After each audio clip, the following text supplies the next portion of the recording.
Good morning, good evening, or good afternoon, everyone.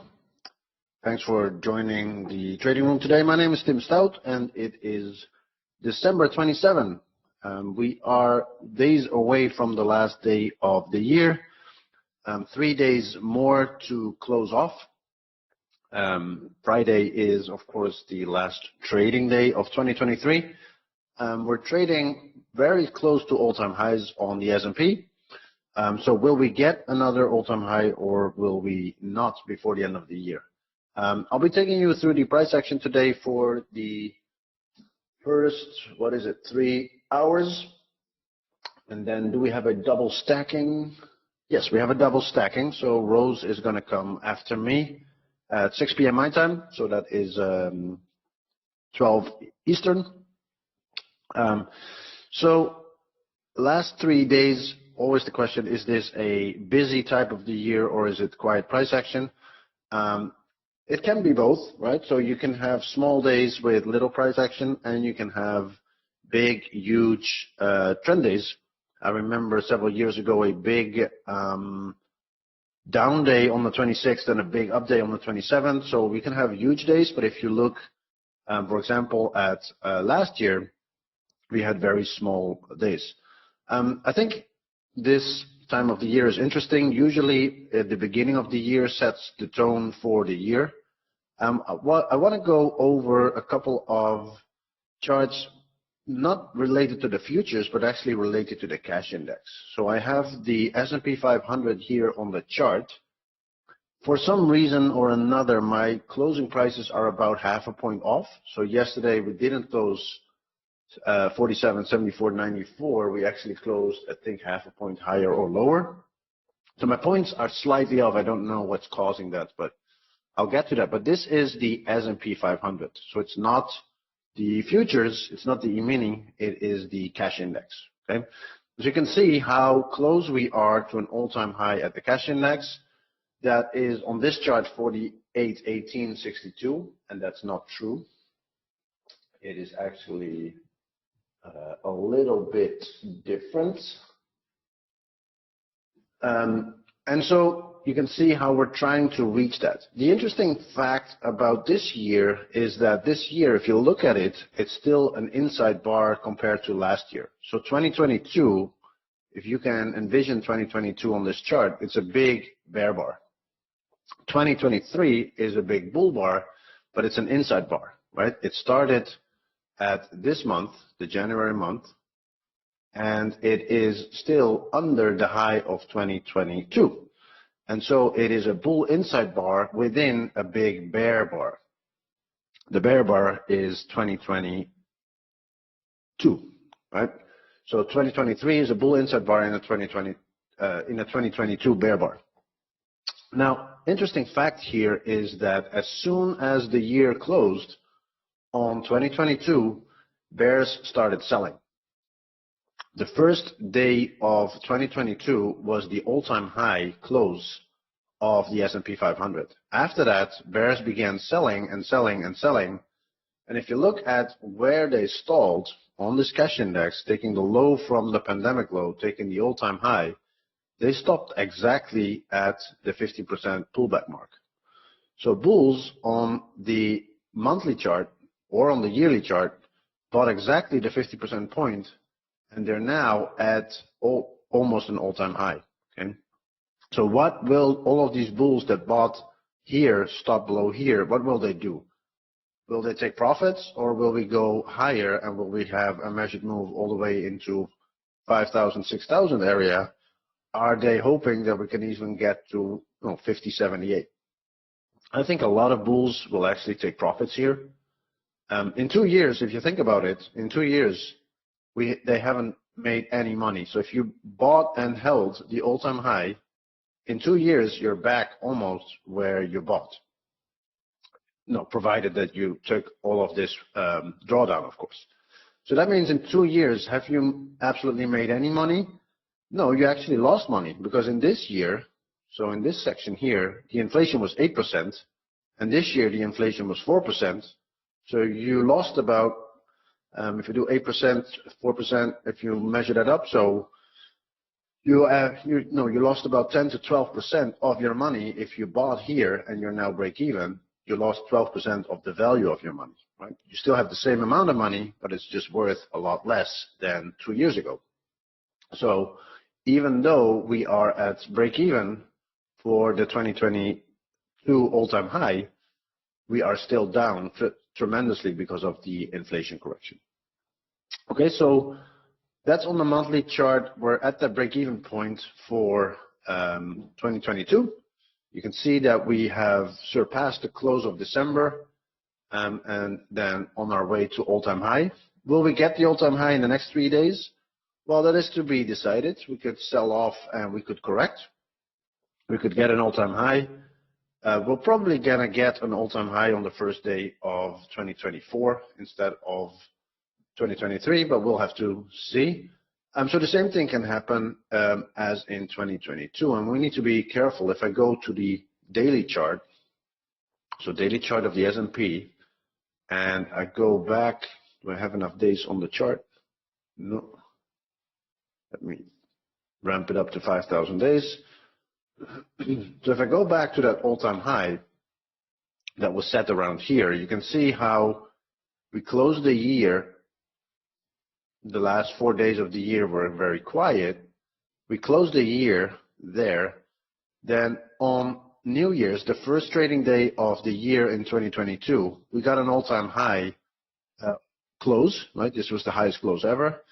On the 4th, we intraday hit the all-time high. We sold off. And as from the second trading day of the year, we started to sell off and sell off and sell off all the way to 25% down from the all-time high. So this all started at the first couple of days of the year. Is that unusual? No, that's not unusual. If we go to the first section of 2023, you can see the same here. This was the first day of the year in 2023. We had a small double bottom and we started rallying.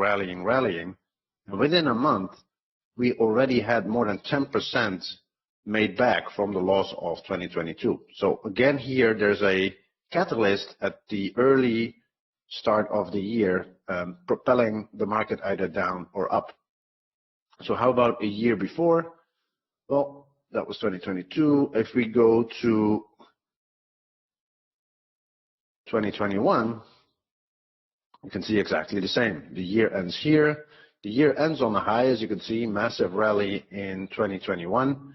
The year ends here, and the year begins with a huge bear day. So on the 4th, that was the first trading day of the year, and then sets a double bottom, starts rallying up as from the summer. So in here, you don't have an immediate reaction, but you have a couple of good trend days early on in the year. And so I'm expecting that maybe we don't get all of the fire and excitement this week, but I'm definitely always curious and interested to see the first couple of days of the next year, because a lot of money is flowing in and out, and a lot of rebalancing is being done at the first week of January. So we're back at the all-time high on the S&P monthly chart and weekly chart. Let's look at the weekly chart. So you see here the start of 2021, or the end of 2021, the start of 2022. Massive sell-off was 2022, massive bull trend 2023, and we're back at these levels. So the question is, what will happen here? Will the bulls break out, and will we get to 5,000, 5,500 on the S&P, or will we form a double top and come back down? I think this was such severe selling. This was a wedge pullback, often the final pullback of a trend, that at this high or a little bit higher, we need to correct and come down at least to 4,500 levels. And so I'm thinking that there could be a 10 or 5% correction early in the year, say February, March, back to levels that are closer to the moving average. If you look at the weekly chart on the cash S&P, you can see that we've traded not that many times so far from the moving average, right? That is about 300 points right now, and that is quite far from the average price. You can see that if I take the distance that we're now from the moving average, and I propel it to anywhere here, you can see that we've never been so far from the moving average except for when we were in this steep bear trend, and every time we went so far from the moving average, it corrected back to at least that average. Now that average is going to creep up every week, of course, but I do think that it's time for a move back to 4,500 area early in the year, say February or maybe even January. All right, so that is the weekly chart. Daily, same thing. So you can see small bull bars inside a big bear bar. So we already had the first profit taking when we hit the final close of the all-time high. Now we need to bulls now want to reach the all-time high. I still don't think, no, they might still not hit it this year. They might still hit it only on the first week of January. So we'll have to see how that works. Okay, then switching from cash to futures.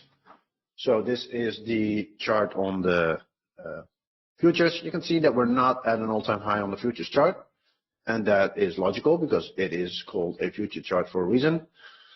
So this will have to cross a little bit more price than just the cash index, right?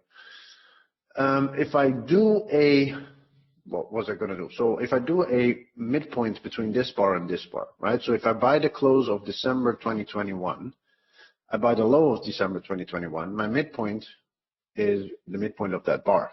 So from the close to the low is the midpoint of that bar. I measured it earlier and it's about 48.48, 48.49. And that is the break-even point, I think, for bulls December 2021. So that is at least what they'll try to get to, and that would mean an all-time high on the cash index. At the moment, the bulls are trying to get a close far above August, right? This is August, that bear bar. This is the low of October. And so this would be a candidate for a measured move up. Measured move up would be to 52.70 area. Can they get it, or will it come down and fail? Well, if we close lower than 47.2375 on the monthly chart, so by Friday, then it's a first sign of a failure, and we should be back to the October highs fairly soon.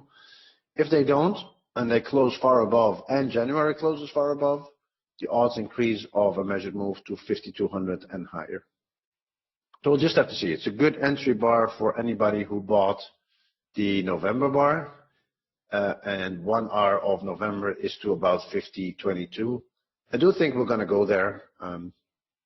It's such an important target, and it's such a logical target that we might have to get there first before coming back down again. On the weekly chart, we're still building a bull bar again. So 3, 4, 5, 6, 7, 8, 9 bull bars now in a row. What is the chance that this is going to remain a bull bar?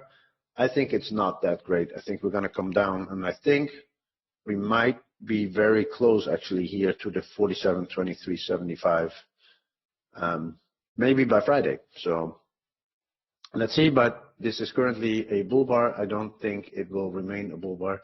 It's very climactic if it is, because when did you see 9 bull bars in a row for the last time, right? That was probably in the land of the quantitative easing, probably here, 3, 6, no. Probably here, no. So it's very unusual to have 9 bull bars in a row. And the news is probably out of the market that inflation is lower. We are drawn to the all-time high, but there's not much room before we need to get a pullback. If you're trading the weekly chart, if you think about it, where's your stop, right? Your stop is probably still here at 4,200. Do you accept 600 points risk? At the moment you are. So if you still have your stop below November 2023, you're accepting 600 points risk. Unless you put your stop maybe below here at 4,600, then your risk is about 200. But that's also a big risk to take. So I do think on the weekly chart there needs to be a pullback. I also think on the daily chart there needs to be a pullback, because we have 3 legs of equal size. Leg, let me draw it like this. Leg 1, leg 2, and leg 3. They're about the same size if you see them. They're also very steep. That's why on the weekly chart this is a continuous, what is it? A buy the close rally, right? A micro channel. So it's very strong. It's probably going to go higher, but at this rate, it probably needs to come down to this level first, 4650, or at least 4700 before it can go much higher. The bears made a statement here on the 20th of December, a big bear bar reversing more than, 5 closes. So that's a strong bear bar. They will sell again at this price if they can to get back to at least the midpoint. Okay? Some bears will sell that close and they will just sell higher, trusting that will ultimately going to come back to the 4750.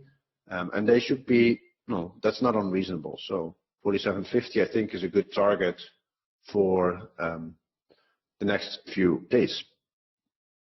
Now, that said, we are in an uptrend. So this was that big down day on the daily chart. You're looking at the 60-minute chart right now.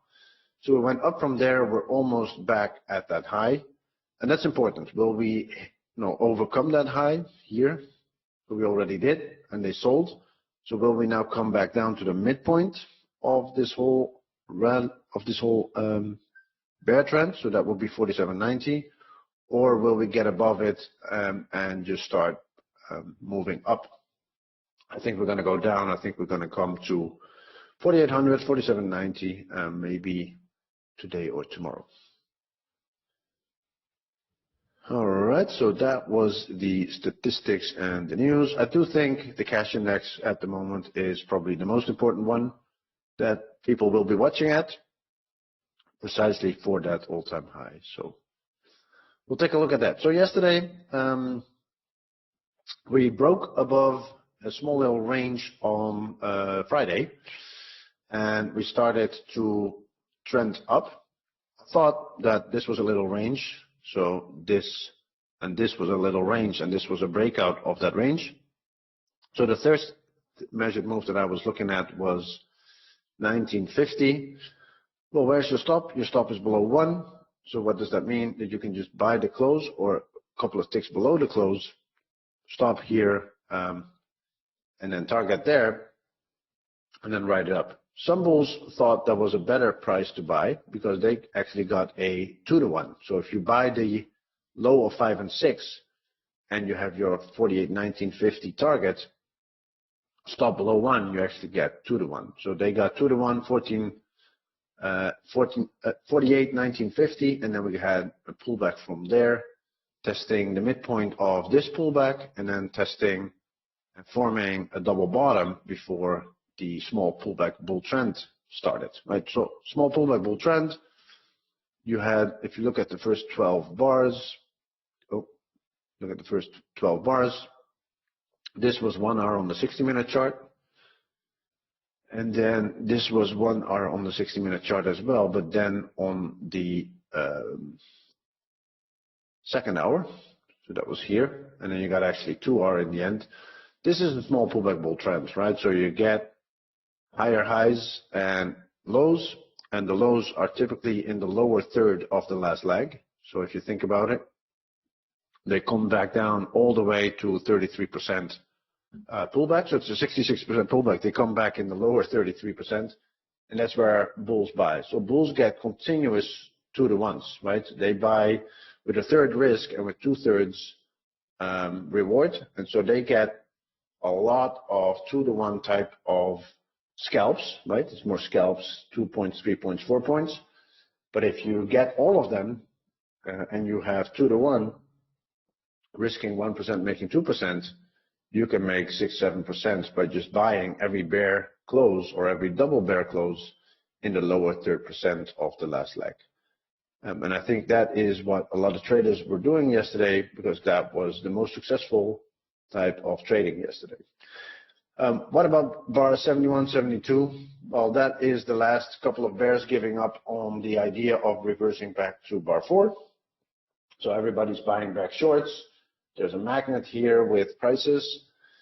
There's a magnet of the all-time high that we didn't reach. And so if it starts a little too early for by the close into the close of the day, it's probably too early, and so it's going to reverse. So it's reversed a little bit, and we closed at 48.26 directly at the moving average. I think it was also interesting that we only had a couple of closes below the moving average. So anywhere in here, anywhere yesterday really, looking for shorts was pretty fatal. The only short you could do is maybe scalp for a point. Every time we got a new high, we reversed back into the old high, but I think way too difficult to short anywhere in here. So much more easy to buy, scalp out, buy again, scalp out, buy again, scalp out. That is how a small pullback bull trend operates. All right, so as usual, I will open the questions box for any questions, and also the Discord is open. So if you have any questions or comments, please let me know, and I'll be happy to go through them. All good. So where are we trading now? We are trading at 48.23, 48.24. This is the overnight price action. You can see a little bit of a bull flag, bear channel here. So after a big up, we're sort of going sideways, probably 10 bars, 2 legs on the 60-minute chart. And we're circling above that high from the bear trend of the 20th, right? So that high became a magnet for bulls to get to and break. But once they broke it, we're pulling back from breaking that high. There's a tiny little inside bar here, 48.11, that could be a target. So on the ETH, so you can see how we went up from 8 o'clock this morning, and now we are almost back to that starting point. So probably trading range price action, a big up, big down right before the open. That signals that we're probably going to have a lot of limit order trading and limit order market trading range price action.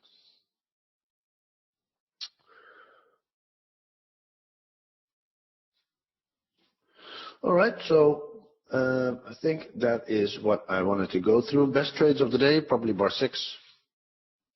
Bar 24 if you're gambling on a double bottom there.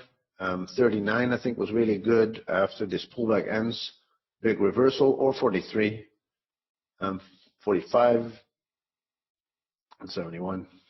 Those were the best trades. Buying anywhere in the lower third of the most recent leg was a good idea yesterday.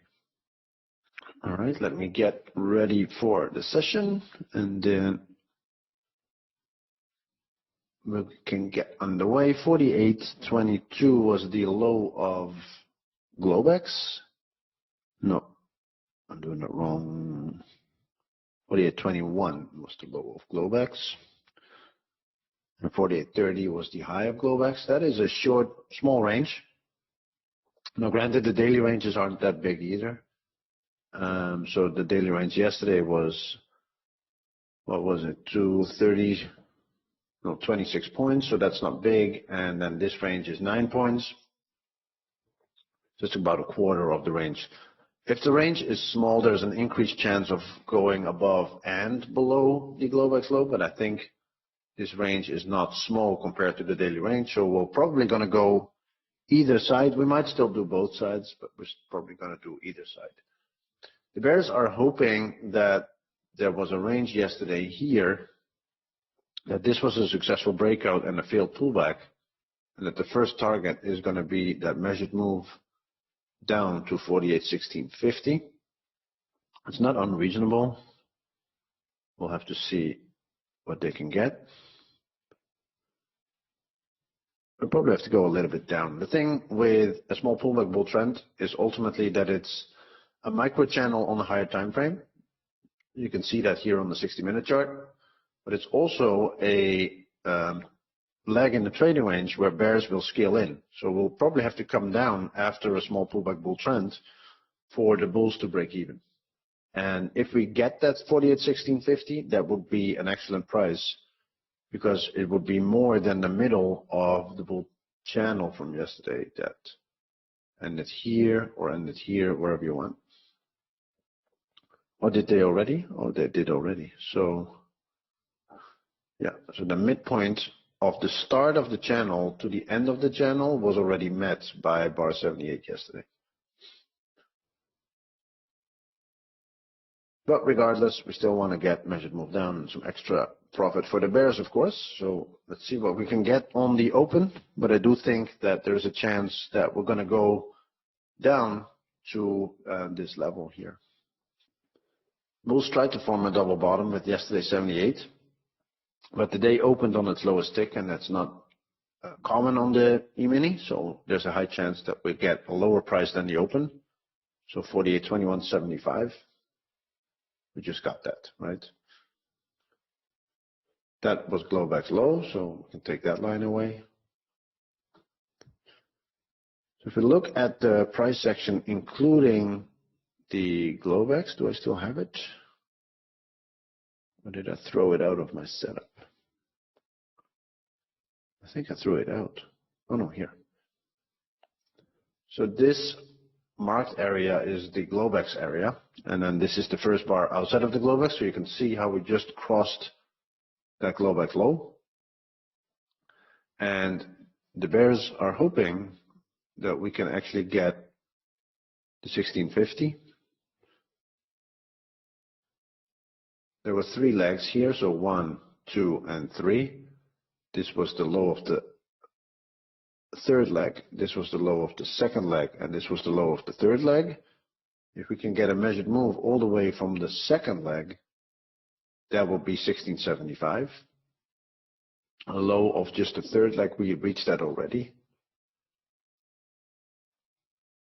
So there are bulls here because they want to break even and they want to go back to 48.2750. Now yesterday's 50-minute bull bar was from the low to here. If you buy the close of that bull bar here and you buy the low of that bull bar here, you need 48.28 to break even. And that's what bulls want. So they want now 48.28. Remember, it's a gap down, right? So we opened here. The close of yesterday was here. So we gapped down and we're now back up. So it doesn't automatically make me bullish. It makes me thinking about a trading range. Because of that gap down, the market was a little negative right before the open. And we're trying to come back to the open. We're trying to the close of yesterday. We're trying to come back to 48.28. But it's still, I'm still wondering if it's negative, if the market is negative, or that we are indeed in a bull trend from the open. So I'm not betting on bull trend from the open because of the gap down. And I think we're just going to go to 48.28 to make sure that the bulls are break even from yesterday. It's the third leg down from yesterday's high. If you think about it, 74.75 is the first leg. 76 is a pullback, so it starts the second leg. And then today's open is the third leg. So we have a wedge bottom, 3 legs down. Bulls are hoping that we can get to yesterday's high and yesterday's close of 72. But I'm not buying yet. I think this is all in long. But let's see what happens after this gap down. We might just reverse this bar all the way 50% to 48.23. I would be interested to see if the bulls buy 48.23 to get back to the close of one, or that they're going to buy it higher than 48.23. The bears think that they managed to get below yesterday's bar 78 once. They will want to get below 78 yesterday twice and then get that breakout to 48.16. They also want to go below Globex again. They failed it once, right? So they failed to break below here once. They want to break below here for a second time and then get a measured move down.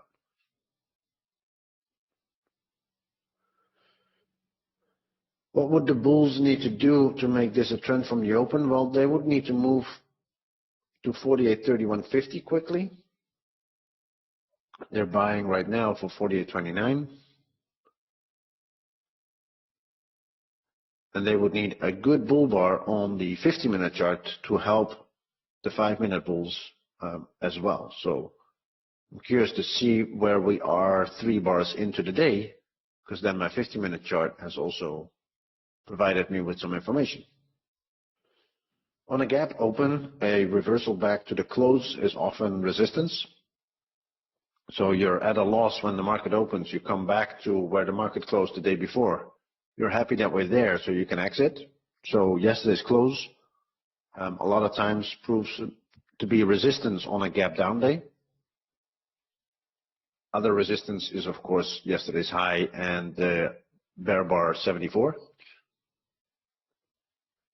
And it's more resistance because of the break-even position than that bears will sell there, right? So bulls are just happy that we're back at the 48.28, for example, or that we're back at the 72 close, and they'll exit, break even on their first entries and profitable on their later entries.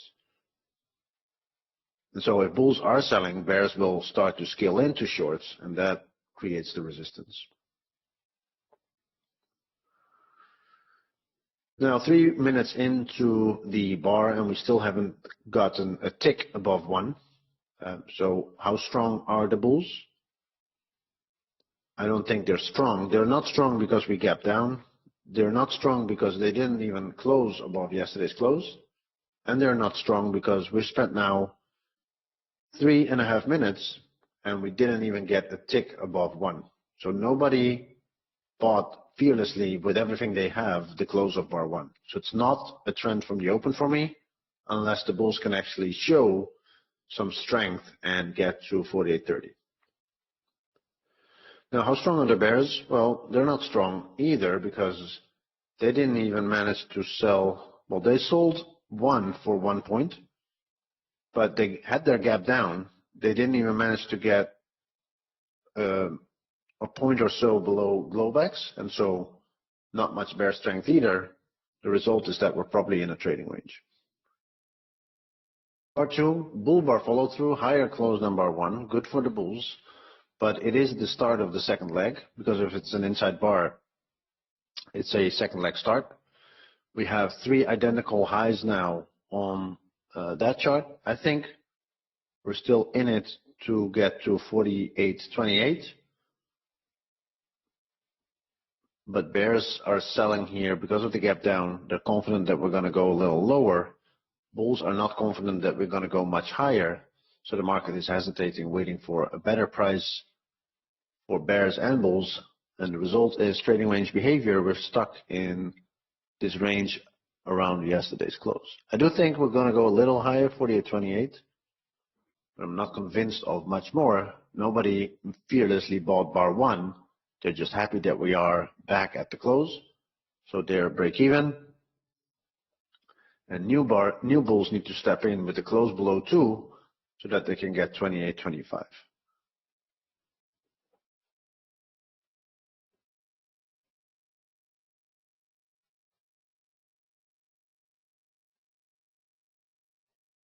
Still on its way to 28.25. It's the second leg. Bar 2 is an inside bar. That means for me it's the second leg. It's the start of a second leg. But there's a chance that there's not much more to the run here than 28.25. And so bears will start to scale in. Now, it's a strong bull bar on the 50-minute chart. As you can see on the left, it reversed up from the moving average on the 50-minute chart. What if you buy the 3 close? What is your target? If you put your stop below 1, your target is 48.34. What is the bear target? The low of 1. Okay. What will the bulls do to prevent that? They will probably buy the 50% pullback. So 48.2350. If you buy with the limit order 48.2350, you put your stop below 1, you want to go back to the 3 close, that's 1-to-1. Now with a bull bar in your favor, and with the market being bullish the day before, that could be a good trade. Better to wait maybe if it closes there and reverses up and then buy. And if we don't even get here, the market is strong and we'll probably get to 48.34. But it's not a bull trend from the open. There was a bear gap. It's not a bull trend, so it's a trading range. and that means we're probably high in the trading range, and bears will start to scale in and scalp. We might have to go to that 48.2350. Some bulls are happy with the follow through from bar 1, and so when it comes back to the bar 1 close, they buy it. So maybe they didn't want to buy the bar 1 close when bar 1 closed, but after bar 2 and 3, they're confident that we're going to get to this range, and now they want to buy the close. So now price was too high for them, but when it came back to the 1 close, they bought it. Okay, and so for them, the target is 31.50. Bought it. Okay, and so for them, the target is 31.50.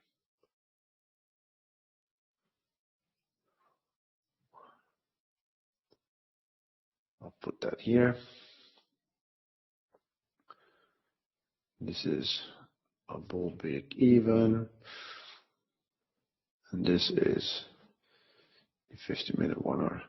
What can I do as a bear? Nothing yet, because there's no sell signal. The bulls are having higher closes. So on a line chart, this is a bull trend, or at least higher closes, so the line is going up. So bears can't do anything yet. They don't even have a low 1 or a low 2. If it's a trading range, a low 1 is probably going to find more buyers than sellers. And so you need to wait at least 3, 4, 5, 6 more bars as a bear before you can start selling, unless you're scalping for reasonable targets. But also then you have the 60-minute charts against you. You have the 50-minute chart, which is a bull close against you. And so better not to look to sell, but better look to buy or wait. These are all the levels that I'm looking at. This is the bull break even. We're probably going to go higher than that. This is the bar 1 hour, and this is the 50-minute chart 1 hour range. Right now, I see bulls buying for this level. So mid close of 73 or the close of 72 from yesterday. And then, of course, 28, they should be at least able to reach that 28.25.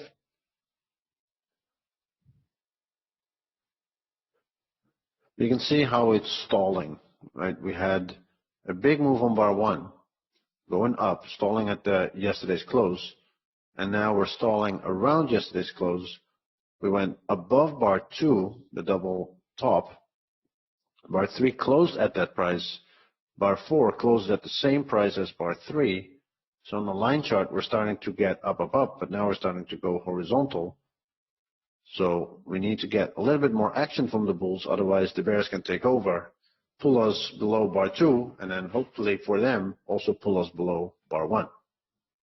Still good to stay long or flat and not short. We don't have any short signal yet. We're still going higher. We're closing higher every bar, but I don't see a strong bull move. I don't see the bulls taking action. With the gap down, we're still hesitating where to go. And I think we might still go here, but I think it probably is closer to 48.30. It would be very interesting to see 48.35. I don't think we'll go there, at least not immediately.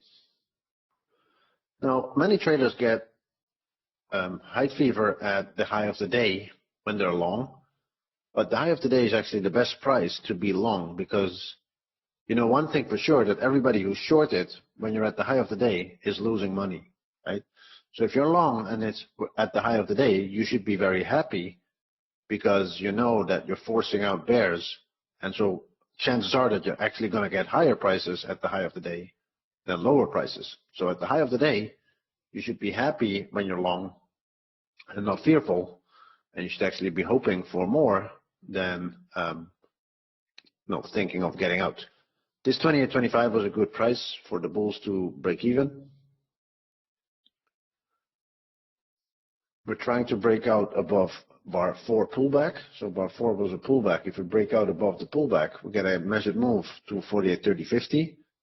Some bears will see this some bulls will see this whole thing as a pullback, and so they will want to break out to 48.31.50, which is also the bar 1 measured move. And that is not unreasonable, but they have to close above 4 and then not come back to below 4 again. and it's the third leg up, right? So leg 1 is bar 1, leg 2 was 2 and 3, and leg 3 has now started is bar 5, right? So the third leg can continue to this range and to this range. 72 close is an option. So it can continue, but you're in the third leg, and so there is a wedge pullback from this short. So this was leg 1 on the bear chart, right? So the bears see this as leg 1. They see this as the pullback, and they want another leg down to 48.16 area. It's still the third leg up, and so bulls will want to get out any moment the price disappoints them. Right now, it's still all in long. We still want to go to yesterday's 72 and the bar 1R. But in the third leg, you exit at a short signal or at disappointment. In this context, it's not a bull trend from the open. It's a third leg. And so chances are that you can exit at any disappointing price. Now, is this disappointing? No, because we closed above bar 4. It's a bull bar. So it's not disappointing for bulls. And so they'll hang on another 5 minutes to see what happens then. And then see if we can get the 48.31. What was the price? 48.31.50. Here's a chart of the Dow Jones, YM. So YM had the same idea, but the bar 1 was, the close was 877, the low was 818. So stop at 817, entry at 877, got you exactly the 937 there.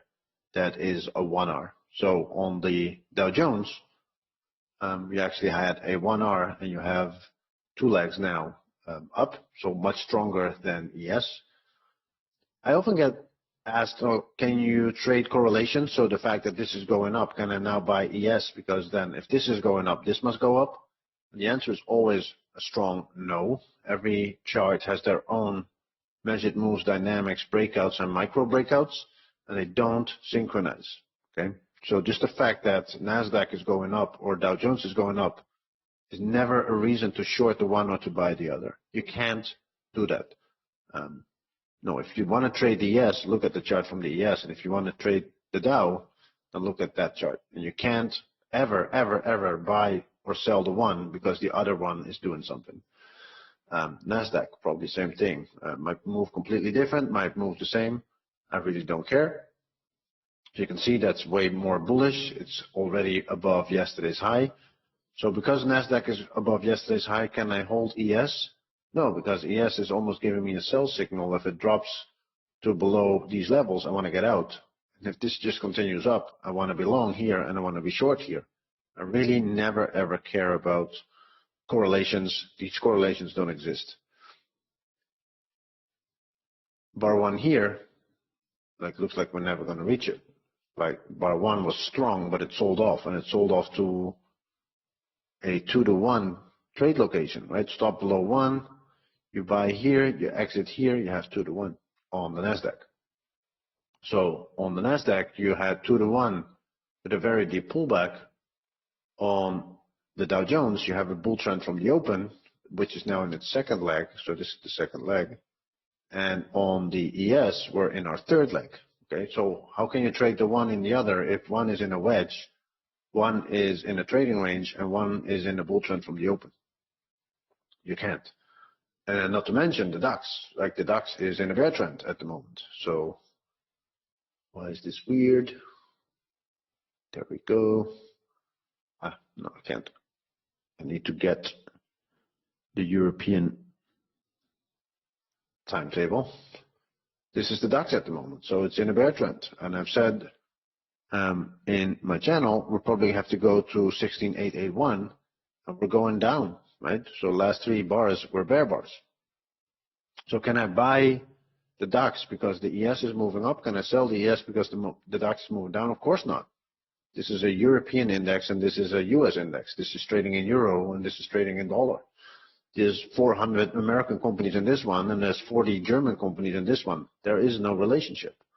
So you can't look at one chart and trade another. You have to trade this chart and look at this chart, or trade another chart and look at that chart, right?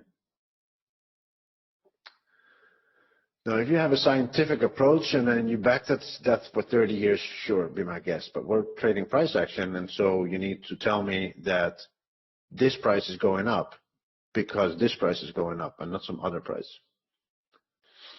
All right, so third leg, what do the bears want? The bears want to get back to the 5 low, and then the 3 low, and then ultimately the open, and then the 1 low. We're probably going to go above 28.75 again.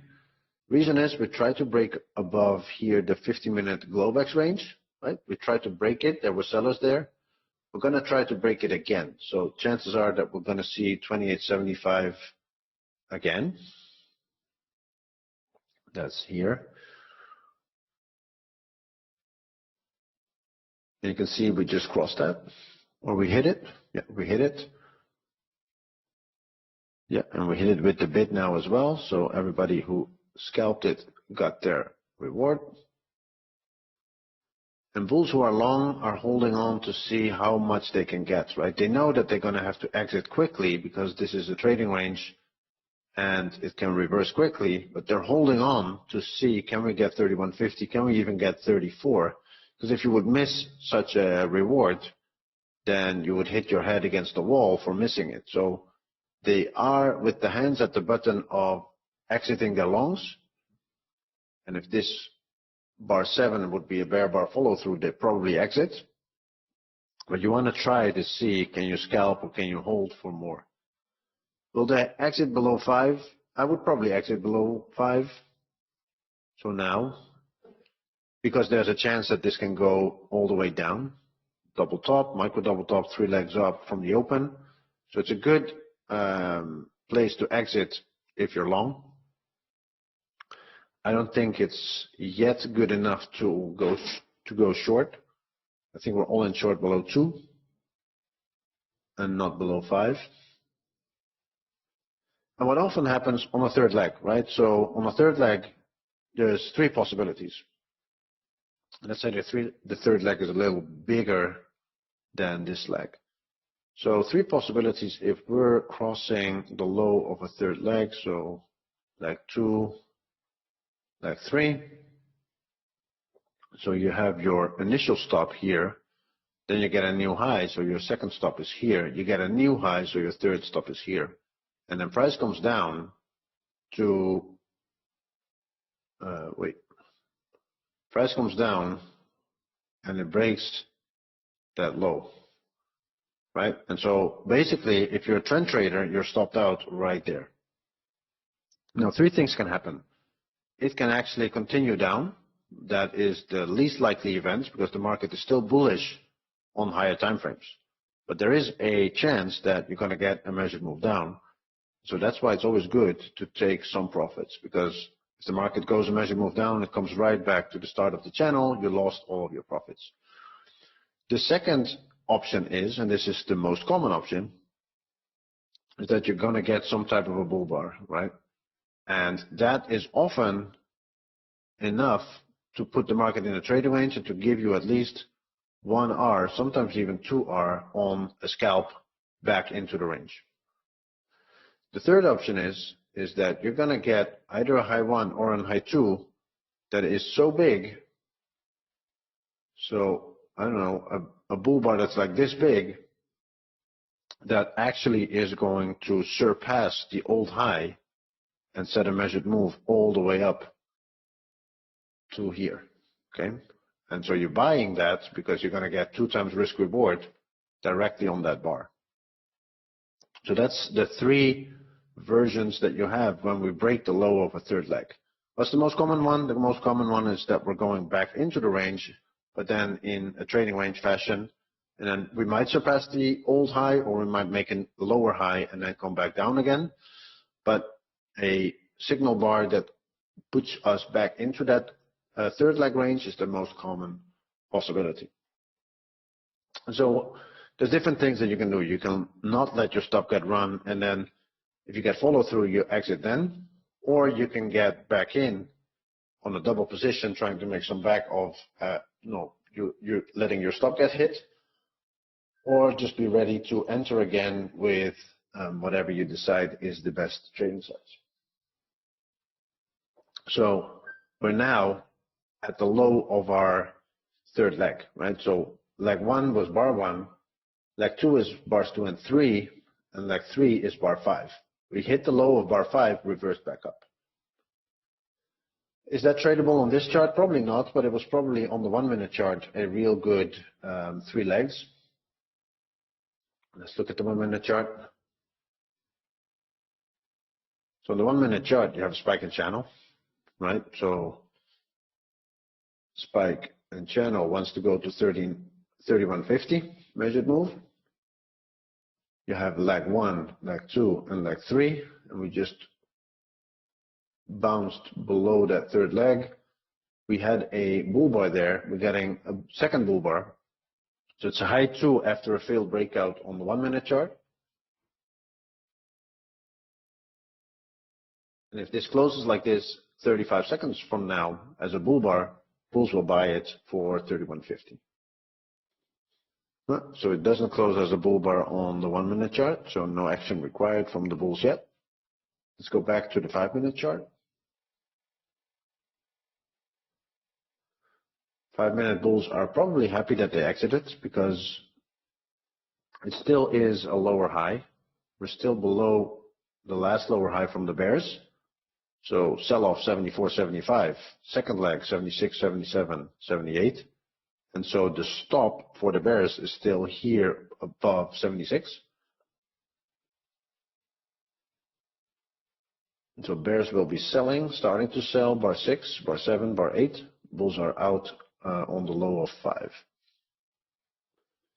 And someone's asking, why would you not hold into longs? Because the 50 minutes still got a follow through. You call that good follow through here? That little tiny doji? That is terrible follow through. I would want to exit. If I saw that as my follow through, I would want to exit. So what is this? A 1 tick bull bar. 27, 25, close 20. Yeah. So it's a 1 tick bull bar. It's the least amount of follow through you can get. Well, you're betting against the bears on a gap down day. And so I would not want to hold. I would want to see this as my follow through. So this is my entry bar. This is my follow through bar. I would hold. But if the market is down and I buy this close and I get this as a follow through, I'm out. Now this is the chance for the bears to show their strength, right? So I'd be very happy to see if this is all very weak. I can always get back in long. But it was a valid entry for bears to start selling. And why would this not be a 10-point bear bar, right? So it's always good to be out of longs if there is a valid signal for bears. You don't have to take the short, but if you see a good short setting up and it's reasonable to take that short, then why would I want to hold long? You have the sell-off on the Globex. Yes, we hit the high, but the break-even price for the bears is 25.75.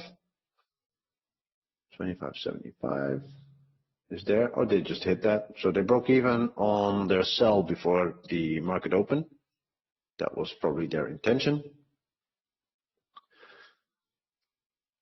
And so I'll just look to see if I can buy again and then get higher prices, or if the bears can actually take over and I can join them on a pullback. Right. That wasn't much from the bears, so there is a good chance that bulls can take over. I don't want to be long yet. I don't want to be short yet. It's a tight trading range, if you will, between 26 and 29. So 3-point tight trading range now. Higher highs, higher lows. Fine, but we just broke that low of 5. So better to be flat and wait than to be trading up and down in this 3-point range. Now, what about these days being quiet or non-quiet? Well, let's look at 27th December from 2022. Always good to just look at previous price action. Oh, I have the 60-minute chart on this one. Let's not do it on this one. Well, the bears grab their chance and get the market lower.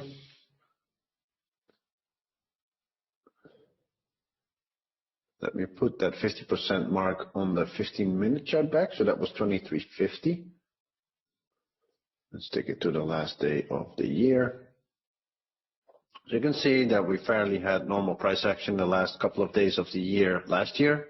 So 28th of December, we had about even a big range, right? We had about 65 points range. We had here 10 to 60. So this was a 50-point range day on the 29th. And here on the 30, we had a 45, 47 points range. And on the 27th, we had a good range as well. So we had a lot of trading range price action going down and going up the next day. But all in all, the ranges are normal and the price action looks very normal. So we don't have to worry about, is the day going to be a super small day in the range that we're having now? We don't have to worry about that. We're going to get a breakout and probably a normal, healthy daily range. Now, what is a daily range? Well, yesterday it was about 20 points to 30 points. I think 30 points is a healthy range lately. So that's a little bit under 0.6 or 0.5% per day. So that is a good range to use. Well, if you take 30 points off the high, we're coming to a little lower than 4,800. If you take 30 points from the low, we're going to an all-time high. Okay? So what will it be? I think we'll go lower, but I said that at before the open. So we'll just have to see if we can get a breakout below bar 1, pull back, and then measured move, or that the bulls can take over. So I drew this line here, the 2350, to see what the bulls would do. Would they buy it to get back to the one close of the 50-minute chart? Well, they didn't, right? Because they were disappointed by the follow-through of that second 50-minute bar. They already exited at their entry point. So the bears can take this now down to yesterday's bar 4 close, so around here. And this is our second attempt to break the Globex low and get a measured move down. It's also closer and closer to the close of the first hour. So that is 3 bars after this one. And the market is, of course, always in short now. And I said, you take your loss below 5 or you take your loss below 2. Now we already had a measured move the size of the range of 2. 2 was the start of the second leg, so it's a higher low. And if it goes below 2 higher lows, then for me the market is always in short. The first higher low was the low of 5. The second higher low was the low of 2. So we went below 2 higher lows. The market is always in short. We got our measured move. We're probably going to go below bar 1 again, unless the bulls can get so convincing that they cross the high of 9. But the 9 close is also a close on the 50-minute chart. And so bears will want to sell in the region of the 2550 and in the region of 2475.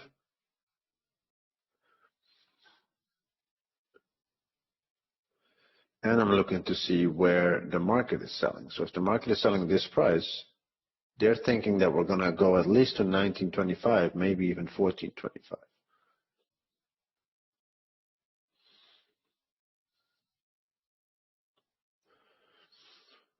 And so I said, can you buy things like I'm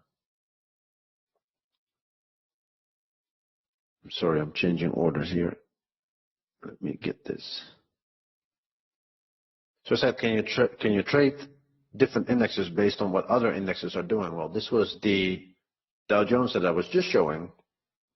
It just made a wedge, and it actually went higher while the ES went lower. So this was like 1, this was like 2, this was like 3. We dipped briefly above yesterday's high, sold off, but this is still very bullish, while the E-mini is actually always in short. So should I sell the Dow? Should I buy the ES? Nobody knows. These are conflicting charts. And so better not to trade the one with the other, but just to trade one and choose that one to trade without looking at the other. This was definitely an easier trade or an easier opening Then the mini. We're still always in short. We'll definitely get back to the 9 close. We'll probably get back to the 1 low. And we'll probably get a new low of day as well. We're creating a bear bar on the first hour. At least that's what we're trying to. The hour opened, of course, on the open of bar 1. And where will bar 12 close? We don't know yet. Still 12 minutes to go. But the bears are fighting for a bear close, and then we'll have bear targets. Right? A bear target now would be in that range of 48.13. There's gaps here from the 20th that we might want to get to. We're probably going to go to the middle of yesterday's bar 5. That's that big line there. Inside bar 10, will that be disappointing enough for the bears who sold the 9 close to get out? Well, this is their break-even price right now. So some will take the exit disappointed by the lack of follow-through. And they sold maybe 10, or maybe they sold when it went up 2 points. So when it now comes back to the 9 close, they'll exit. Some bears will hold, confident that we'll get a little bit more follow-through. We'll just have to see. I think the fight is on for the close of the hour. It looks like we're going to have to go a little bit more down. At least to the low of 1 again.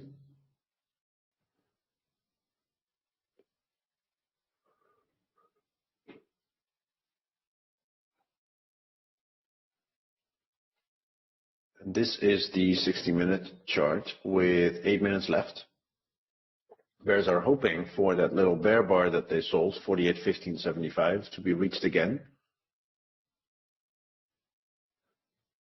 But we now have a more defined leg 1, leg 2 for the bears. Not yet.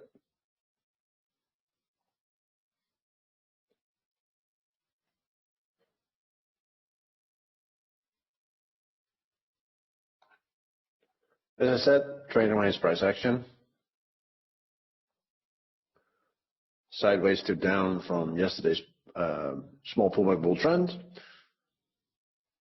If you bought any bull bar and you were disappointed by the follow-through, you could have exited at any bull bar. So here, if you were disappointed by the follow-through, you could exit. If you were disappointed by the follow-through of 2, of 3, or of 5, you could exit at that same price. So if you buy the close of 5, disappointed by 6, they exit during 7. Disappointed on 1, maybe 2 or 3, you can exit at any bull close. So the bulls have had safe exits all this time through the first couple of bars.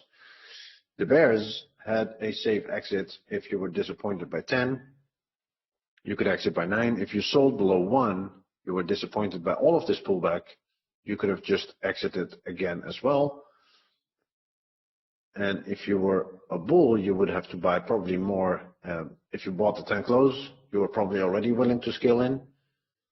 And so the market is still fairly neutral and still trading range price action. Trading range, sell high, buy low, and scalp. Be ready to exit as soon as you get disappointed. Okay. In a swing, it's different. Like you get disappointing pullbacks, but you'll sit through them. In a trading range, you need to be very active. If you feel that the next bar is not exactly what you had anticipated it to be, you need to take that as your cue to exit immediately. So 9, I sell. 10, I already get disappointed. I exit. Okay. If I buy 11 and the next bar is not a follow-through bull bar, I exit immediately at that break-even price where I originally bought. So in the trading range, I give no mercy to any follow-through that's disappointing. It's my cue to act. Okay. So I have an idea of the next. If I buy a close, I'm convinced. Like if you buy the close of 1, you're convinced that we don't go a tick below it, because otherwise you would buy there, right? And so you think I have to buy now because we're racing up. So if that next bar is a bear bar or a bear close or a doji, or it doesn't even go above 1, wouldn't you be disappointed? Yes, you would be disappointed. And so it's a bull bar, but when I see 6 or when we go below 5, I am out, right? So here bears, if they sold the 9 close, that's good. It's also a 50-minute close, but you see 10, or you exit break even at 9. So will this be good follow through for the bulls? Well, if they buy here, they want to get 29.25. Okay. What would disappointment look like for the bulls? Well, I would already be disappointed if it bounces back 50%. So if I buy this close and it bounces back or it draws down 50%, I would already want to get out. Okay, that's way too much. If I buy this close, I want it to raise up on the next bar. I don't want to see it reverse down at least 50% all the way. I want to see this. Okay, this at some moment was a big bull bar. Well, if I buy 71 close, I want to see a big bull bar 72 follow through. If I buy 39, this is exactly what happened. If I buy the 39 close, it goes one tick down to fill me and then immediately up. So the reason I buy the 39 close is because I'm not confident I can buy a tick lower. I have to buy there. It's not going lower.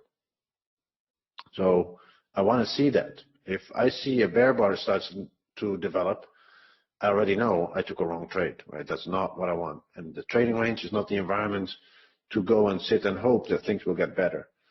So bears sold the 9 close and they were happy, big bear bar. 10 happened and they exited, okay? Bulls are buying this 11 close and they're getting happy with the 12 follow through. But if that disappoints at the close, they'll exit at the 11 close. Now this is still forming a lower high. So bears are happy to sell here because their stop is close. Their target is probably the 9 close, and so they can buy for 1. They can sell for 1 to 1. Bulls see a big, huge bar 11, high 2. High 1 is the bar 1, high 2 is the bar 11. And so they'll buy for yesterday's high and yesterday's bar 72 close. And so everybody has a view on the market. It's 2 times risk to the high of yesterday. So if you put your stop below 11, you buy the 11 close. 2 times your risk is yesterday's high. If you're confident that we're going to hit that again because this was a parabolic wedge, we now have 2 legs down. We're going to go and test the extreme of the parabolic wedge. Then you have a good point. But it's still in a trading range context. And so, yes, it's good to be long and it's good to hope for 34.50. But if there's a big bear follow through and we're not even able to surpass the day's high in like 4 or 5 bars, then you should exit. So 11 has a chance of being the trade of the day. The hour is closing. So 30.50 comes back as a target on the hourly. That was this bar. But what will this bar do at the close of it? Okay, still 1 minute, 20 seconds to go. We've closed the gaps. We're back in the upper part of the trading range where bears were having fun selling. So good to hold, but you need a bull bar follow through, preferably closing higher than say 25.26.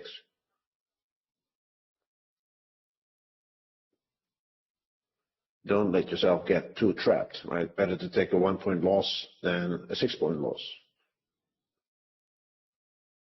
Because there is another side of the trade. And what is that other side of the trade? It's bears selling, putting their stop here, putting their entry here, back to the 9 close. Now, you'll never know which one's stronger. You can just look at the chart and find out. But there is no, this worked last time, it's going to work this time. No, there's other forces in the market today. You don't know which one this time is going to win. You can have your strategy, but your strategy will probably say, in a trading range, everything that's disappointing is reason to exit and act. So if I sold here, confident that we're going to go through the 9 low, I can give it another bar because we're still at my entry level. But then I would want to see bar 13 being a bear bar or even hitting my target. If bar 13 would be a bull bar, I'm out. 3 bull bars in a row, I would not want to short. So can I short the bar 12 close? I probably want to short a little higher to get to the 9 close, so I probably want to short 25.50 with a stop above 7. But my target would be the 9 close. That would be if I'm a bear. If I'm a bull, I would want to have the 11 close, and I want to get to yesterday's bar 72 and yesterday's high. Still looking good for the bulls. So if this is a third bull bar, it goes over where bears would want to sell. And bulls can take over completely and get us to yesterday's bar 72. But the bears are selling here for that 9 close. Just think about it. If you sold here this close, okay? So you sell this close. What are you thinking on the next close? Oh my God, I thought it was going to be bear follow through like here. I thought we were going to have this bar. So if you sold this close, what are you going to do if it gets back to that close? Well, you're going to have to take it, right? You're going to want out break even. If there's another bear bar, you'll sell that and then look to sell there, maybe sell lower. That's okay. But if it now comes back to 21.50, you'll be very happy if you sold this close that it gets back there, and so you cover. And so if it comes back here to that 9 close is the same as this 50-minute bar close. So if it comes back there, I'm expecting bears to cover and to be bulls as well. So bulls will buy more at the 9 close because bears will buy at the 9 close. The extra thing that the bulls can do is not getting it back to the 9 close, but just getting it back up. And then you have bulls taking a stop, which is even bigger. So right now, bulls don't mind if price comes back to the 9 because they'll buy there. But bulls prefer that they grill and get the bears out of their trade and that we can get up and measured move to yesterday's 72 and yesterday's high. It's always in a long at the moment with bar 11 and bar 12 follow through, and bar 12 being a bull bar on the 60-minute chart. It's always in long, but they'll have to show more in the next 10 minutes. You can see here what happens. As soon as we touch the 25.50, well, that's 1-to-1 for the 9 close. Stop above the 7 high. So it's 1-to-1 for bears getting back to the 9 close. And they'll try it. They'll try. Now what will bulls do? Bulls will do exactly the same. So they have a strong 12 close, which is a 50-minute close as well. They have their stop below 11. So they'll buy 21.75 and they'll buy that 9 close as well. The best thing that the bulls can do is let the price actually come back to a tick above the 9 close and then buy and force the bears out. So they can buy as cheap as they can and still force the bears out by not letting it go to the 9 close, but letting it go to 21.75. But nobody will be amused by that. So if 13 is a big bear bar, will the bulls from the 11 close get out? Will we get the 9 close? For bears, it's 1-to-1. Will we get the 9 close? For bears, it's 1-to-1.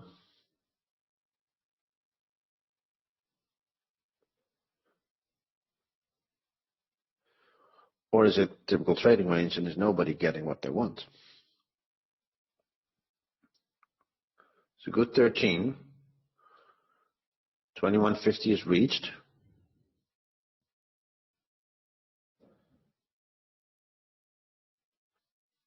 I couldn't see if the ask hit it or just the bid, but now the ask hit it. So everybody's break even on the selling of 9. Will the bulls buy this and will we get to the 12 close? Or will the bulls now get trapped? Right? Any disappointment, 13 is disappointing, could be reason to exit your longs and you can always buy again later. Bulls will protect their stop. Their stop is below 11. They'll protect it. We'll get back to the 11 close. We'll get back to the 12 close. But are they holding for yesterday's high and yesterday's bar 72? I don't think so. So they'll buy more to protect their stop, but a lot of bulls will already get out, break even here and here.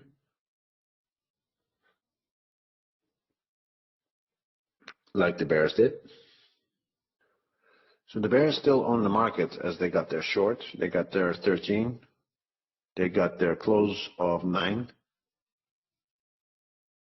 If they can force out the bears below 11, we can go all the way 48.10, 48.13, and still the middle of yesterday's bar 5. But if they can't, and bulls can successfully protect their stop, we're going to go back to the 11 and 12 close, and then the bulls will still try for yesterday's bar 72. Scenarios. Okay. So what happens if 14 is a bull bar? Well, then the bears from 13 are disappointed. They'll exit immediately. What happens if you come back to the 11 and the 12 close? Well, if you're so disappointed by this deep pullback, you probably want to get out. Like you took a wrong trade because it didn't go directly in the direction that you were thinking it was going to go. The bears actually seized their chance and got a good trade in. So you were obviously on the wrong side. And so at the 11 close and at the 12 close, bulls, price will stall because there's a lot of bulls that will get out there. So the better thing to do is not to buy bar 11, but to buy the 9 close and put your stop below 11. Buy the 9 close, put your stop below 11, and then exit at 11 close or at the 12 close for at least 1 to 2 risk reward, or buy here 20.50 and then exit at that 11 close. So you first see them disappointed, but they keep the stop.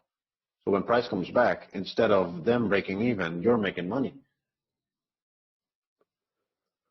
Or waiting for a breakout and a good swing. Or waiting for a breakout and a good swing.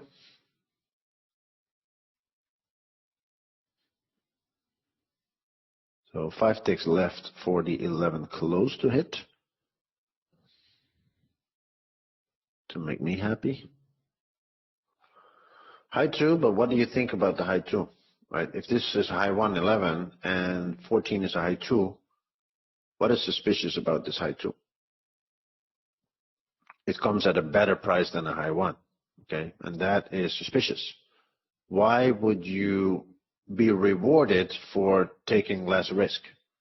So a high 1, you have the least amount of information, so you're taking the most risk.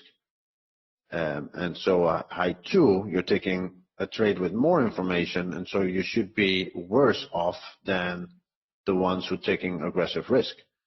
So buying the 14 close is probably a trap compared to the 11 close because the high 2 comes at a better price.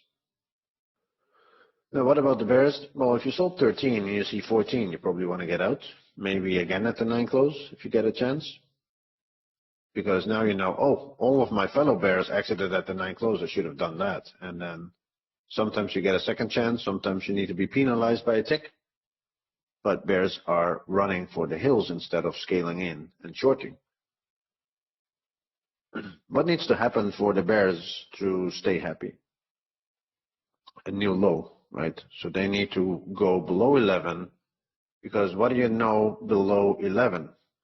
You know that everybody who bought this, everybody who bought the 12 close, everybody who bought the 14 close, everybody who's scaling in is losing, right? So below 11 is actually a very good place for bears, because now they know they're forcing out all of these bulls and they'll be running for the hills. And so the bears also know that if bar 14 is already disappointing and bar 15 is going to be like this and bar 16 is not going to be a new low of the day, they need to exit their shorts. What are the bulls doing? The bulls are begging for their 11 close to be reached. Okay. If you buy the 11 close, you're already disappointed by 13. 14 is making you hopeful that you can get back break even. 15 is giving you the shivers as well.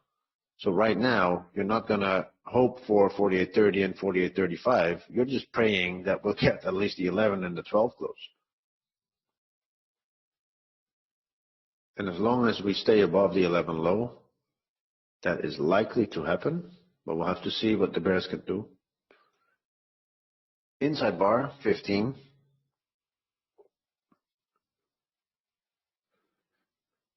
It's the lowest close of the day, so that's good for the bears. But I don't think the bears will be happy here. I think the bulls will want to buy 15.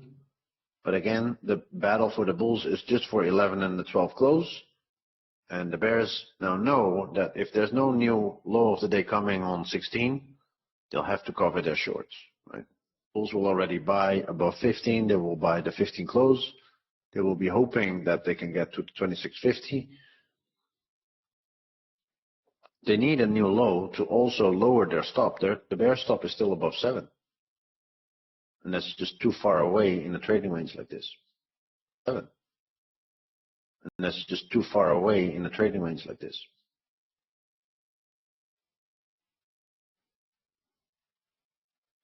So if they get a new low, their new stop will be above 13 or above 12.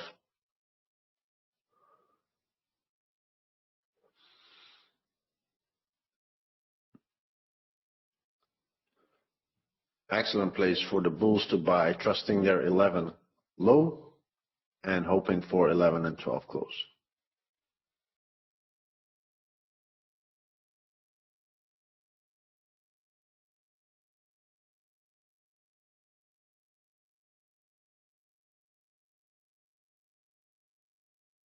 We've only moved 4 ticks away up and down from bar 15, so I was just going to say nobody has been able to even scalp a point either long or short from bar 15 close.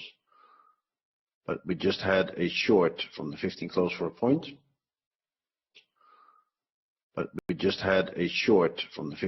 point.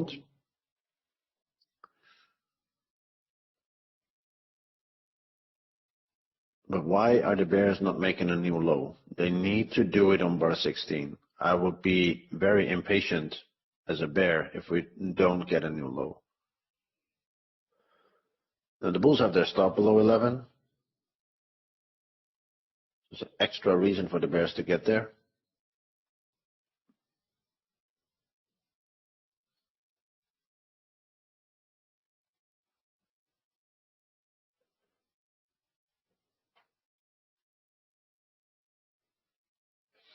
Now this is 2 legs as well, so 13 was a leg, 14 was a pullback, and 15-16 is a leg, so we have 2 legs. Obviously the bears want more. They still want their 16, their, what is it here, their 15.75, and they want their 48.03, 48.02. This line that I drew in yesterday's bar 5 midpoint. That should be the target. So the bulls are out.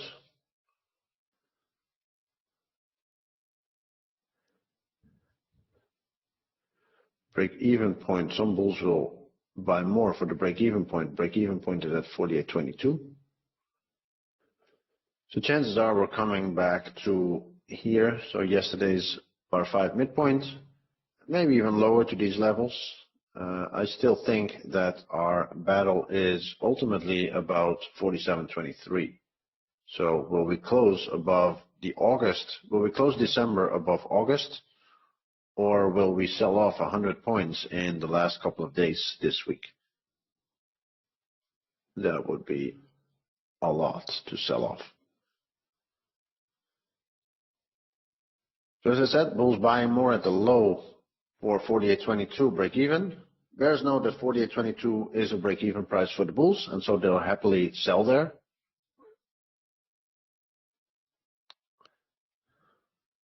This is why I said you're better off not buying 11, you're better off buying the half of 11. And then if you got disappointed, you could have gotten out break even. So you're buying and selling with limit orders for pullbacks. So if I bought here the 50% pullback to the 11 close, that would have been 21.50. Well, if I saw it coming back on bar 15, I could have gotten out break even. Or what I did, I bought the 50% pullback here, got disappointed, and then got out break even right there on 16 with the rest of the bulls. So in these ranges, better not to buy too high or sell too low, but no, in this case, sell where bears will sell to get back to their original entry, or sell where bulls will want to sell to get out break even.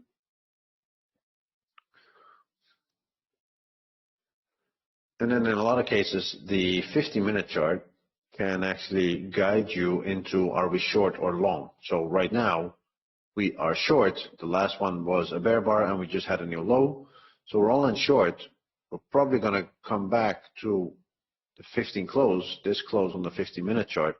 We're probably going to come to below bar 11 again as well. So find short scalps in this region. So this region to get back to the 15 close, right? And put your stop above here on the upper side. You can put your stop above here on the lower side of this rectangle. What about wedge bottom? 2 legs down, high two.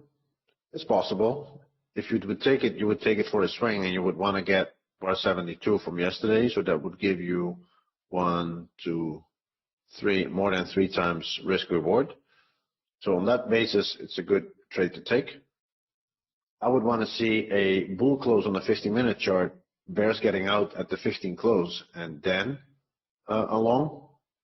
But if you're short and you're getting a buy signal like this, you exit shorts, right?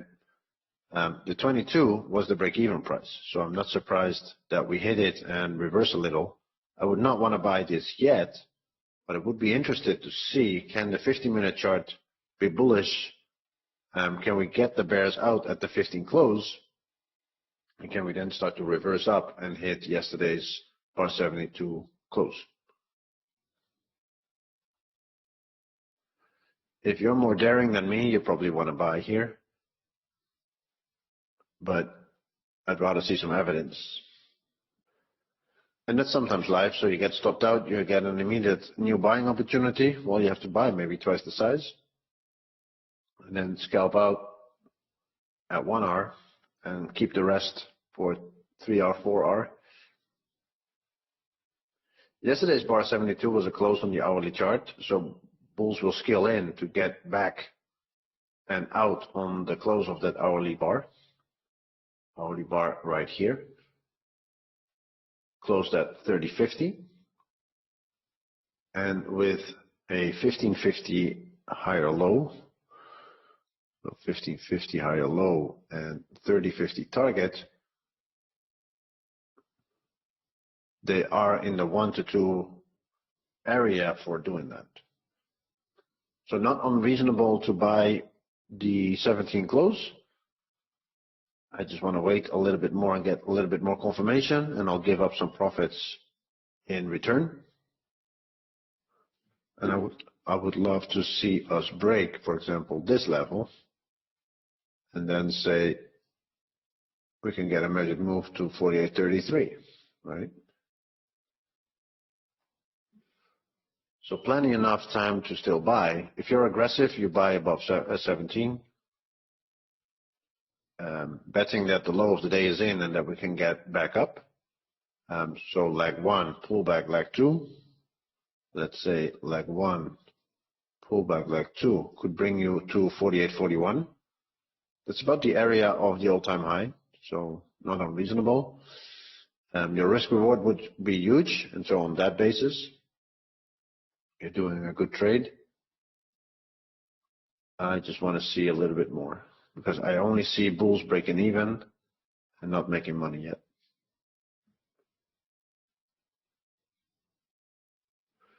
At a minimum, I want them to take out the 15 high and then the 13 high. If they take out the 13 high and the 15 high, then we're always along. Right now, I'm not so sure. Because if it would be the trade of the day 17, wouldn't 18 be 3 points bull bar instead of closing at the same price as 17?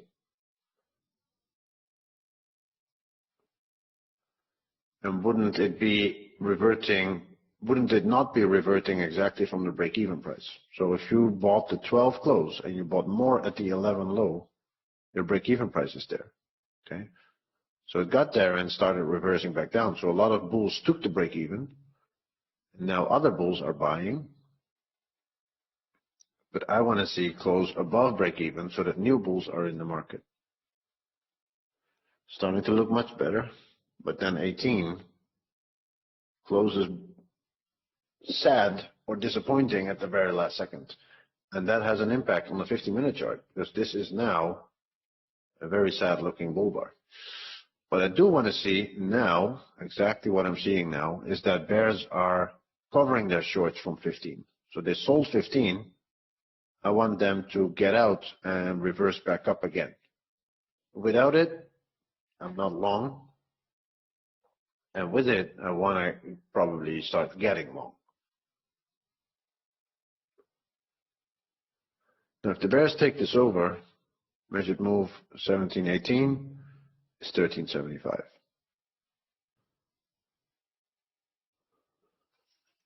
Let's see. I had the questions box wrong and I missed the questions. Okay. Morning. I've heard it can be difficult to trade on the days between Christmas and New Year's due to low volume. Do you find that as well? Well, not necessarily. We just went through the days of last year and they look pretty good. I think they can be difficult to trade because of other factors that you're probably not in your regular rhythm, and everything is a little different. But for just taking a chunk, it doesn't matter if you take 40 points or 10 points, right? Because you can adjust your size for your risk. So if your risk normally is 4 points, but your risk now is 2 points, you can trade 2 times bigger and make the same risk reward. So for me, I never look at how many points I get. I look at, do we take sensible risk reward trades, and did I put my risk at the right level? So income wise, there is no difference. But I think it's just more in your rhythm and in your biorhythm, and maybe people are around in the house that normally are not around in the house. So it's difficult to be in your zone, in your habitat type of thing in these days. Okay, the darn Christmas tree that is always in the way between trading room and the office. Okay, so I don't think E-mini has ever not enough volume to trade, except for the boring holidays. So Thanksgiving and those broken days, I never trade those. Do you trade DAX differently than E-mini? Nope. The good thing about DAX for me is that it's at the morning, so 9 o'clock my time, DAX opens. And so I'm usually more fresh and better and fitter and more equipped to trade good in the morning than in the afternoon, but that's my preference. Would you short? Sorry, yeah, I didn't see those questions before. So would you short if this bar closes below 8? I don't know. What is the significance of yesterday's bar 5? It's the midpoint of shorts. So if you short it here, you probably are still stuck in your short. So I'm thinking we can go back there. Is the DAX differently than how you trade ES, like different behavior? Well, not necessarily. I think the setups and the ranges are the same. What I like about the DAX is that the legs are a little bit more visible, just like the Dow. Let me pull it up again. Like, it's just easier sometimes to see the legs on a more on a larger chart. So this is a little bit larger. The ticks are a little bit more visible for me.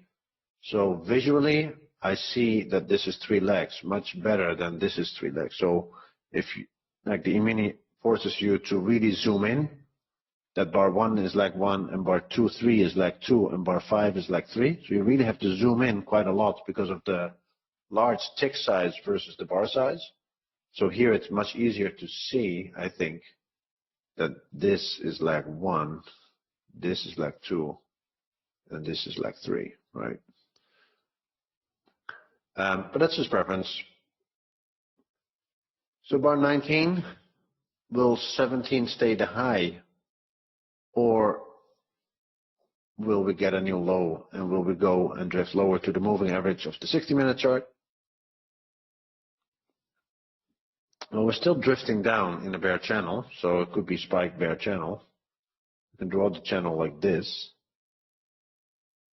if you want. You can draw the channel like this if you want. But we're still drifting down. The last thing we did was make a new low. So although 17 was good, 18 was good, the follow-through on 19 is already disappointing. But if we can get a high 2 here, that will be more impressive, especially if we can break the 15 high. So right now it's still short-ish, but you can see not a lot is happening. We had a bull bar on the 60-minute. We're having a bear bar on this 60-minute, although we still have 25 minutes to go. On the 50-minute chart, we're printing zebras. So white, black, white, black, white, black. This is our first moving average gap bar on the 50-minute chart since the bear bar on the 22nd. And it's not a super strong buy me close. So it's just difficult to say. We're still bullish on higher time frame. This could be a nice looking high too, but we need to take out that 15 high before we can get back to yesterday's 72 close. But we need to take out that 15 high before we can get back to yesterday's 72 close.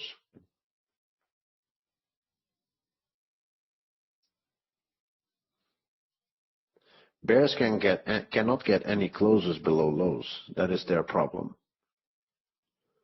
But the bulls can only buy lower to break even. So they bought below 1, broke even on the close. They bought below 11, broke even on that 22. So buying strong closes is not good, but buying to get bulls to break even, that's probably the strategy. Bears only sell high and they scalp out at new lows. So when they sell here and you get a new low, the bears cover because the bulls buy. So the result is a very slow moving bear channel. Do you respect higher time frame patterns more than lower time frame? If you mean 50-minute and 60-minute, yes, absolutely. I respect it way well. I think it's way more important than a 1-minute pattern or 10-second pattern, just because there's way more volume traded in these higher time frames.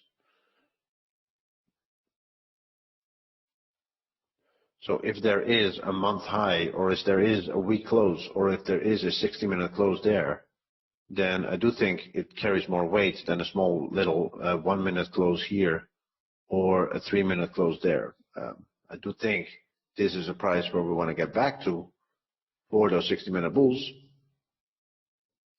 and that this is a place to get back to for the 60-minute bears, right? The 60-minute bar here from 12 to 24, so from here to here was a bear bar. And so that is this price. It's trying to set up a high too, but we're in a bear channel under the moving average. We haven't even taken the last higher low out. So dangerous to buy, especially if it doesn't even close on its high. And so for that reason, I probably would not want to buy it. If it goes above 15, we can do maybe business, but if it's not even a bull bar closing on its high, it much more looks like a two-legged pullback for the bears. So nothing to buy here. And bears are selling for the 18 close and the 19 close and a new low of the day. Starting to look better for the bulls because the bears can't get anything done here. This could be a high 2 after a failed breakout of the lows. But like I said, it still needs to break the 15 high. Still need to get a good high 2. And this is starting to shape up nicely now for the bulls. But let's see what we can do here. 20 seconds left. Nice entry for the bulls. Bar 18 rule in place. So 17 should stay the low of the day. You're going for bar 72 from yesterday, so you get more than 2R.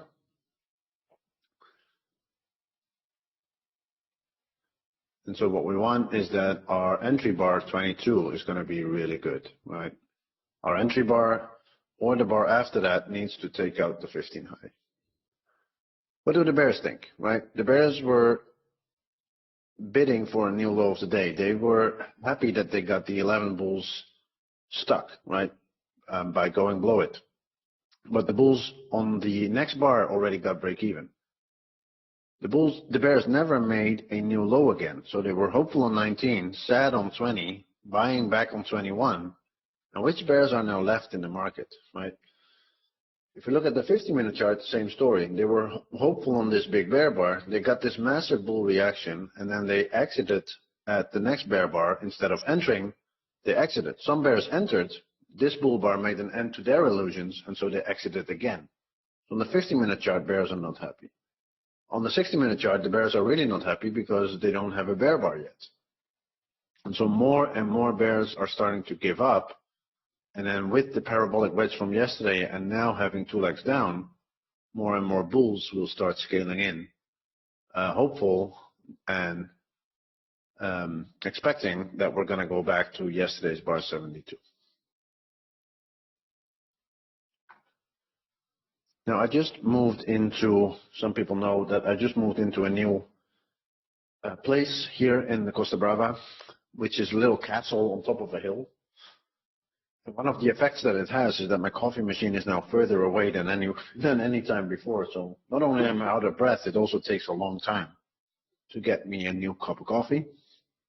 And I'm crossing like 7 climate zones in this house where, dependent on the side of the house, it's warm or cold. So I'm a little out of breath even from just getting a coffee.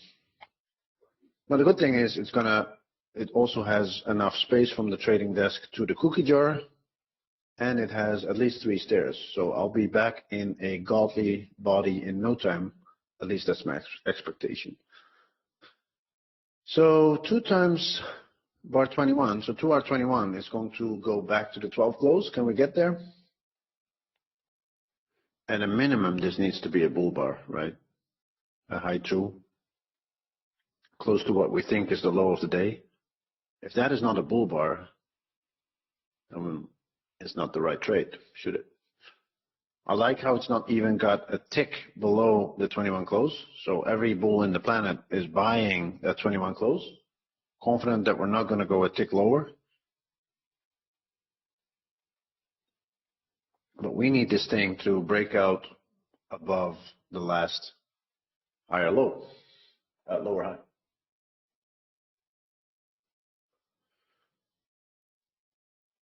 Do you get good internet? I'm a stone throw away from Barcelona, so yeah, no, super internet here.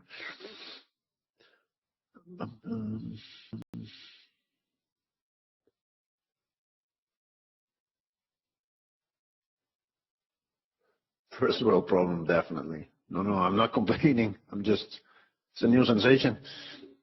Now, come on, bulls, get some stuff done. There we go. Or is it a sideways, small trading range that we're stuck in? Okay, we need to break out above 15. So if I don't see a breakout above 15 in the next 2 bars, I don't want to hold on to longs. And this is sort of what your expectations should be. So you're buying something on, I don't know, a high 1, a high 2, you're selling a wedge top. You know what your entry should be. Like if you're in a good trade, your entry follows the direction of your trade. Because if you're taking a spot on entry, it should almost never come back. But at least your entry bar should be in your direction. Okay, I like this entry bar 22 because it hit at the close of 21. Everybody bought the close of 21. It didn't even go a tick below.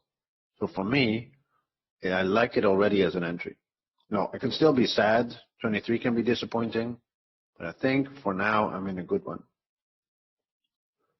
Same here, right? So yesterday's 24,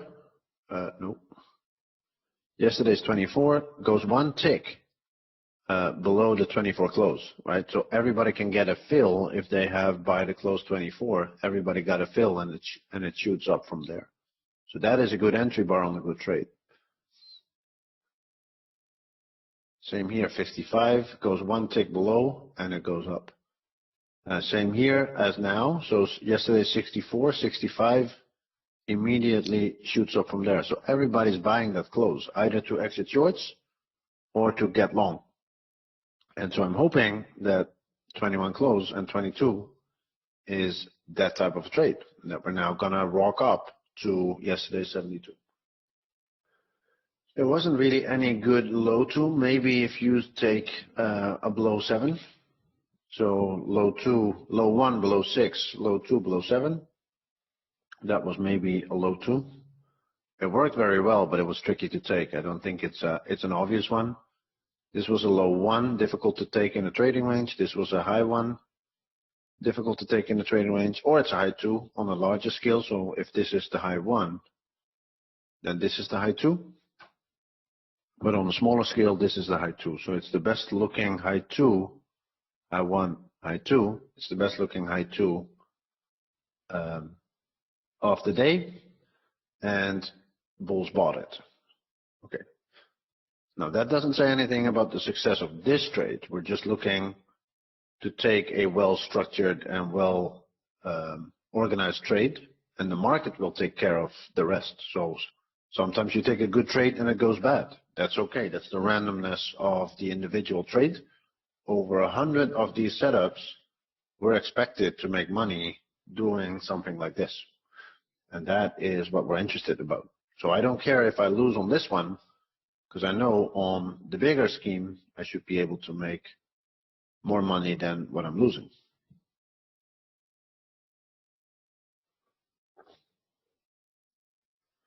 I still want to see within a bar or 3 a break above 15. If we can break a lower high from the bears, then we're not in the bull trend, are we? From the bears, then we're not in the bull trend, are we?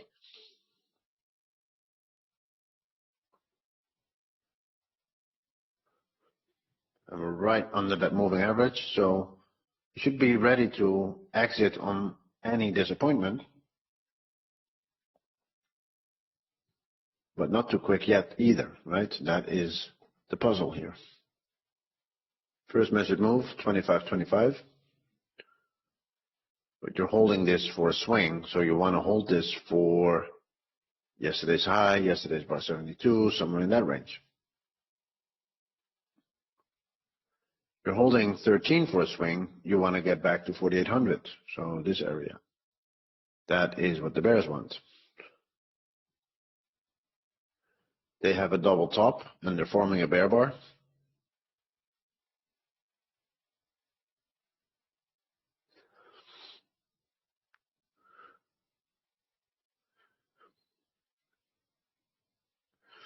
Double top bear, right under the moving average. Bears will sell.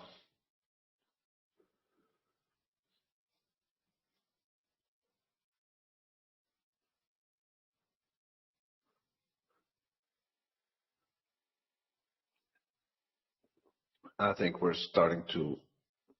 trying to scare the bulls, but it's not working yet for me. Bears want to get below 11 again. So one tick below 11. But it's again sideways in a 3-point trading range. So it was sideways in a 3-point trading range here. It drifted down and up and down, and now it's going sideways in a 3-point trading range here.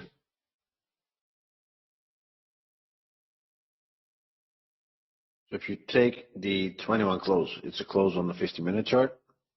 You put your stop below 21. You can get it as 1-to-1. You can get it as 2-to-1. That's limit order scalping. Bulls are still hopeful that 17 is the low of the day. Wedge, 2 big legs after a parabolic wedge. Should retest the highs of the parabolic wedge, or at least the midpoint of the last leg of the parabolic wedge. So the bulls are still hopeful that we can get to yesterday's 72 close. They took this high 2. They now see that a high 3 is setting up. The low is holding. But the bears are still in it. Some bears are selling more. I think it's always in long or becoming always in long, but I'm not happy that it takes so long to close above the 15 high. There's enough points to make in the trading range like this. If you just refuse to take the breakouts, so if you don't buy the 11 close, but only the 11 low, then you can scalp it to the break-even point.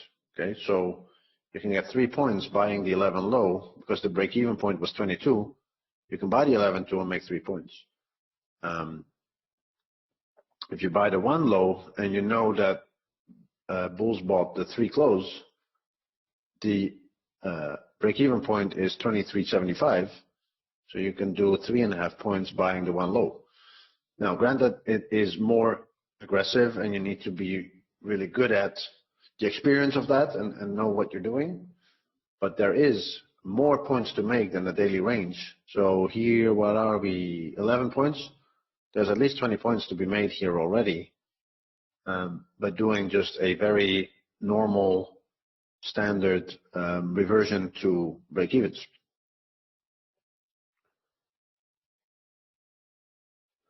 It might not be as exciting, but there's plenty of jobs, day jobs, that are not exciting, and people can make a lot of money. I find it intellectually stimulating to look at all of these tiny little ranges as well. So for me, there's enough here to get out of. So again here, 24. So the 24 close is a close on the 50-minute bar. It's a big bull bar closing on its high. And so price will probably return back to it if we come down. I don't think we're going to come down. I think we're going to go up now. But if we come down, let's say to 20.75, we're probably coming back to 22.25. And so there's scalps to be made all across. Using the 50-minute chart and using the 5-minute stops, there's lots of scalps to be made. And this is, I think, what Al means when he says, I see almost a scalp on any bar. Well, it's that type of scalps that he sees. Point here, point there, sell below here, buy below there. Lots of scalps and retests. So you know that if we go below bar 1 and the bulls are break even, we're probably going below bar 1 again to now break out. So you have this failed breakout below 1, we'll go up and we go below bar 1 again and we fail again. And then we start to go up again. So using that type of information, that everything is tested twice, the bulls and bears are breaking even at midpoints, gives you a lot of scalps. Now I'm getting more and more happy with my longs. I now think it's time to break the 15 high. I now think it's time to actually just go to 48.30 in one go. That would be super nice. Interested still to see what happens at that 12 close. But then from the 12 close, we should now go to the 72 close from yesterday. Someone's asking, hey Tim, is there a clock on your charts to be able to timestamp the video to rewatch it later? No, I don't have a clock, but I do have, of course, the bar numbers. So I would use the bar numbers. Who gets better entries, a high 1 or a high 2 in the bull trend, and low 1 or low 2 in the bear trend? Well, if you think about it, then the low 1 and the high 1 takes the most risk because it's not a two-legged pullback or two-legged or a second entry for them. So if you take the first entry, you're taking the most risk, and you should be rewarded with more reward for that than somebody who takes the second entry. And so here on the 50-minute chart, exactly the same thing. Let's clear this up. If you take the high 1, so this one, or you take the high 2, well, if you take the high 1, you have to endure all of this pullback. And if you take the high 2, well, there's a second entry with a bull bar closing on its high. That's an easy trade, right? You should not be rewarded with the same reward as somebody who buys this. And so that's why this price is higher. That's why the reward is probably lower than somebody taking aggressively this bull bar. And so somebody who takes a high 2 should be entering at a worse price than somebody entering with a high one. If that's not the case, it's suspicious and it should be looked at with an extra pair of eyes, or at least an extra line of thought, right? Some 11 bulls are back that are happy that we're back there. 12 closed bulls are next. Are you more regimented when structuring your trades, or are you more free-flowing? No, I'm very, very rule-based, but I have different rules for breakouts than for scalps. So I just look at the market, see what it's doing, and then follow my rules. So one of my rules is never enter a trade for less than 1-to-1. And so sometimes I just have to wait for price to come to me before I can enter a trade. And sometimes that price never comes to me and I miss a whole move. Well, then I probably looked at the wrong target. Ta-dum-dum. So this is going nicely. Can this go to yesterday's high and can this go to yesterday's 72 close? Well, it sure looks like it's a breakout already above 15. It can become a breakout above 13. If it's a breakout just above 15, the measured move target would be 28.50. If it would be a breakout above 13, now we're talking, because that brings us to 48.33. It's too early to say. There's only a minute gone, but this is looking like 3 good bull bars. And more bulls are running for the hills, which is exactly what we want as bulls. We're at the 12 close. Some bulls will be happy that we're back there and exit, but I think this can go a long way. And we're at that, what I said, at that 13 close. So I want to break out above the 13 high. So what's my strategy for a breakout? Someone's asking. Well, it's actually quite easy, but it takes a little bit of training, because the first question to ask is, what is the breakout of? And so what is the breakout of details you to thinking, where's the breakout going to? Now everybody knows measured move. So is this breakout a breakout above 15? Then the measured move is to 48.21, 28.50. Okay. The stop is below 24. So if this bull bar closes as a bull bar, then for me, it's a confirmed breakout. This tiny little close is not confirming a breakout yet, but another bull bar is confirming a breakout above 15. So I know my target is then 28.50. I know my stop is below 24. So I know I can now only buy 23.75 or better for that target if I want to get a 1-to-1. What I see is often price will get there and bounce directly from there. Sometimes I can even get a perfect trade from the breakout or from the pullback directly to that highest target. I take a perfect trade where it doesn't go lower than that and it doesn't go higher than that. I take that whole leg exactly. What I cannot do is buy here, because my risk will be larger than my target. And so I need to either find a way to increase the target, which I don't have as information because I don't have a measured move that way. Or I need to find a way to higher my stop, but no, I can't do that because the stop is below 24.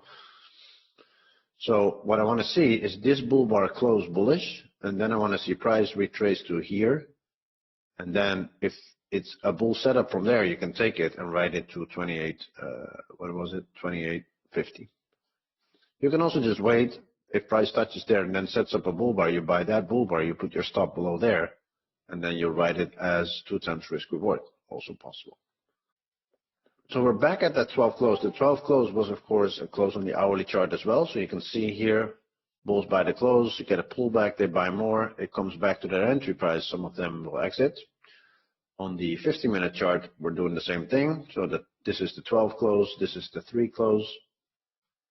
So that's here. That's the next target. But if this closes bullish like this, I think we definitely have a breakout above 15. I'm a little sad that we didn't go one tick above 13. So it's now double top with 13 and it's a breakout above 15. But I do think this is definitely going to go higher to the 5 close. It's just that one little tick that it needed to go above 13. You can't have it all. And there's no bears stuck, so this can go on freely further up. We're rolling along, we're going to go higher. But I mean, it can go freely up if there's no bears pushing for a break even somewhere. Like every bear that's sold in here, even if you sold here, you're disappointed, you get out. You sold this one, you're disappointed, you got out. You sold this one, okay, maybe only the bears from 23, but that was a double top bear bar that had some follow through. They are maybe stuck. Okay, well, boohoo. But on the 50-minute chart, nobody's stuck. Everybody who saw this small bear bar with a huge tail got out at the close of that bear bar. So that was here 24.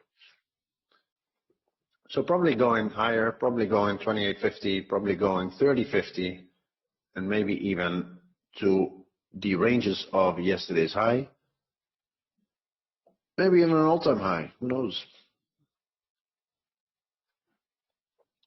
How about the average returns on the E-mini? So I said already, we're back to where we were 2 years ago on the S&P, but we lost money because of the inflation. So we have the same amount of money as 2 years ago on the index, right, points-wise, but with 12% inflation over 2 years, that money is now worth less. Here the average returns from the last, I don't know, 50 years or so, starting in 1961. So you see the average returns per year. 2023 is at this moment 23% up. So 2022 is 19% down, 2021 26% up. The average is about 10.54% over the last 25 years. And so this year is twice bigger than an average year, but then last year was twice worse than an average year. So that is saying the same thing. We're sort of back at where we were 2 years ago. And so this year was a good year. Worse than 2019, but better than 2020, around the same as 2021. For everything to be 10% on average, you can see that the last couple of years, our returns have been quite large. And that means that probably in the next couple of years, the returns will be a little less to get us back to our long-term average of 10%. Okay? So if you have a 26% year and a 16% before that and a 28% before that, you know that your moving average, if your moving average is 10%, that there's going to be years where it's less. And so we had a minus 20% year to just go back to that average of 10% over 5 years. This is the average of the last 5 years. So the down year 2022 brought us back to the 10% over the last 5 years. The down year in 2018 brought us back to 8.5% over the last 5 years. And the down years here brought us back to 1.6%. So that set us up for higher returns. You know that if the long-term average is going to be 10%, and you have some very good years in a row, that there's going to be a disappointing year to bring us back, basically to the moving average of average returns. Okay?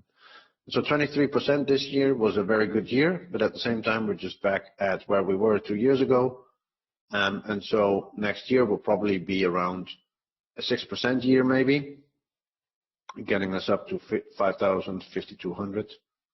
We'll have to see, but that is probably what we'll see. We won't see 20% return next year, I think, again. Still going good in our low bull trend. To our bar 24 is 28.50, so it looks like we're going 28.50 minimum, the 5 close.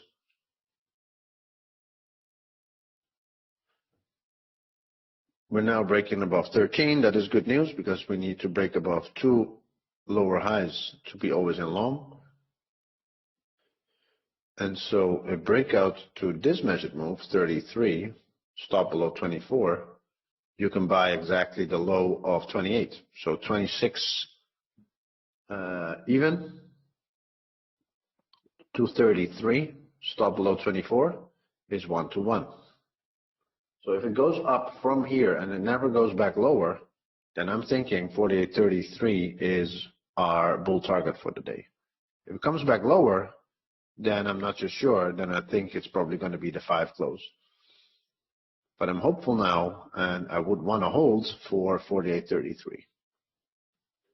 Why not use the measured move from the low of bar 17 to the high of bar 18? Good question. Bar 17 to the high of bar 18. To the high of bar 18? Okay, fine. I don't think that this is a bear stop, so I don't consider it to be a range for a measured move. So I would want to then use this. I think you're cutting yourself short by doing that. That's not a measured move that I would measure, but furthermore, it's not enough of a profit to take. So I would want to, I think if you do that, you'll find yourself going into an area where you take not enough profits on your wins versus the losses that you incur. So find a way to increase your wins, and one way to increase your wins is to take it for a minimum to 28.50. So above here, that is a lower high from the bears, and so if you break a lower high with convincing bull bars, you're expecting at least a measured move. So don't take any profits before 28.50. So I said if I take 28.50 as my target, and I take my stop at the 24 low, 23.75 will be my entry. If I don't want that, but I want more, then here 33 is my entry.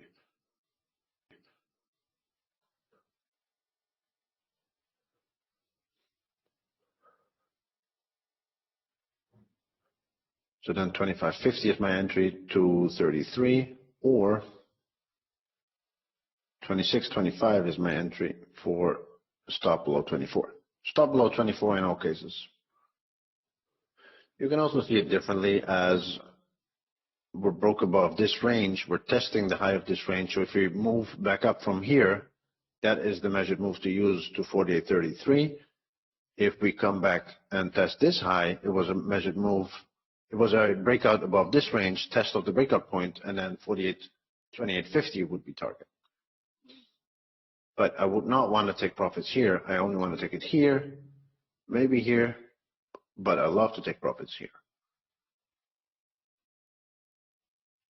The pullback will tell us where the breakout point is. So was the breakout point here? In that case, we're going to go to 28.50. Is the breakout point here? In that case, we're going to go to 33.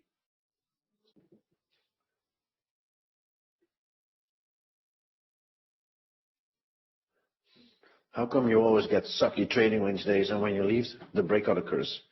Yeah, that's because like I set that up that way. No, I don't know. I don't care. I love this price action. Like, give me a 5 points range and I'll get 20 points out of it. Like, that's the fun of it. Give me a 200 points days and sometimes it's difficult to make 4 points. Right? You never know. So price action is all the same. Actually, if you get good at trading ranges, then no, at least half the time we're in a trading range anyway. When I grow up, I want to be just like you. Definitely no. Nobody wants to be like me. Which country are you from? The Netherlands. First world problems, yes. I have a lot of them.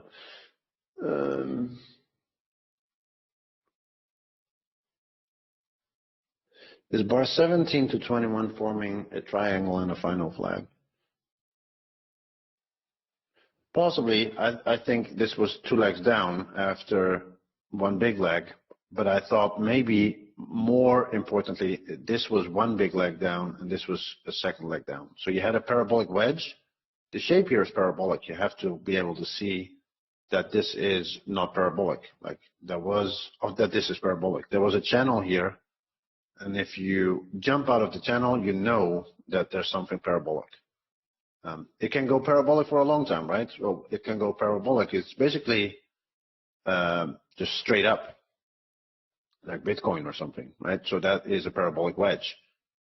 It's not going to last forever, and it's dancing chairs. Like as soon as the music's out, then everybody's out. So in this case, 73 was a new leg up, and as soon as we got below 73, that is where the stop was. But a parabolic wedge usually gets two big legs in the opposite direction. So parabolic bull wedge, one leg and second leg. So I would still be looking to see a reversal back up to test the extremes of the parabolic wedge. But your question was, is bar 1721 forming a triangle final flag? 17. Yeah, I think it's just trying to break out, and when it doesn't work once, it doesn't work twice, it doesn't work three times, yeah, that's when bears give up. So bears get disappointed. They sell a close, they get disappointed, they scale in, they get out. They sell a close again, they get disappointed, they scale out. They sell a close again, and now they're disappointed by 24. At 24, everybody knew what was going to happen, right? We're going to go higher. So everybody buys this bar 24. So it looks like 13 is the breakout point. Okay, so breakout, test it, and reverse. And so 48.33 is our target. So again, I'm really interested to see the price action on January 2nd. Because usually in that first week, you already get a major trend. And it can sometimes set the tone, or a couple of days later it reverses, but a lot of price action takes place during the first week of the year, and it can really set the stage for what's to come. So if we get a beginning of what looks to be a bear trend, I say on the 2nd, 3rd, or 5th of, what is it? The 5th is Friday? Yeah. We get like a little bear trend going on one of those days. I would want to ride that sucker for the rest of the day, because chances are that's going to be a huge bear trend. Likewise for a bull trend. So if you get a good bull trend first week of January, I would want to get in and ride it as long as possible, because we've seen some really, really huge trend days in the first weeks of the year. And sometimes that can make the whole month just riding that trend. And it's usually one of those trend days that just starts on one side of the screen and it ends on the other side of the screen in the opposite corner, right? So, yeah, I'm always excited for the first week of January. And so if that is going to be bullish, then I wouldn't be surprised 5,000, 5,200 for the year. If that is bearish, then I would not be surprised if we find ourselves here in the middle of these three bear bars, 4,600 and lower, quite quickly.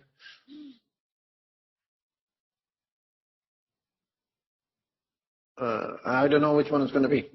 So 2021, 2022, it was obviously bearish, right, from the first day of the month. I saw the same thing in the 1st of November. So when we had the close here of October, on the first day of November, bulls bought and we shot up for the rest of the month. So absolutely crazy bull trend here. This was October 30, and this was the 1st of November. So here. So at the close of the month, bulls looked at the chart and thought, three legs down, support level. They bought the October close, and from November on, we just went up and up and up and up. And we covered the whole year's profit in 1.5 months. So the same can happen actually in January. If we look at January here, this is January 6, where I put the marker under. It's January 6, 7, 8, 9, 10. No, in the first 2 weeks, we have already covered 200 points. And in the first 4 weeks, we've already covered 10%. So by the end of January, sometimes we can already have covered a huge area. And then, of course, the year before, Same thing here. This was here. This was January 3rd, and then January 5th, an enormous bear day, 6, 7, 8, 10. And then by the end of January, we were already 4450 coming from 5,000. So that was already 600, like 10% down in 1 month. So coming January, I'm interested to see a huge trend either way, okay? And I'll just try to ride it for as long as possible, and then also try to ride it for a swing in the rest of the month. Right now, I don't care if it's up or down. I think it might go down, but if it goes up, fair enough, I'll trade it that way. But first week of January, pay some attention to price action.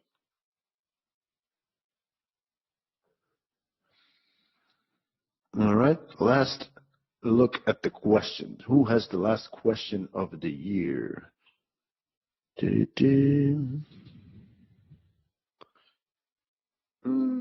How can we join your DEX channel?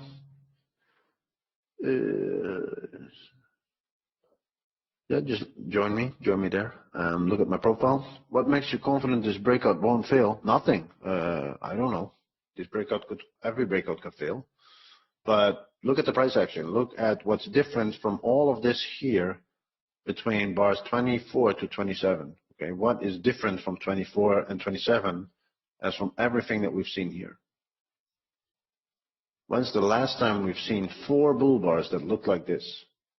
Nowhere in here, nowhere in here, nowhere in here, nowhere in here. It took us all the way through, probably here, this was stronger. But this is really, really strong. And so it's a breakout of something. Now, is it a breakout of 13 or is it a breakout of 15? We'll see. But it's a breakout and it's super strong and it will go higher. Can it fail? Can we go below 24? Of course we can go below 24. 1 bar is enough. Probably somebody who has enough contracts to sell can bring us there, or a group of people. But right now, the odds are that we're going to go here and that we're going to go here. Nobody knows anything for sure in the market. What would you tell a driven 22-year-old who wants to become consistently profitable? I would tell him to look at this chart of average returns from the S&P 500 and then pour everything in. Like, think about your investments before your day trading. That is what I would want to say. Would you add to your positions above 29? No, because I would only add to my position if I can also decrease my risk. Okay, so how can I decrease my risk? By putting my stop somewhere else, and the stop is still below 24, and so my risk is 6 points, and I can't decrease my risk anywhere else. So I can't add to my position because I can't decrease my risk. And so I can only increase my position if my risk is lower, so that my overall risk tolerance is the same. But to the other question, if you're now 22 years old and you're in this trading room, you're going to rock it, man. You got enough time. Take it slow. It's a marathon. Take it slow. Don't forget your investments long term. And you're going to make it. You got 40 years to build a heck of a retirement. That's just awesome. I wish I was 22. All right. I like that as the last question of the year. All right, folks. That was my part for the day. Rose is knocking at my virtual door for taking this over and bringing you the breakout. It was my pleasure this year, guys, to sit here in the trading room and talk to a wall and you guys at the same time. Loving it to get such good responses. I had some very heartfelt messages from people here in the room. So thank you very much. I'm wishing you a happy new year, and I'll talk to you on the other side of this year. Thanks, everybody. Take care, and goodbye. Hi, everyone. This is Rose. Okay, so here's the afternoon session. I always start at 12:45 p.m. Just wanted to remind you guys. Normally, it was 1 p.m., so we generally stay around 3 hours in the morning and 3 hours in the afternoon. So, so don't expect anybody to just pick up right away the morning session ends. If you're familiar with Al Brooks's old sessions, when he did the entire day, he actually took a lunch break. So we get this question a lot, and I don't think people are just joining and they may not know, so I'm just letting you guys know that I don't generally start until 1, but I moved it to 12:45 because it's the lunch hour. It's slower price action. Anyway, so we have trading range trading happening here is on the S&P market. I did post and said that this is, I post 2 things. I post an encyclopedia chart and saying that since this is a trading range trading, the opening of the range, opening of the day, tick price will be magnet. So we are there right now. So you can see that we're testing trading range highs and not able to break out. All bulls got was a 10-point target. Now there are more targets here, but it's only if we stay above the EMA. So this right here makes it difficult for bulls to get a breakout. We do have a magnet down here, but the market is slightly bullish. So we could find perhaps buyers underneath the EMA here if we can actually trap the bears. The only problem here also is that we are so close to the Globex low once again, and market failed to test these targets. It was a 1-tick failure to test some of my bear targets earlier, right around here, but it was a balance zone, so we know there are buyers there. It was also a resistance turned into support, and we just bounce from it. So when we get down back to a possible trading range area, which is this yellow zone, buyers were waiting there. One thing that the bulls are doing is they're buying below the prior lows and going back to climactic bar highs, and testing those. So there is a 2-legged move here. We test its high, but not able to break above. Now, if the bulls do show up here and we get back above the EMA, I have targets 29.25, 32.25, 35.50, and 38.20 point. But I don't think this is doable anymore because bears actually moved the market. Well, that's still doable 20 point unless bears actually test this and don't expect bulls to get back up here. So bulls are trying to prevent bears from getting a 9 to 10 point swing target, because if they prevent it, then they can still get back up.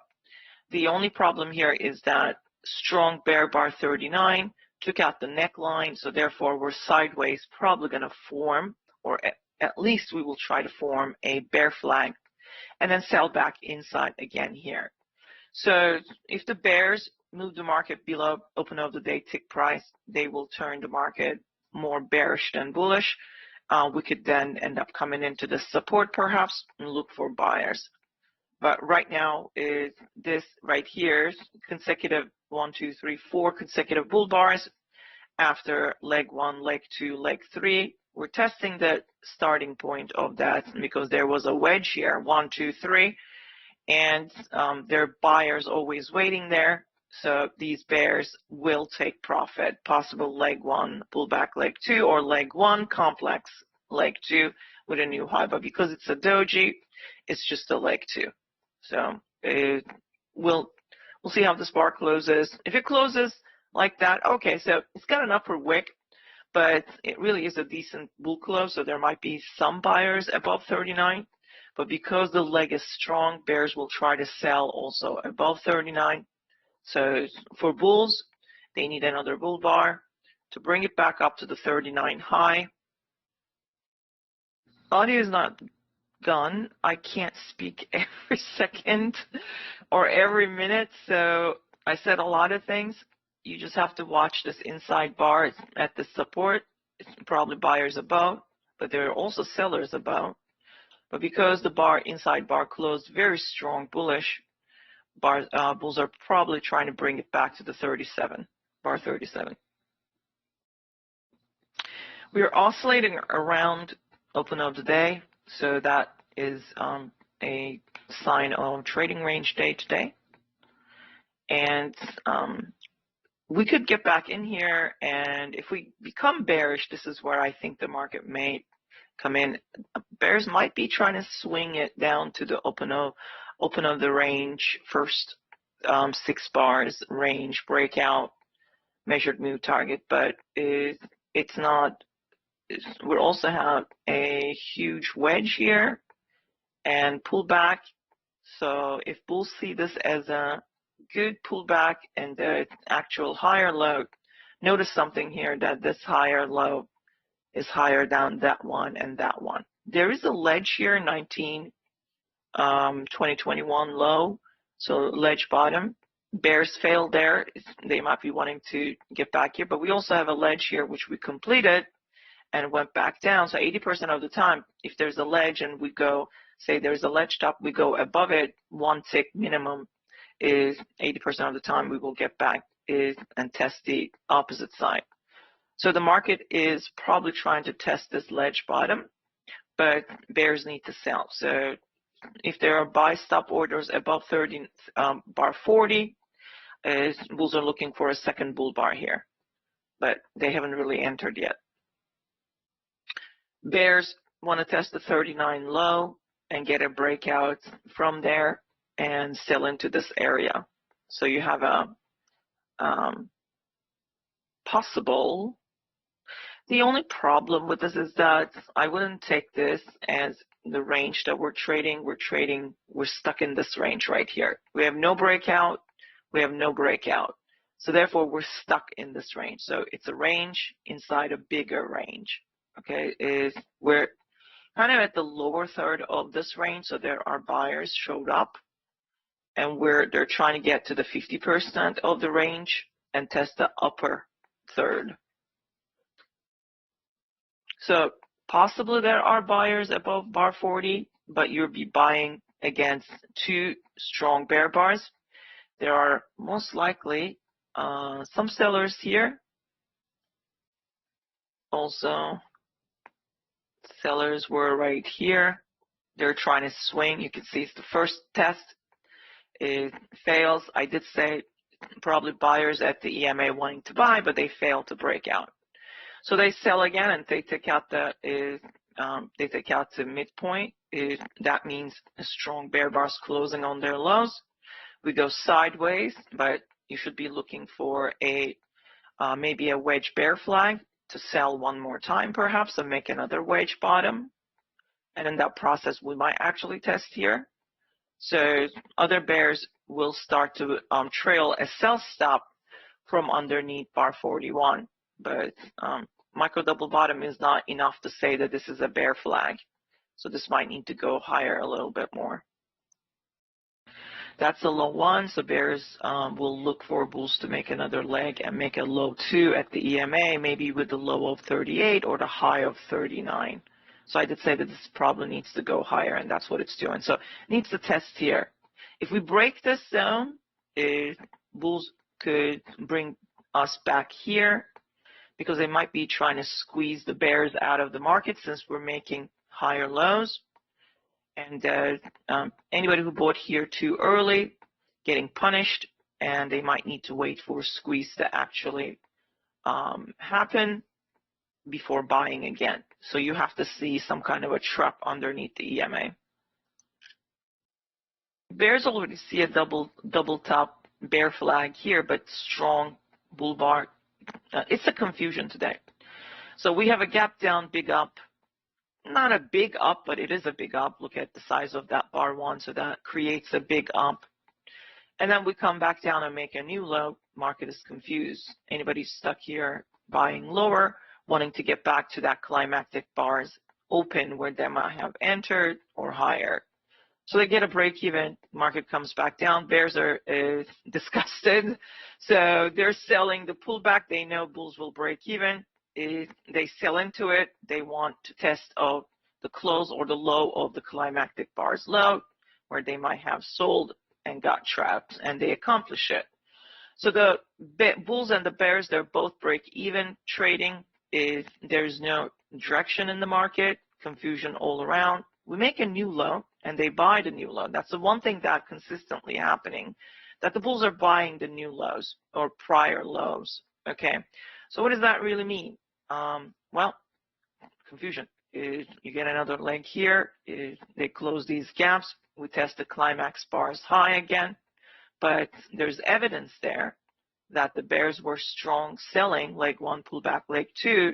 They tried to get a leg 3 but failed. But starting of that two-legged move is a valid supply zone. So what the bears will do, they will count to see if there's a 10-point swing, 15-point swing, 20-point swing. They will wait for bulls to take profit, and they will sell into it. So this was a 9-point swing, 27 high. Measure from the 17 low to the 27 high. You will know that this is a 9-point. So the first slew of bears trying to sell the first bear bar they see, but it's not a good bear bar, is it closed on its midpoint, but no less, okay, is no lower. But it gets a two-legged move, but strong bull leg, so probably 50% of that leg or key level, key price level, which is EMA, buyers waiting. You can see the limit buyers are buying. You get an inside bar with a body close on its side. You can buy one tick above, expect the highs to be tested. This time, bulls actually got their 10-point, but no more closing a bull bar, and they're exiting. So inside bear bar is sell stop orders will be parked underneath 36. And then the market sells, right? Anyone who was still up, they buy here, break even. Point of no return, bar 38. You can, if you're still long, you need to exit out and put a sell stop order one tick under 38 so that you can make money. So that's basically a measured move to the downside in a way.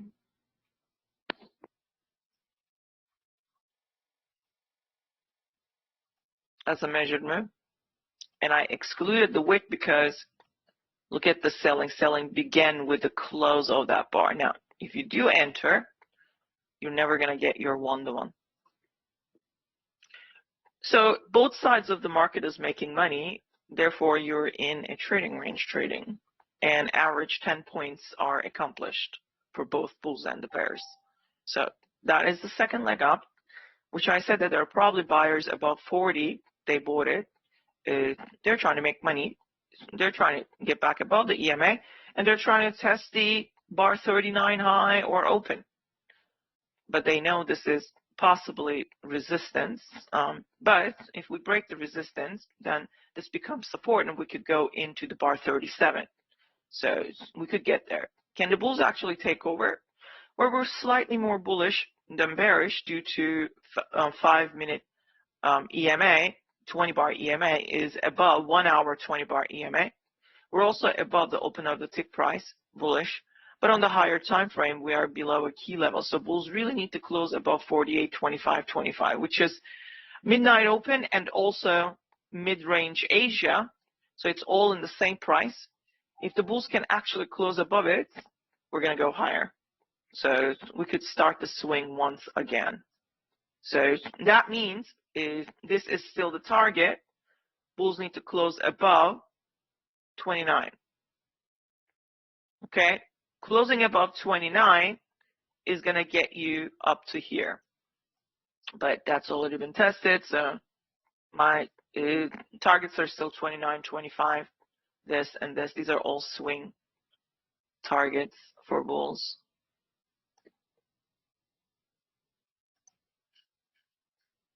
So hopefully if you paid attention, I said there were probably buyers. There were also sellers, but sellers didn't get any traction.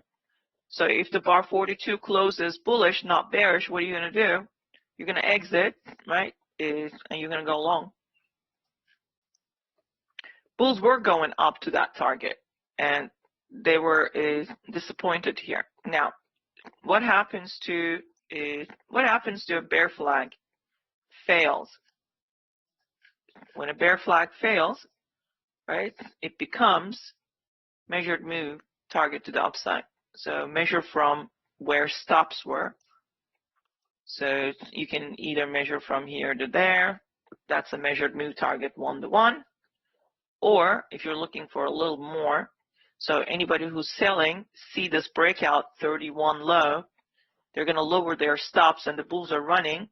So this is what the bulls see. They want 11 point, and above 11 point is my next target anyway. So they might be going there. So that is 1-to-1 target.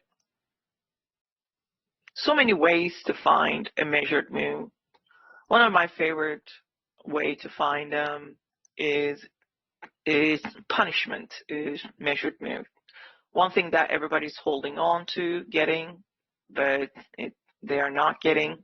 So bulls know that, and if you see this, this is a disagreement bar. Disagreement in the market means market is disagreeing that this should go further down or the contract prices should be marked further. So they're disagreeing and they're showing their disagreement pretty loud and clear. So you're still bearish and you're still holding this. You're going to be forced to not only just sell here, but sell even higher. Remember, this happened to me days ago, last week or so. So see this? There's no point of holding. Yes, there will be sellers, but at this point, I think the market is trying to get back up to here, maybe even above bar 5, probably trying to get back up to 73, bar 73. Here comes your target. You really need to scalp there. If you see a bull bar closing above 29.25, all right, then the next target will be 32.25. Well, that wraps up everything. This is nice. So 2 of my targets are met. We almost got to this. But then again, I said this area will probably going to test. So there you have it.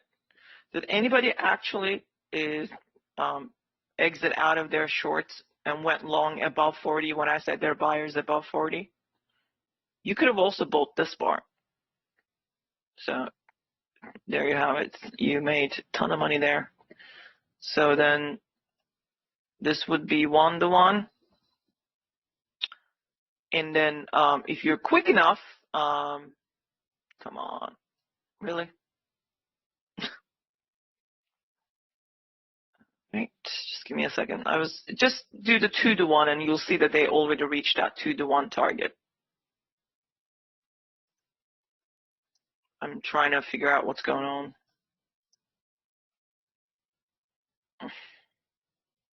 Come on. Quick enough. Come on, really? Right, just give me a second. Just do the 2-to-1 and you'll see that they already reached that 2-to-1 target. I'm trying to figure out what's going on.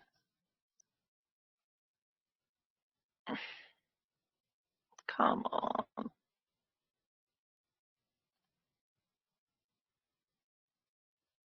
Just waiting for a program to respond. If it doesn't, I'm going to have to force the close. But you can see how quickly we've got to those targets because this was punishment. And it also squeezed. So bulls squeezed out the bears. That's why I said we need to trap the bears under the EMA, and this would go higher. So I put those targets there. I think the bulls are still trying to get to the 35.50. If this bar closes on its side, bar 44, bulls will get there. If we haven't gotten there already. Did we test 35.50? Let me see. No, we were 2 ticks below. So this application failed. So I'm going to have to relaunch it. Just give me a second, please. So if the bar closes, 44 closes on its side, bulls will push for that target that I put up there.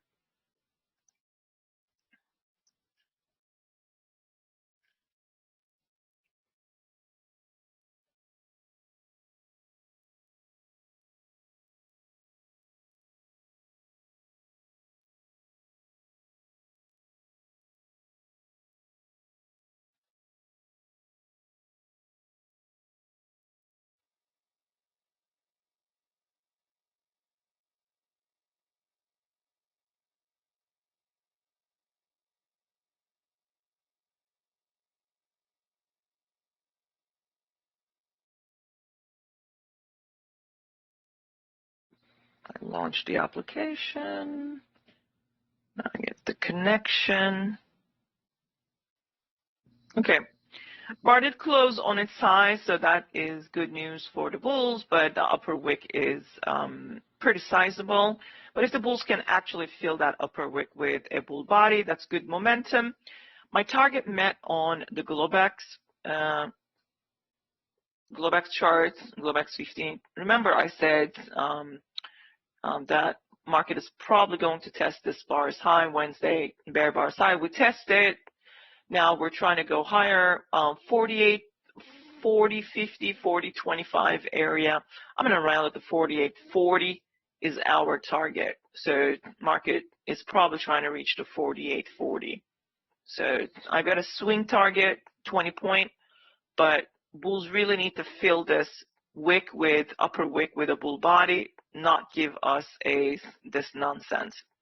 Because it's trading range, we're testing the trading range highs. Nobody wants to buy too high because what they see is a leg one, maybe pull back leg two, or leg one, pull back, maybe complex leg two, or leg three, or the whole thing is leg one, pull back leg two. We might get a pullback and then go. So what bulls want is a 20-point swing out of this, and happens to be opening range. Measured move target also right there, one tick up or down. I think it's just one tick below. Yeah, it's one tick below my 20-point target. So whatever comes first, you need to pay yourself there. Since we are not getting a late day breakout, this is a midday breakout, chances are market will try to go higher. We could get to the 40-point target, so be prepared. Okay, so add another 20 points on top of this. If the pullback is shallow and we're not creating a 10-point move to the downside, expect the 30 and 40-point bulls to actually reach. But first, we need to fill this upper wick with a bull body. If we close another bull body, but not like this, much higher, there's no need to exit out of your long. What happens? We get a strong bear close. Well, there's a breakout test area. This is a very strong breakout. So breakout pullback could be also strong. But this area from 11 point to 10 point could act as support. So if we can find some buyers around here, bulls will try to go back up again. But it could dip into 29 and 28 area before finding buyers. So you have an outside bar 44, inside bar 45. Watch what happens at the 33% pullback of bar 44 or 50% pullback of bar 44. Buyers could be there. So we might need to pull back in there before bouncing again. So I didn't say we would come down to 39 close. So I guess I'm not understanding your question there. You're saying we have ETH 15-minute nested wedge tops with bar 38, and it's a strong bar, bar 38. On the Globex? I mean, I don't count the Globex bar, so I don't know which one is strong bar you mean. But we do have, yes, I mean, it's the same thing, right? We knew bulls were coming to squeeze the bears out of the market underneath the EMA. So that already gone. I'm not sure if we're going to be able to pull back to the 39 because we're bullish. And most likely bulls want a 20 point from here. Although, let's see, that's 35. That's 29. Yeah, that's only 6 points, not 5 points, 5 to 6 points. That doesn't mean that we're going to create a bear trend. We need to close slew of bear bars in order to even think of coming back down to the 39 high, open or close. I don't have that kind of is set up for bears. So I never said that we would come down to 39. So this is bullish. It's trying to go higher. I had bull targets. We reached them, minus one of them, and the bulls are still pushing towards that target. So a leg like this will want at least a little bit more drift to the upside. If we do close above 33.50, then we could get higher. But first we need to, Globex bar needs to close 33.50. Market is still trying to stay bullish. And what it wants is around 40.50. And if we can start the swing again, 40.50 to 51 area above. It's not so far away, but we need to close strong bull bars. Now, can the bears bring the market down and test the bar 44 low? Yeah, but they need to close this bar 46. Bearish, have another bar, bearish, but that will be inside down. There will be buyers waiting to trap those sellers to go back up. So this is inside down, is within the range of 44. If we get this 46 close bearish, then we would get another bear bar. But then at the lower third of 44, buyers are waiting to trap, and the bulls can still take it further up. But I'm watching right now is bar 44 range and where we are in that range. We are at the midpoint of this range. Bears close the bear bar, then bulls bought underneath that bear bar with 46. Now they're trying to get back up to the high of 44 once again, but they need a bull bar. So if they fail and then the bears close again below the midpoint of 44, that tells me then the bears will try to slam it down and try to test the lower third of 44. There are buyers waiting. So what we have here is, believe it or not, this is a flag. This is a bull flag. Flags can go all the way down, test a couple of ticks below before going up. So remember what Al used to teach us. I have seen him actually show that in the course and webinars. So followed by another flag, by another flag. So bulls are trying to get another, they're trying to get a triangle and a breakout, but bears stuck down here selling higher, maybe 10 points higher, I don't know. Yeah, so 5 points higher, and not necessarily 10, but if they sold here, that's where you would sell, that's a 10-point higher. So they're selling because they want a break even. So they already got their break even with 46. 46 did not allow bears to close a bear body below the break even point.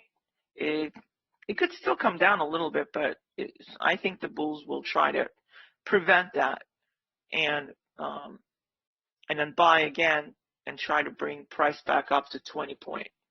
So this right here is only a 575, not even 6 points. So technically bulls can still continue to go higher. So what you're seeing here is that these bears sold bar 38, breaking even by selling higher. But this is also a double bottom higher known neckline. So there is either you measure like this, that's your leftover measured move target. I would take this. You can see it goes right to my 20-point swing. So bulls are basically buying the pullback. We might need another leg down, perhaps, get a leg 1, leg 2, maybe leg 3 even, I don't know. If market can come down here, that's fine. There will be buyers. So bulls need to start closing bull bars. If they fail, we'll come down a little bit, but buyers will be there because this is where they want to go. But if the buyers cannot prevent 10-point move to the downside, this will be no more. So looks like bulls are still trying to reach either targets. So the break-even event for bears is basically 80% of the equation. So the rest of the bears who actually sold here, they want more. They want their original contract to make money, at least lose a little. So their goal is to close below the 48.29. Bulls who got stuck here didn't like that upper wick, both the 33% pullback or closer to the 50% pullback is of this bar, breakout bar, and they got a break even there. So, but I don't think these bulls are going to exit out of the market that easily. I don't think the break-even bears are going to scare them enough to say that they should be exiting out of the market, not expecting 20 points. They will only exit out of the market if they see the bears create an imbalance and about 10-point swing. Then they will exit out of the market. They will even then buy that and break even if they're still holding some kind of a runner, some contracts. They will still buy that break even, and then they will exit out. Then the bears can bring their trend, newly created trend, to the next swing targets like 15-point, 20-point. But there will be a struggle there at that 10-point by bears and the bulls if bears succeed to make that 10-point to downside. If you actually measure bar 44 range, we're right at the midpoint of that. Actually, I could be wrong there. I'm actually wrong. I cannot be any more wrong. This is actually, we're at the 66%. So we're testing the lower thirds of the bar 44. So the buyers are definitely there. And the bears did their best here. If this bar 48 does not close bearish, bulls will try to buy. That would be a second leg, but we might need to get the third leg though. Okay. That is a 33. So basically, I measured it from top to bottom, but if you measure from bottom to top, right, that's a 66% pullback. So the lower third, mid third, and upper third. Upper third profit taking begins. Always test the 50%. It can come down further. Now, it would be problematic if the bar 48 actually closes below 66%. As long as we do not close further down below, buyers can still show up. So bears are trying to get as close as possible to the 38 because they got stuck there with bar 38. So they're trying to break even plus. That's what they're trying to do. But I did say that from bar 28 to 29 area is support. Okay.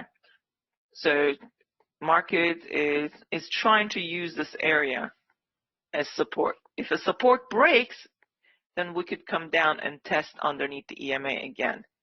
But this is right now support. Bulls need to keep the gap open, and they need to prevent around the support bears to advance. And if they do that, then so that's only 6 point-ish. As long as we do not touch right here, then bulls got a chance to bring market up to, with this deep pullback, back to the 20-point zone. So basically what you're seeing here is a micro 3 legs, believe it or not, it is. Okay, up on this, down on this, up and down at the same time. So that's your second leg and a pullback, all in a one neat package. Then you get up on this and a final leg. So what bulls see there is a micro wedge bull flag, and they're trying to buy. So that's high 1 and high 2. But it's still a trading rate, so buying above 48, you kind of have to be sure that you're going to get a traction. I like to wait for another bull bar, much better close than this one.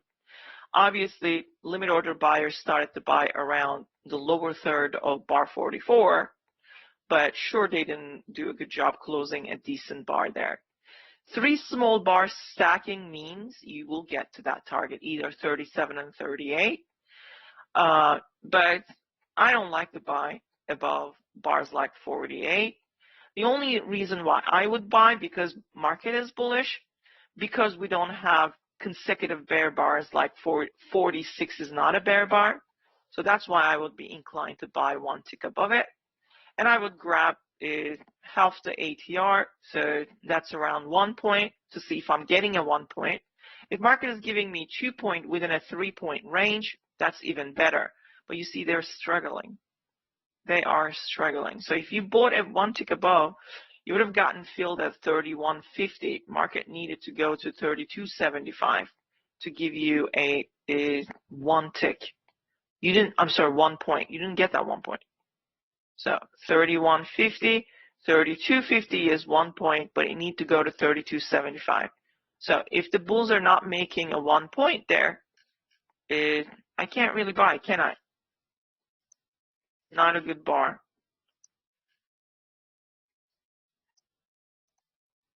So that means what we counted as micro is bear channel, but a wedge bull flag might be actually trying to get the visible third leg down. Now, leg 1, pull back, leg 2, pull back. Okay, so this could be that third leg. So it looks like bears are still trying to get as close as possible to this bar to minimize their losses.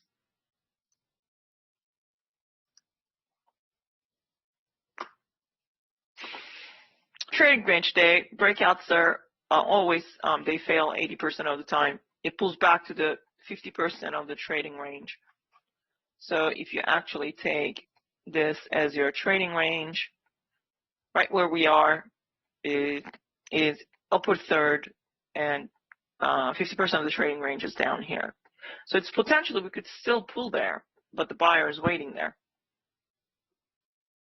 In order for bulls to push higher, they have to close above 48.3350. Somewhere here. So you need bull bars. Then you can expect more bullishness to the upside. We don't have to just, stop here. We could go higher. But we need to get above that level first. So we're still at the, support. Now that's a higher low, wedge, higher low, 49, but not a good buy signal bar. So you need a good bull close. That's what you need. So there is a leg 1, leg 2, possibly leg 3 there. Evidence says selling began there pretty strong. As we get there to the 33.50 area, there will be sellers waiting again, because when you have 2 legs, okay, there's always sellers there. So we could go there. Those sellers will try to sell, but once we get above it, then we're good to go. Because if you look at this area on a 2-minute chart, you see that they have sold. So leg 1, so here's a leg, another leg failed. But really this was actually part of this leg. But because we took out the prior bar's low, so this is a new leg. But then the bears take over, pull back, second leg. Now first leg for bulls, pull back. We're in the second leg for bulls. So in order for bulls to continue to go higher, they have to take the double bottom higher low wedge, double bottom higher low, 121 high. So they have to, they're probably going to want to buy 1 tick above this 2-minute bar. But, I'm not trading the 2-minute chart, so I don't have a good decent bull bar. I've done nothing.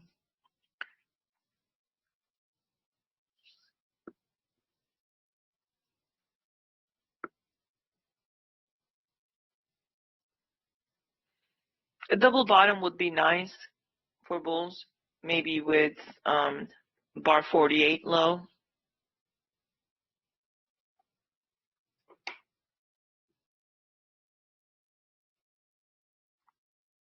A good bull bar would give us a signal and also decision to keep the gap open for bulls. So we need that bar. Gap open for bulls. So we need that bar.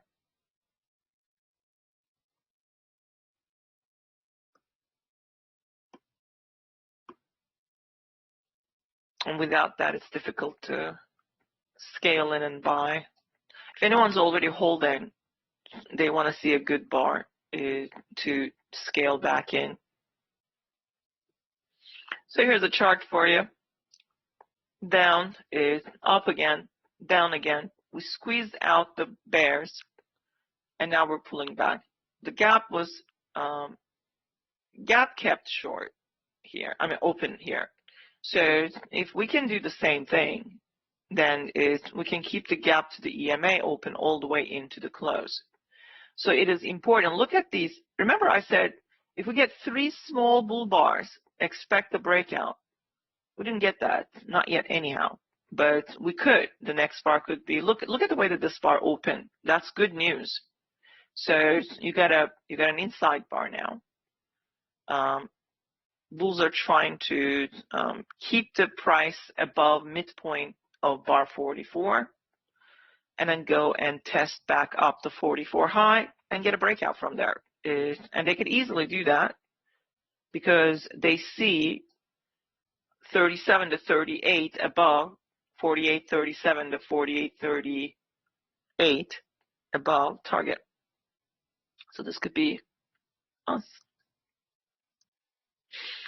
High 1, high 2 failed, but now they might be buying the inside bar.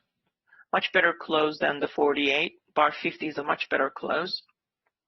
So if you do buy 1 tick above, you're still buying within a really small trading range, but the bears got several legs down and failed.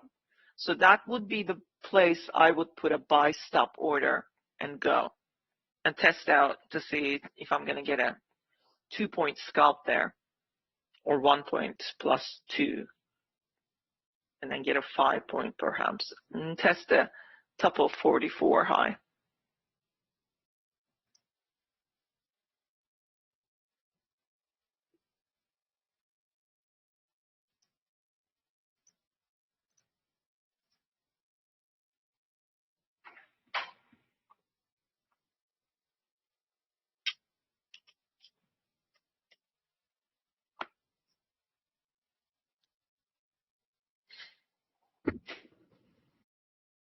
Small trading range, so I would say that there's probably evidence here saying that bears will try to block the bulls.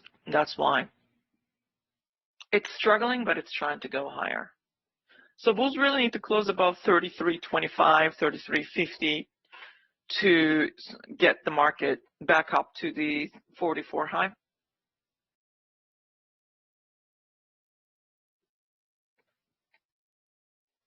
They're trying to get to the 33 to 33.25 area.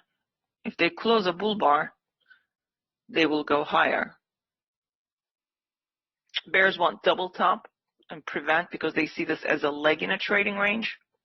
They're trying to prevent so they can bring market back up down to the 48 low, get a double top and break out and get a measured move down, but too many gap opens.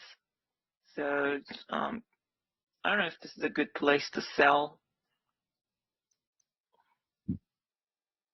So bulls disappointed, both above this bar, coming back. They buy again, bring it back up to the 50 high. If they don't exit and this bar suddenly closes on its side, then we're good to go. But if this bar, after doing this, closes bearish, then those bulls will exit. So watch the way that this bar is giving these bulls possibly exit where they might have entered. But I think the market is still trying to go higher. So I'm watching to see how this bar is going to close before I make a determination whether or not bulls are going to fail here.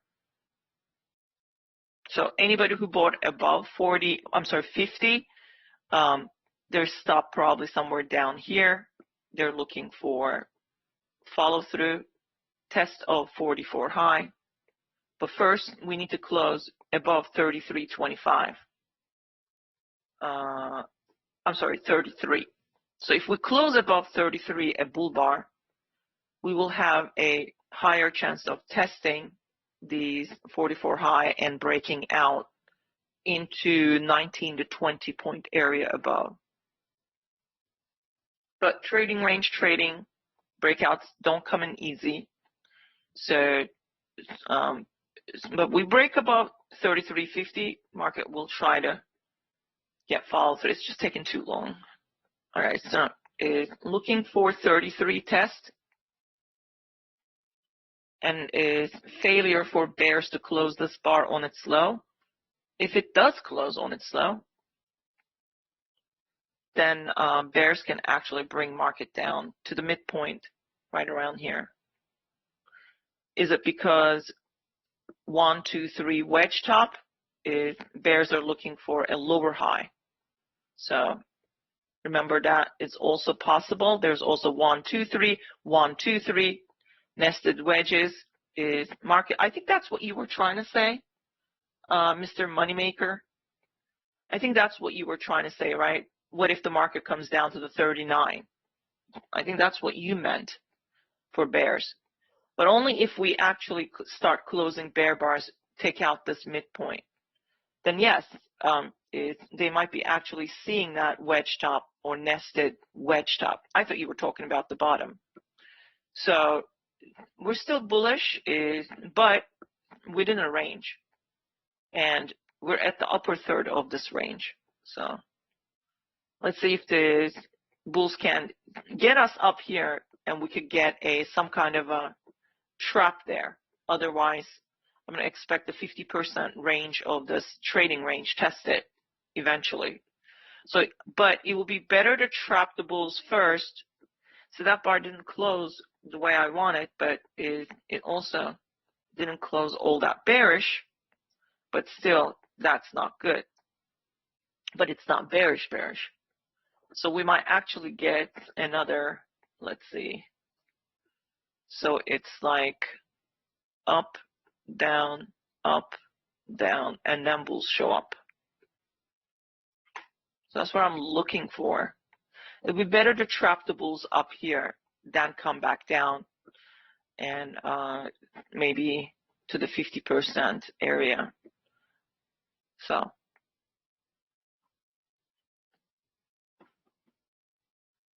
I mean, day's young.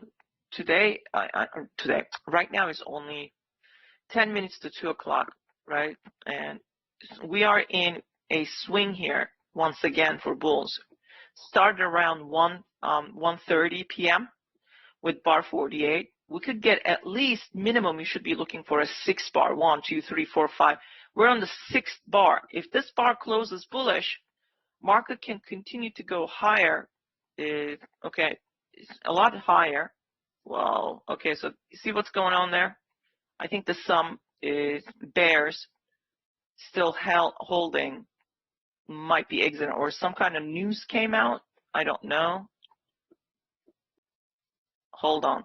Because if we close bullish, we could still go up. So this is the 6th bar. I said 1, 2, 3, 4, 5, 6. If this bar closes bullish, that'll be good for the bulls. We could get to the next hour, 12 bars. Okay, 12 bars we could get. Maybe even 24 bars. I don't know. That would be a small pullback bull trend. But this bar needs to close bullish, and the market needs to possibly get an hour small pullback bull trend. Test of right there. So bulls need to prevent the neckline from taking out. Because if the bear is already seeing a lower high trend reversal, they need to close this bar super bearish. But if this bar doesn't close bearish, bulls will buy. And then that could bring us to right here and further above. So I would like to see market reach this area before coming down.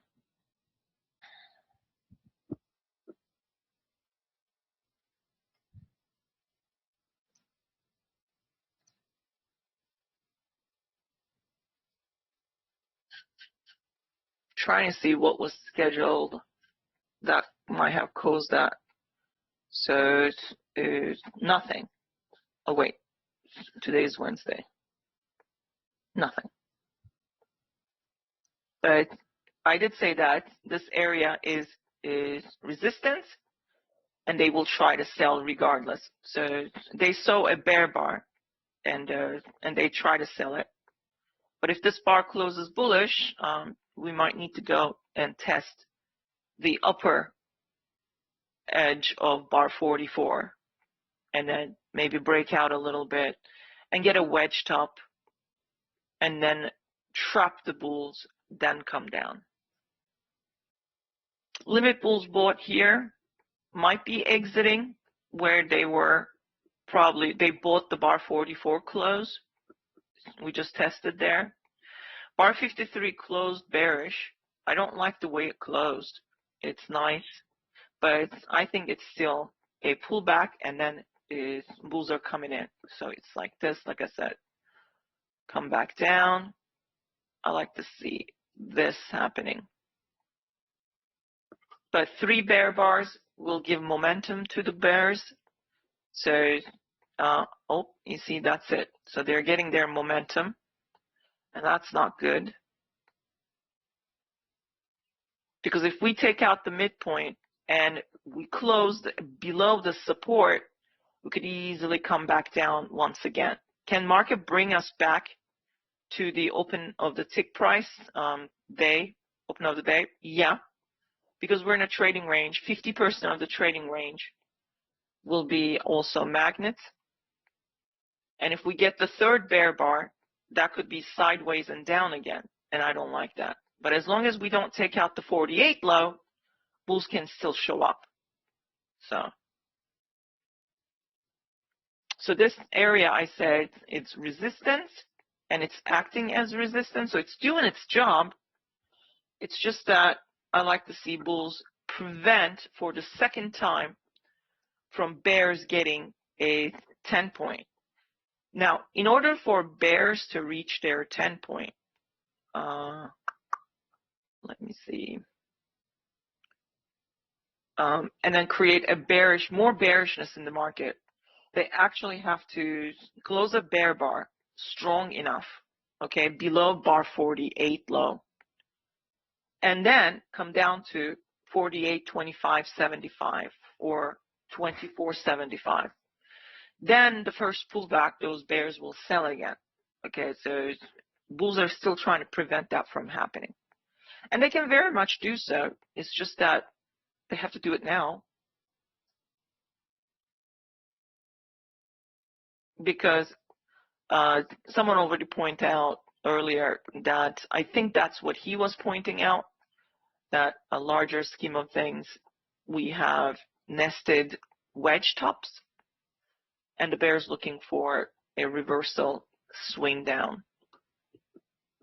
But a move like this goes sideways, looking for a bull flag. So we need some kind of a double bottom, maybe wedge bottom, maybe deeper pullback into the breakout test area, and then go up. But double bottom would be better because we already have a deep pullback and a bull flag form. So this needs to be a shallow and a double bottom at the EMA, holding the EMA gap open. Like we could close like this today above the EMA. So it would be better if the bulls can hold this area. But if the bar closes really bearish, bears will look for a measured move down to here, to that 50% of this trading range. Okay, so we're back to the support again. Possible double bottom, bull flag. Can you guys stop fighting, please? I'm answering all the questions. I can't answer every single question, such as where should I enter. So Matthew is right to say that, because we can't take responsibility over your trades. We're not here to call, but we will tell where buyers and sellers are. So you can make your decision with the right entry bar, whether it's a second entry or a breakout bar, so. So let's not fight about it. I can't answer Discord questions often because it's on a different monitor, so I have a hard time looking at it. You can keep your questions and ask. All right, see, this is now vacuuming within the trading range, back to the 39. All right, so what happened there? Well, we broke the trading. The support. We broke that, and whatever that is, that's now possible measured move is to the downside right there. First, you measure like this. That's your measured move, okay? But then you're probably going to get follow through. That's your follow through. So, you know, it's just third bear bar. It accelerated so much, so fast, but you should have exited out. So what happened there? They actually broke out from the low of this. Now they're getting those targets. 1, 2. But can we now come down here? Well, it's a trading range. And it's also, let's see, we could end up coming down here. So be careful here. We could reach right here. But they will take profit because this is the trading range low. So breakout failed. They started to sell. Bulls got a break even, failed to go higher. Buying above that gave you some kind of a scalp there. So if you bought it, that's 31.25. 32.50, market went to 32.75, gave you a good scalp there, but that's all you got. Then you got this and start to accelerate. I said, this area is a sell zone. I don't know if they're going to be able to swing like this. I wanted to see this, but this is no more. This is completely gone now. None of that matters, okay? This is too much. Leg in a trading range, another leg. It's vacuuming. It could sell more, okay? This is probably going to come down to here now. It's trying to come down to 48.1750 area. So I gave up being a bull with around here. And this happened. I didn't have time to sell it. I did not have time. If I weren't talking, I would have sold it right here. I would have hit sell markets, but it happened so very fast. So when these gaps are now closed, what's happening here is that we're vacuuming down into a magnet. So market probably is going to come down here. Whatever this is being caused or fueled, we're running some stops here. That's one thing. So that's fueling this move. And second, if there's some kind of a news came out, I have no clue. But because I'm not really listening to financial juice, so it could come down here.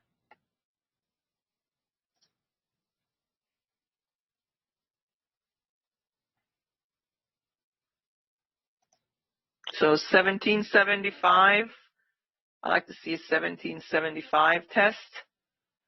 Should test the 1750, but I'm more interested in one tick above. So everybody else will scalp there and leave a runner probably.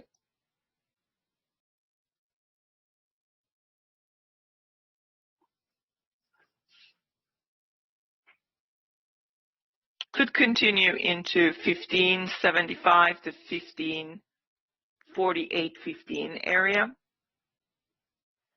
Yeah, that was tough right here. But we saw how, okay, so I finally sold into this and I scalped right there.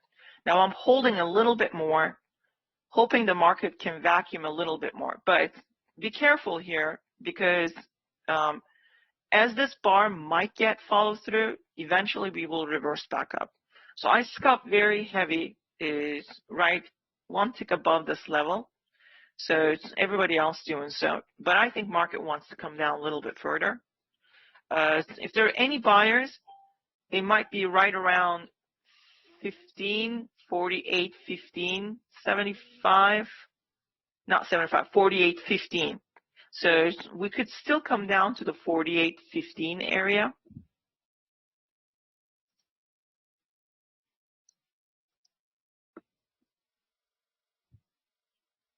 Looking for 48, 15 test. Could come down further, but might need to bounce first. There's sellers above, and there are also bears wanting to bring market down below this 1 hour EMA. We're testing 1 hour EMA, but we might need to test underneath first. Some bears are still taking profit there. Oh, they're accelerating the profit taking. But there are sellers here. 39 breakout, so it's somewhere 39 or the bull bar. Some sellers, these bears will sell again. And see if we can bring it down about 4 to 5 points minimum. So this should come back down to 48, 1650 to 1550 area. I'm still holding, but I had to sell again up here. If this bar closes bullish, then I will exit out. Because it's a micro double bottom where everybody else took profit, which I did. I have a runner down to here, but if it doesn't want to come down, I have to exit. They're selling exactly where I said they would, but it needs to accelerate to move down quickly. The size of the ATR, which is 475, I'm just going to round it to 4. You could do 450. So it's right around 16, 50, 16. We could come down and test again next 2 bars. If the bar closes on its high with a very little small upper wick, then I'm going to exit out because we could snap back. Remember, trading range trading, just like we failed here, we could fail down here as well. And the market has been buying these new lows, but this is too strong. Trying to buy and expect a full reversal recovery is, like the last thing you want, right? It could happen, but first I think we need to test underneath EMA a little bit better. So is sellers sold right around 39 breakout or the last bull bar, right? Right around there. If you actually put your mouse underneath the bar 40 low, you're going to see it.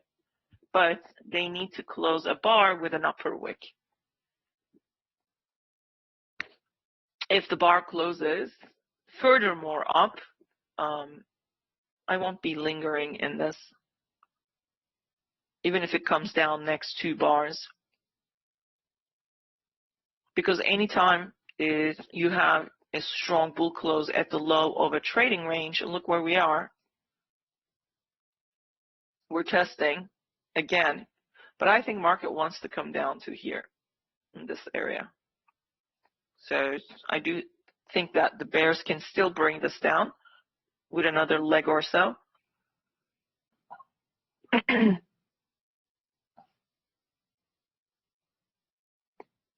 Bears technically have a couple more bars to bring price back down to 1650, 16 area, 48, 1650, 16 area. And they can even test 15 because 15 was their target originally in the 48, 15. And this could come down with another leg and another leg. Test this. Okay, there you go. So that's happening right now. So the sellers did show up here. So I didn't exit out of my short. I said I sold because the only time that I would be inclined to exit out. If the bar 56, because it's an inside bar, and a bull bar closes on its high with a really strong, bull close with no upper wick, that's when I would exit out. But that didn't happen. So you can see we came back down. And I did say that's 16 to 1650, so that's 1650 we're testing, but still not good enough. I wanted is 48.15 to be tested. And in fact, we have still enough time, we could get there. So 48.15, 48.15 and a quarter is my target, and that's where I want to scalp out. So I am waiting for market to get there. Micro triple bottom. If we get a bull bar here, that's a ledge, but if we get another bull bar, then you really need to exit out. Now you have an outside inside, a new combo. 50% of bar 55 is an important area. Probably more sellers waiting at and above, wanting to sell and test lower. Technically, bears can still test the 48.15 or a couple of ticks above before bouncing. This isn't job well done for bears yet. Bars are moving fast, so if you're going to trade very small. Don't trade big lots. You will blow up your accounts because it will move very fast against you. So I'm still holding. I'm still waiting for market to come down to 48.15. But we will reverse back up. A leg like this tries to get a leg and another leg before reverses back up. This area is support, that's why it's green. I like it to be tested first. Area is support, that's why it's green. I like it to be tested first.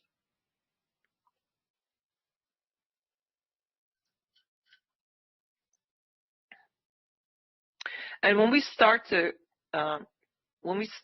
reverse, my targets will be above bar 56 high, and then deeper pullback to 24.50 area. So we'll see. We need a bear bar. So this bar has to close bearish, then we get it. Is another leg breakout. But there are buyers waiting at 48.15. So I'm going to wait to see how this bar closes before I exit. I sure don't want to be stuck in a pullback that pulls very quickly to the high of 56 and then to 24.50. If this bar closes bullish, it'll be problematic, but bears still will want some kind of a double top. My only problem is that look where we are. And we finally tested some of my Globex targets, and that's my problem right here.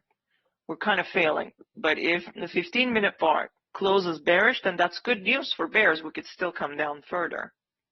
But sometimes a bar like this is what it is in a trading range. It's called perverse applied logic, which is actually fueled by bulls themselves.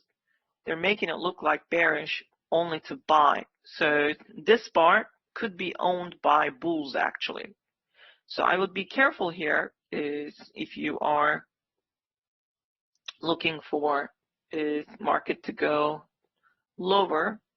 I'm down. I exited above that bar, 58 right away. Now we could go and test actually 50%, 66%. And furthermore, we could actually get back up to the 79%, which is EMA of this bar 55. So be careful there.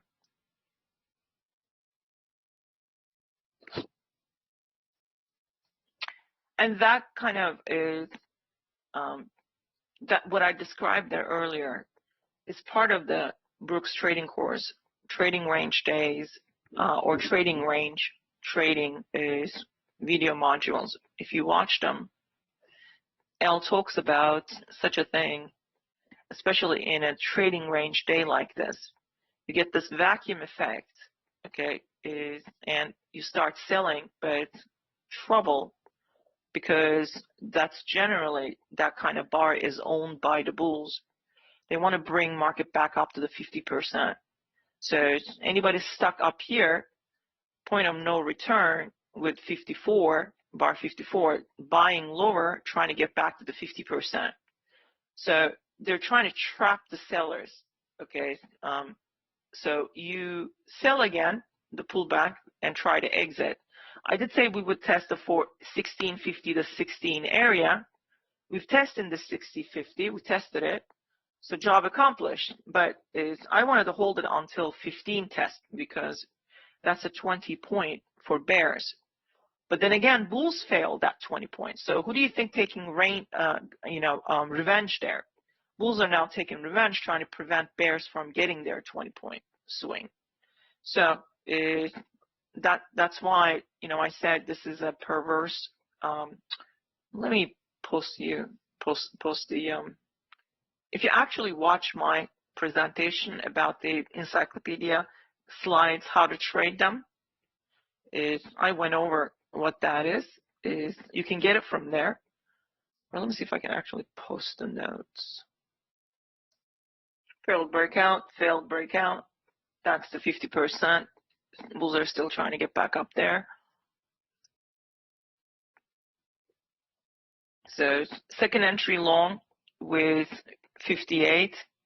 Some bought already where I exited, and there you have it. Well, that was a very, I'll do it again, and you can see how 80% rule applies, and we are right there, 50% pullback. So now bulls want to get back up to where they got stuck. 60% of the time, they will make the market because they own this bar. That's a vacuum effect, and just read what I posted. So they're trying to get back up to here, basically back to the bar 44 close where they might have bought, or as early as 43 high, which we're testing right now. But I think they will want a lot more than that. But this is where you decide whether or not you should take profit. I would hold it until 48.29 area, maybe a little bit below, because there's a breakout test right there. This is where they're trying to go. Starting from here a little bit higher, sellers are waiting. But you saw how 80% probability of reaching 50% pullback to break even for these bulls who got dumbfounded here. Okay, sudden, very fast selling, they still get. Those strong bulls will buy at a key price level on a higher time frame. Also, in this area that I have marked long ago and posted since I came back on. It's a good place to buy. So now you see, Benji, a good demonstration of how that works, which happens all the time. Whether it's a small trading range or a large trading range, you're going to get that. So you just have to figure out who owns the bar, okay? Like a small trading range, right? So you can see, like, for example, let's take a look. Here's a small trading range right there.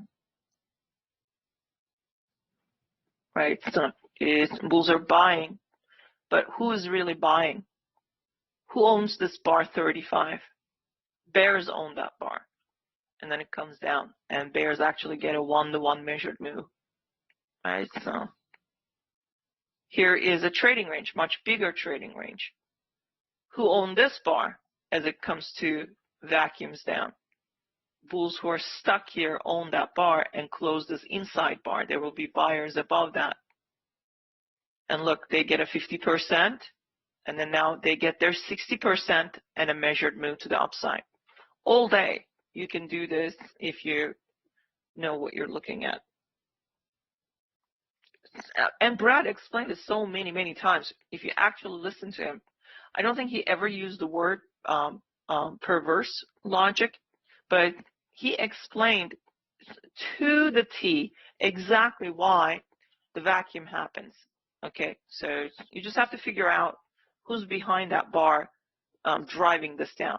But the one thing that you would hear either Al Brooks or is Brad to say, a bar like this, expect another leg or two. You got that leg.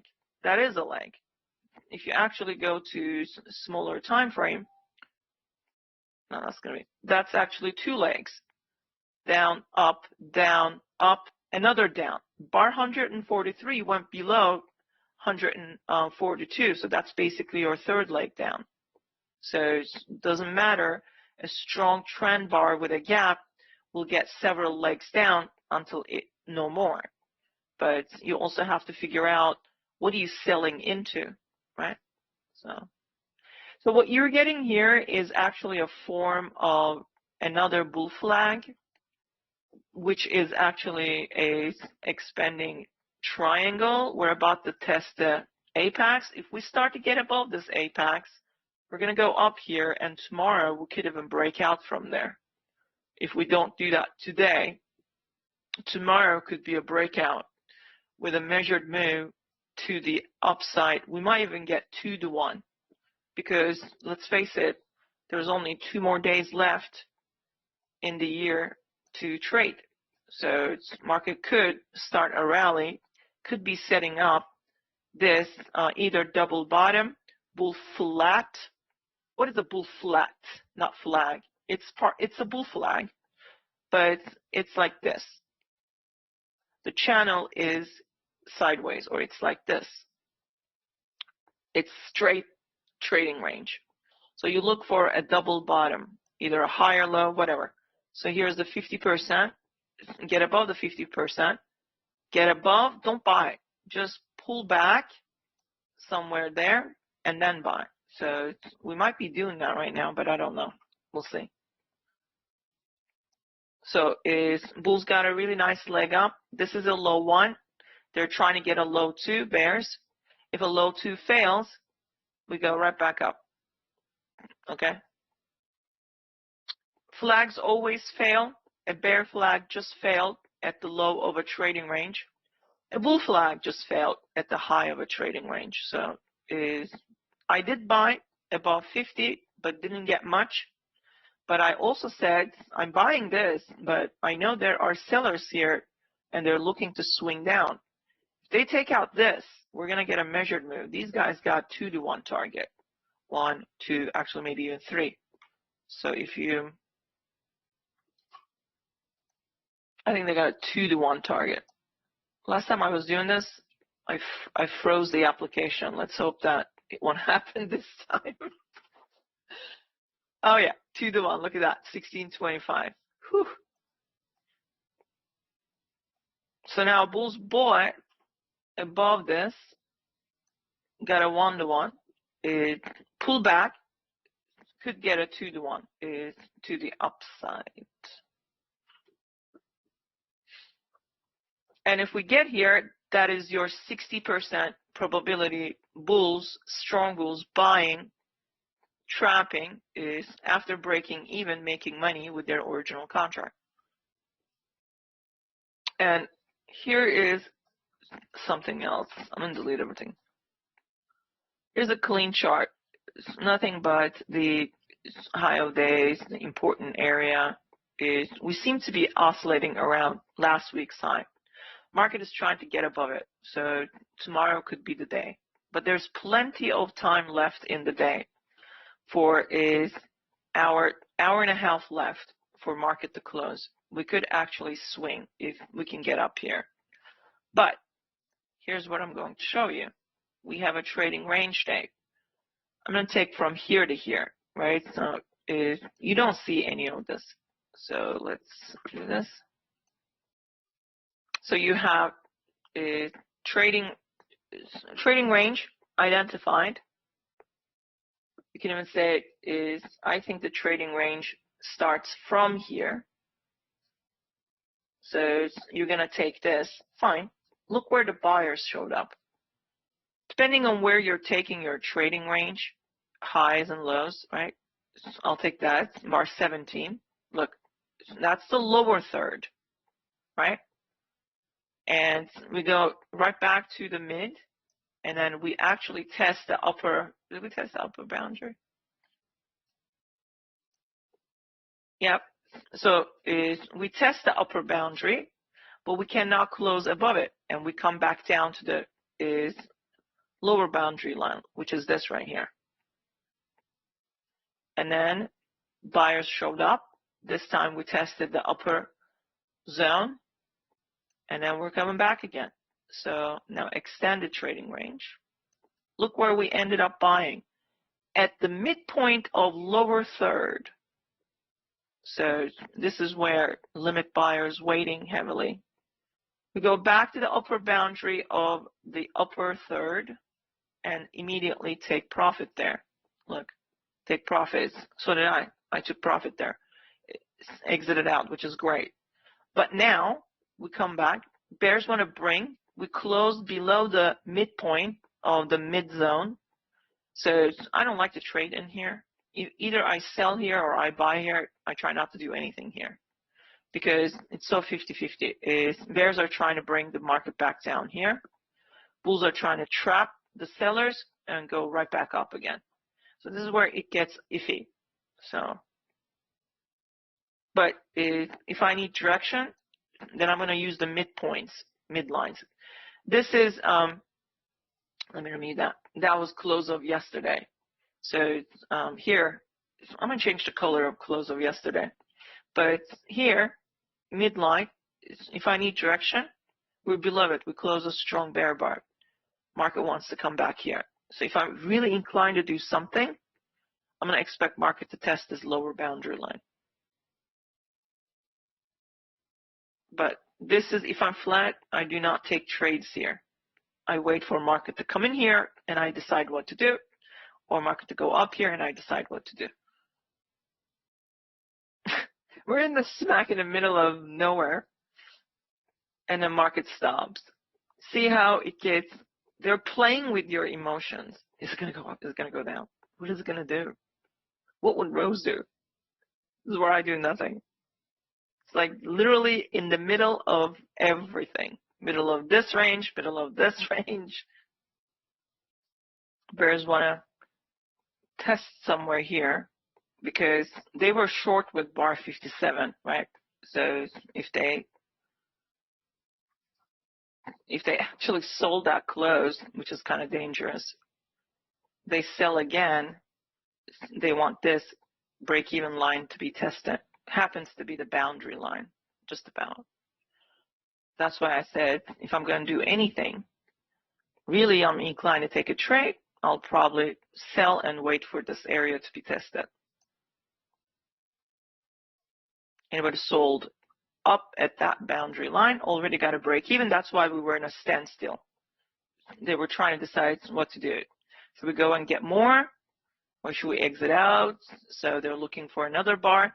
Bar 62 closes bearish. They got their answer, so they know they're going to come down and test there. See how that worked out? So it's no coincidence. It just happens all the time. That's why it's something that I learned from L. Brooks. You divide your range into 3 sections. He doesn't divide it into again, but I do, because every trading range needs a midsection. And look, a lot of stuff happened in the midsection. Look, a lot of stuff is happening in that midsection. Look at that stuff happen right there, which is reversed. So midpoints are important unless you have an X-ray vision and you don't need graphical cues or help.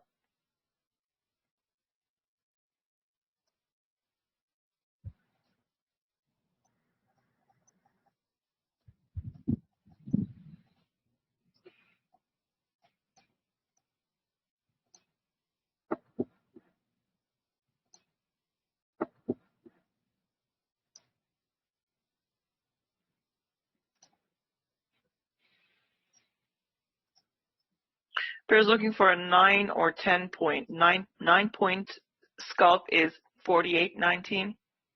10 point is 48.18. So somewhere in the middle, 18 to 19, we should test. I did say thoroughly we need to test underneath the EMA. That might actually happen, but I'm not so sure. I mean, bulls brought the price as high as possible, but look what you're buying into. So as you get these huge bear bars, yes, the probability is still 60% to get up here, but now it's diminished. So the bears are now looking for a 10 point. 10 point is 48.18. We could test there, maybe 1 or 2 tick above, but that's where market is trying to go. What if the bears actually sell? Where can we go?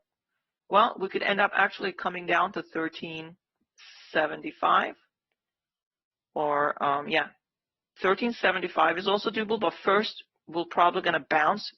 Bulls looking for a double bottom, but I think the bears want to test underneath the EMA. What you have here is a channel, spike and channel on an hourly chart. That was a breakout, found buyers right around here, right there, and we're back at the channel low. Okay, so this was spike, pullback, channel going. This was news related, so it came down too much, but eventually it went back up. Bulls want to break that. Bulls want to break this high, so there could be buyers here. I don't know. Maybe we need to come down a little bit more because this was a lot of selling. But eventually bulls want to get back up to these levels. But this sure isn't helping. So that's why we are there. So there's a reason we're stopped right there, because it's that channel line. Bulls want to find buyers and get back up. So 20 EMA is still above 50 EMA. That makes us still bullish, but very close. So we might need to come back and test the 50 EMA once again on the 1 hour chart. That would be bad, because that would be a lot of pullback to the 4,800. That's something that you don't want, because it could create left shoulder, head, right shoulder with a neckline. So this would become a much broader channel after all. So see, we're in a broad channel, depending on how you draw your channel, and we're smack in the middle of it. So we might need to come in and test this area before trapping the bulls and get back up. But we are at a key level. Bulls are trying to hold the line. Anybody who were short here sold again, got their break even, and now the bulls take over. So bulls need to show up here. If they don't show up here, we could find ourselves back down here again.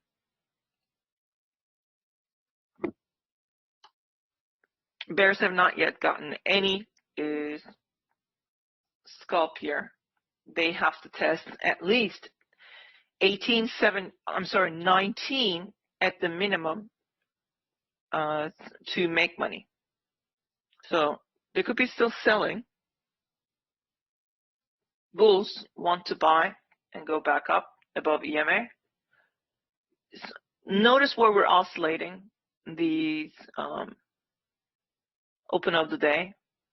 Bears want to get imbalance, come all the way down here. Bulls want to get back above. There's a target here, 19 to 18 area. Bears need to test at the minimum. But we don't have to stop there. They could sell even further down, all the way to the 48.12, 48.11, 48.10. So we could actually move all the way down here. Watch out. So I think market could do that, since they failed with the breakout.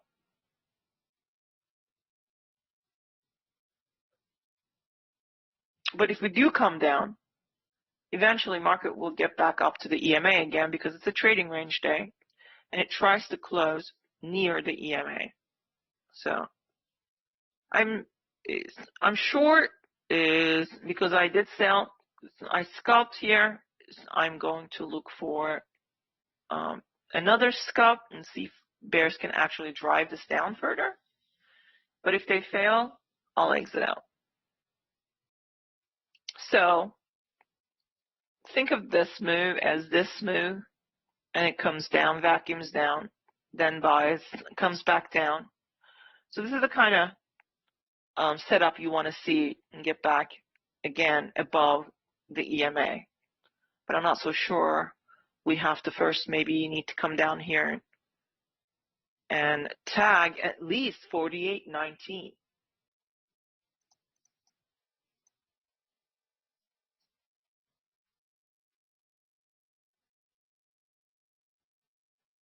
So that doesn't help. That does not help the bear case. Bulls now want to get back up to this mid-level. But some bulls, some bears might still hoping they can get that this is a pullback and that they can get down here. But it's a really good close and inside bar. That makes it difficult. So this is what they're trying to get here. Some bears sold this close, selling again, getting a break even before this bar closes bullish. Sold a close of 63, selling again, and that bar could be giving them some kind of a relief, or they need to bring the market down very quickly. The close of 63 where they might have sold. And if it doesn't, it could go up again. And I'm going to give up then about those 10-point targets. So see how it just came down. And it's a very small area, but you can figure it out. If you sold the close, it's going back and forth in that area before closing bullish. If it closes bearish, that's good for the bears. That means, okay, so look what happened. They came down to where they sold. Now they're looking for a second leg, but this bar has to close really bearish. If they manage to close a bearish, then these bears can still get their target, which is 48.19 or 18. These bears can still get their target, which is 48.19 or 18.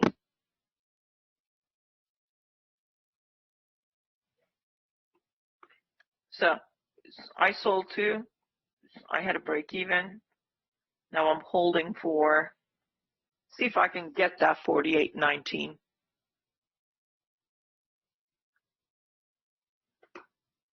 At the minimum.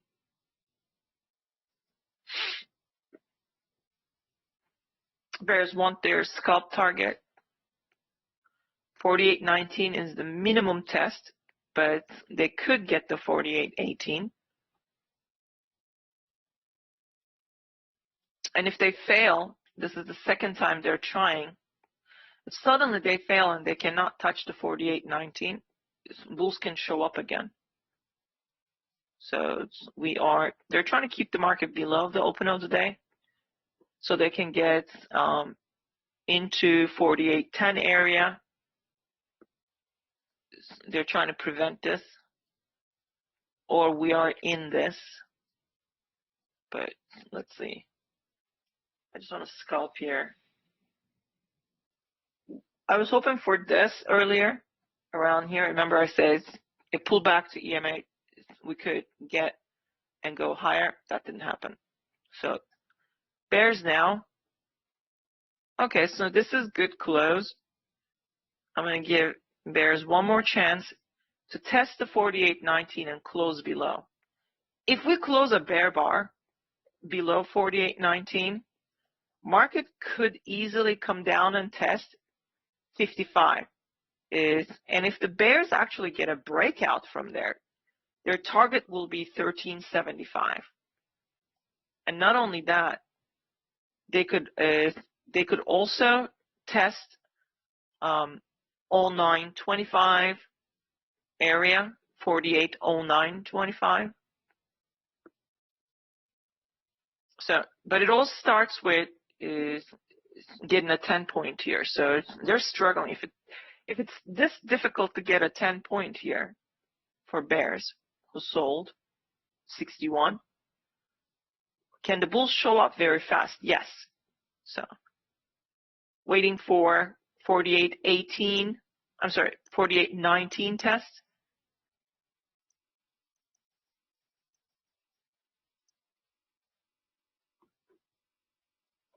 But if the bulls prevent it, then it's game over, because second time they try and not able to get a scalp there. That means we have a bull trend here. It could reverse right back up again. Able to get a scalp there. That means we have a bull trend here. It could reverse right back up again.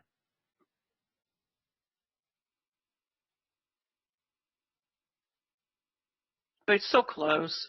I mean, bears should get this. So close. I mean, bears should get this.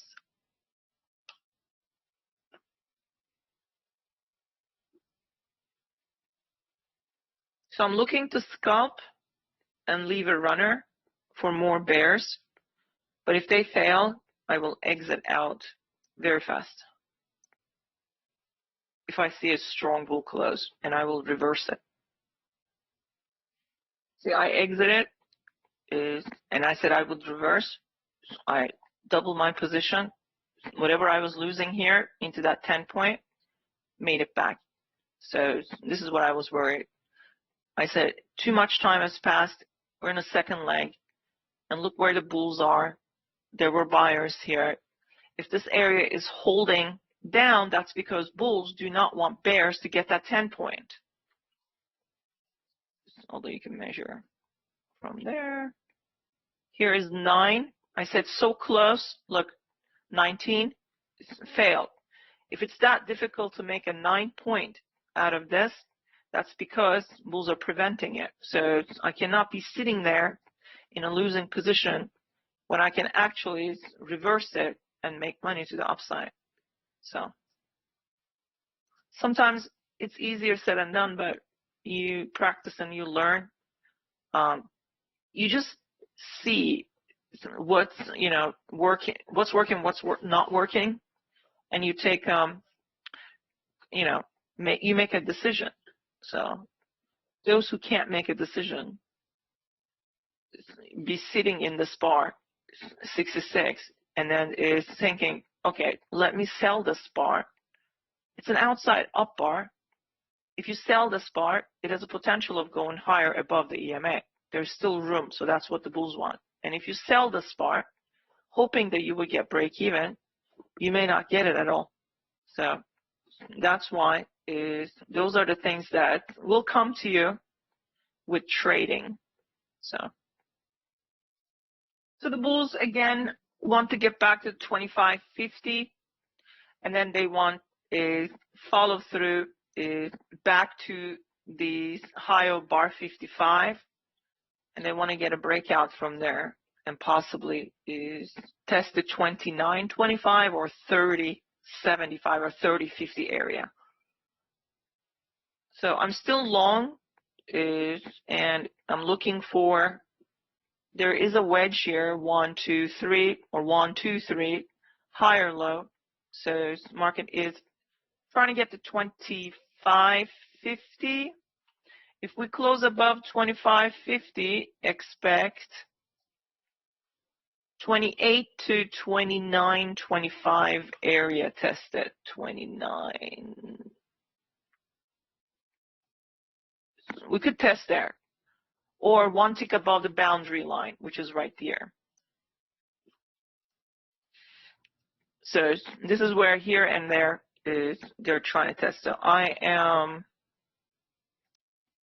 if we close above 25.50, bulls then will get to 29.25, and then further up to 30.75, which is this right here. So this is first. So I'm going to scalp here very, very heavily.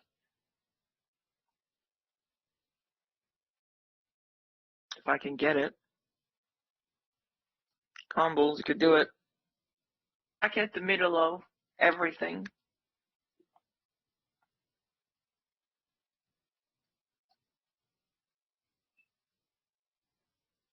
Some bulls will buy the close of 67 and look for a quick scalp. But bulls will add more if they see bull bars are closing above 25.50. So we need to get there. We could get there and fail. That's a whole different story. But I want to see what the bulls will do at 25.50. And the reason why you're getting 68, because 67 didn't close. So this is problematic because still stock bears wanting that 10 point, now selling higher at a boundary midpoint. This is the whole trading range midpoint, not boundary. I called every line a boundary, but really these thicker lines are boundary lines. These are midpoint. So they sold at the midpoint, trying to break even. Market is still trying to get to 25.50. So I'm still holding this, and I don't want to see bears close below this boundary line, a bear bar. That's where I would get nervous and exit out on my long. But I'm right now holding. I was long. I scalped. I'm still holding some. If we close above 25.50, I will add more, and I will scalp here and hold some towards here. So, but I will exit out if this doesn't work out and the bar suddenly comes down and tests the 65 close. Then I will say bears were strong enough to sell here and get back to the 65 close, but I don't need to worry about it right now because they sold and scalped out already. Otherwise, if they weren't exiting out of the market, this bar wouldn't be going up like that. So some bears sold here at the midpoint, exiting out. So I have a chance of scalping here with glory. 25.50. Let's go.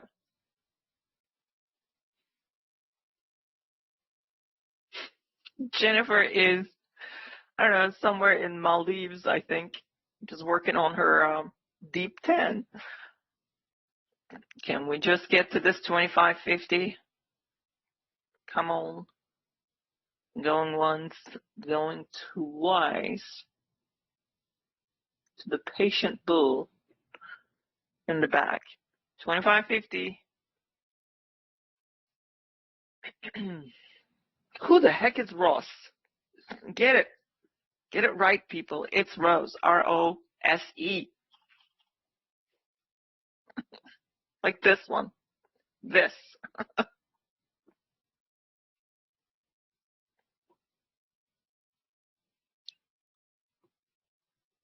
First of all, that's a male name, okay? I'm known to be a female.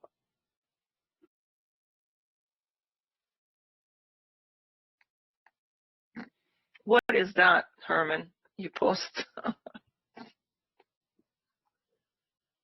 Let's go. I just got a nice scalp. I'm holding 2 contracts now.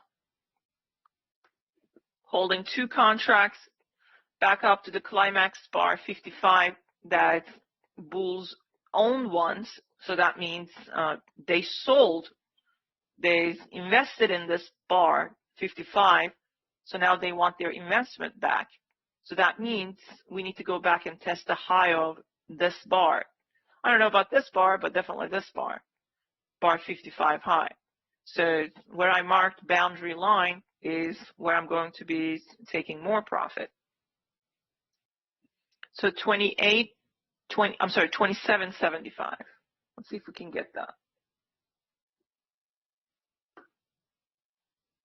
But I need a bull close above 48.25.50. I don't need this bar. I need a bull bar. So we get a bar like that with a smaller upper wick. We'll be testing here, and then the next target will be actually, yeah, 29.25 to 30.50, which is 30.75. So I'd like to see market get me this right here. So this is my target. But I need, that will all start is after these scalpers exit out, and then we could close a bull bar above 25.50. We failed to close a bull bar. That's where I'm going to be, okay, maybe I need to just exit out and not worry about that 2 contracts that I left in the market. I need to just exit out and not worry about that 2 contracts that I left in the market.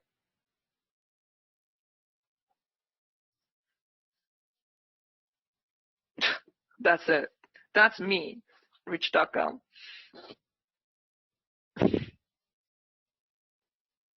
I don't like the way this bar is forming because it's a trading range within its trading range, and we're at the just around 50%. So there are always sellers there.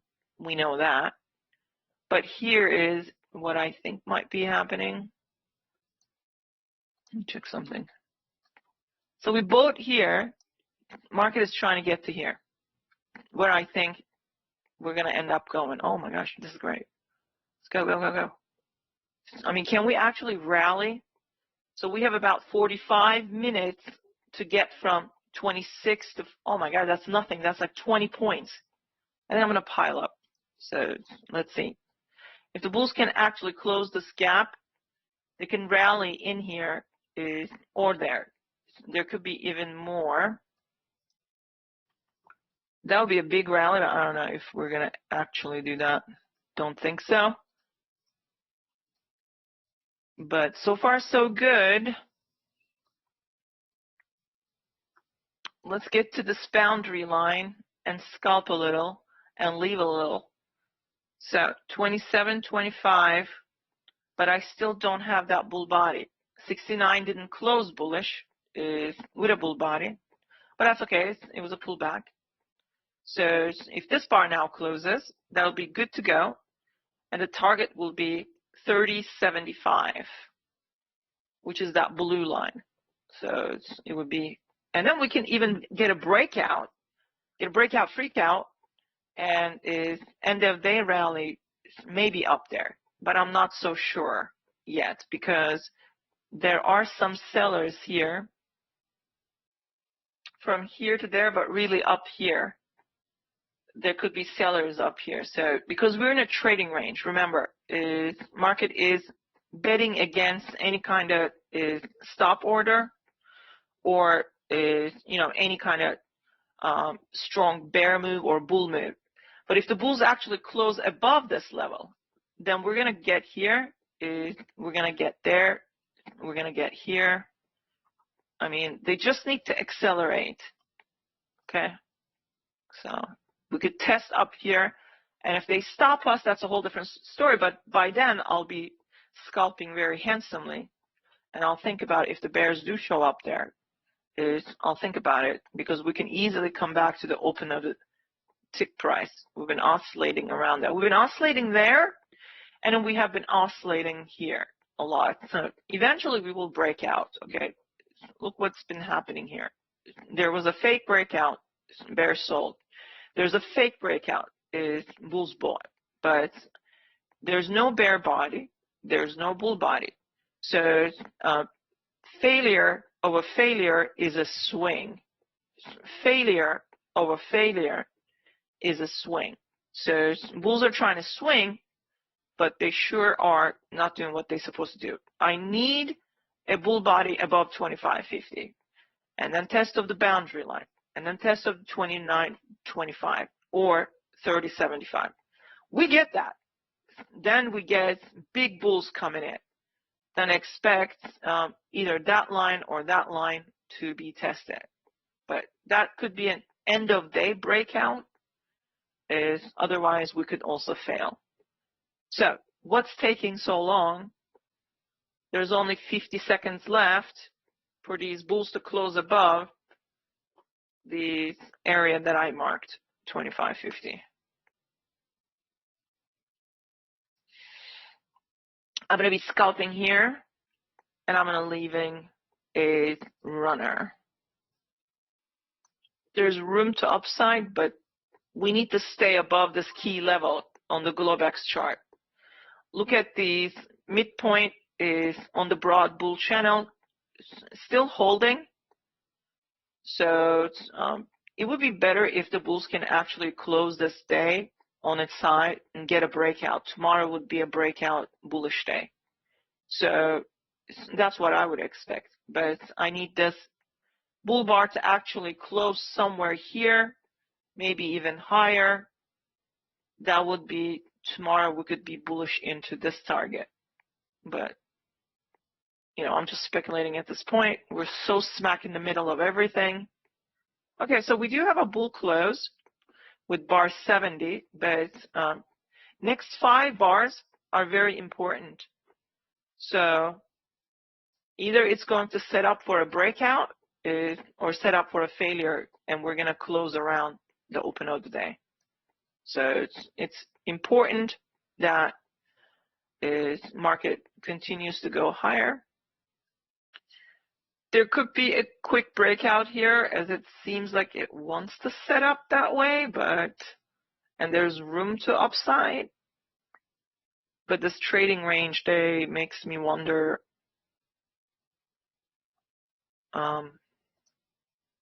if we're gonna break out.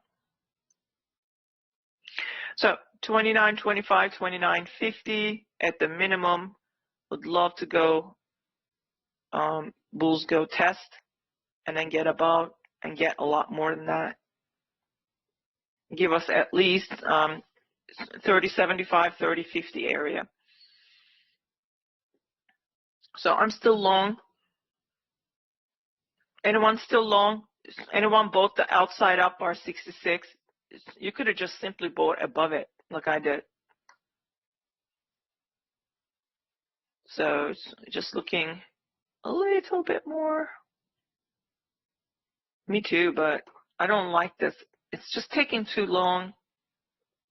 So I'm looking for bulls to break above, take out the bar 60 high.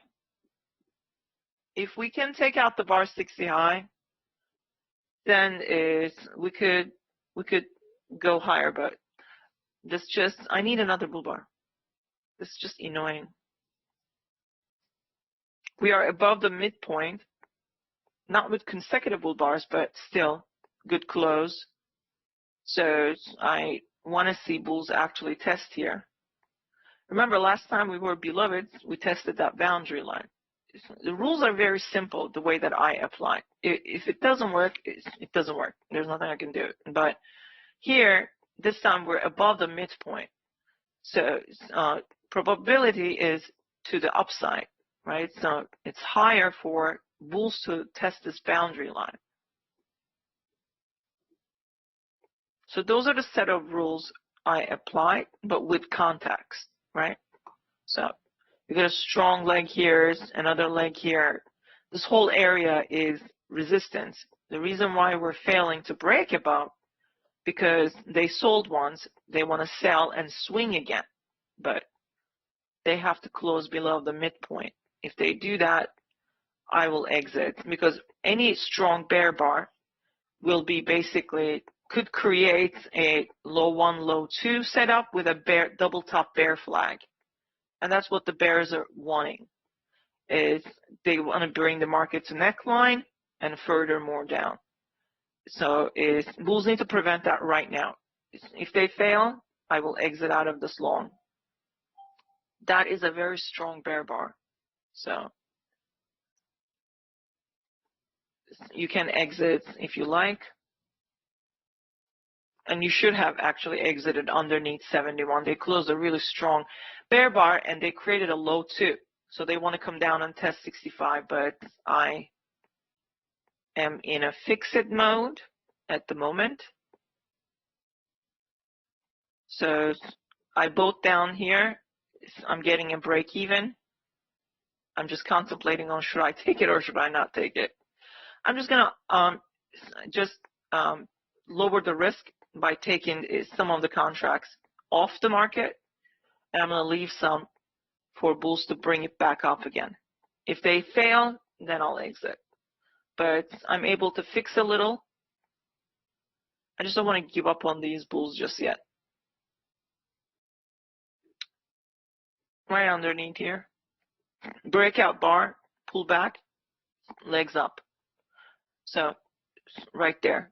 There were buyers there. Most likely there are more buy orders here. So I bought with them.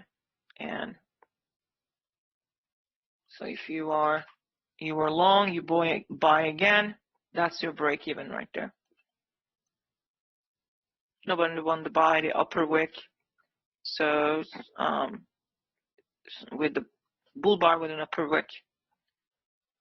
Bears close below the midpoint, so they're trying to come down here, but this is where a lot of the traders are trying to fix. So we might need to get back to the bar 70 again.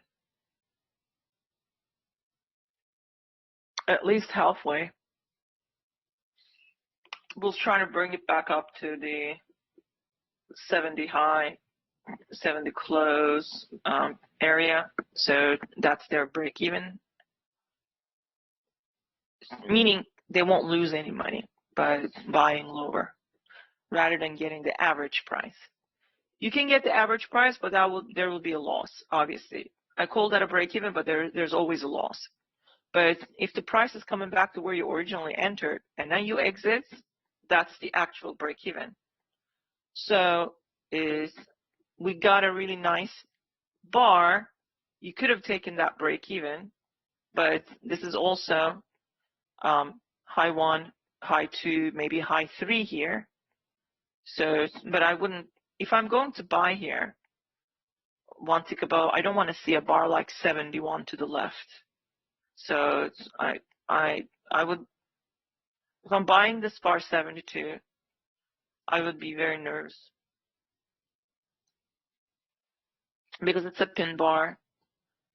If anybody is buying, there could be maybe they would wait for a 50% pullback of the pin bar, which they did with 73. Now we're a bunch of bars going sideways into bar 75. Now bulls can still show up, but they have to bring 75 somewhere up here, maybe above EMA, make it a nice bull bar or bar 76, set it up as a bull breakout. So so what's happening here is that you have a higher low,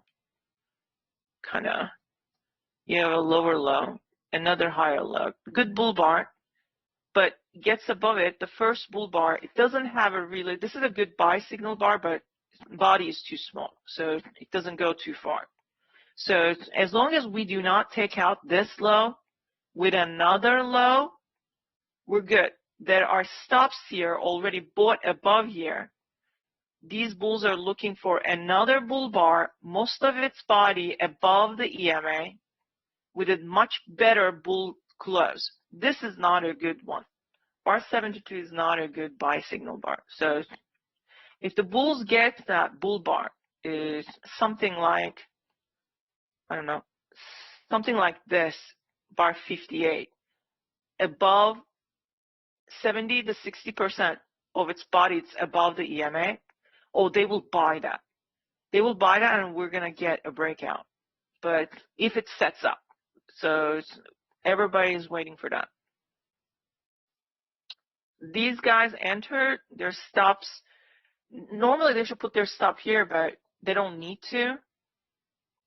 And they can put the stop from this low to around here, and then they're now looking for another bull close, some like that, some like this, something, but with a better bull body. But if it fails, then we could go up a little bit and then come back down to the open of the day again. Bulls trying to get to the 68 high, one tick above, because they did buy there. And there it is. So I'm getting rest of the break even. I made money. This is great. So now I have 2 more contracts left again in the market. So I'm looking for, now that will be a really good buy signal bar if the body closes either same size of the wick or bigger. Bigger is better. So I need bulls to get back above 25.50. This is still my target area and even more. So I'm looking for now bulls to deliver this. That is the signal bar I'm looking for. I don't want this to get any more bigger than this. And I don't want to see an upper wick. 1 tick is good, but anything more than that is no good. So if it stays like this, if it closes like that, that'll be a phenomenal buy signal bar. Everyone and their family tree will invest into that, or the pullback. So we'll get here, and then we're probably going to get breakout. So, but the bulls really need to break this because I said this is probably resistance, but as long as we break this resistance, then we would get a measured move to the upside. And this is my very first shallow swing target, followed by these 2.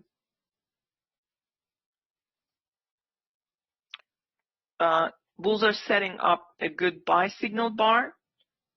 So let's see if we can get that. I'm still holding 2 contracts. I'm looking for bulls to deliver 29.25 and higher.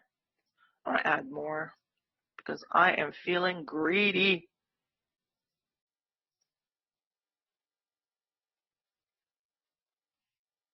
Okay, we have another bar close. Now if we get consecutive 2 bar closes above 25.50, we're gonna reach here super fast.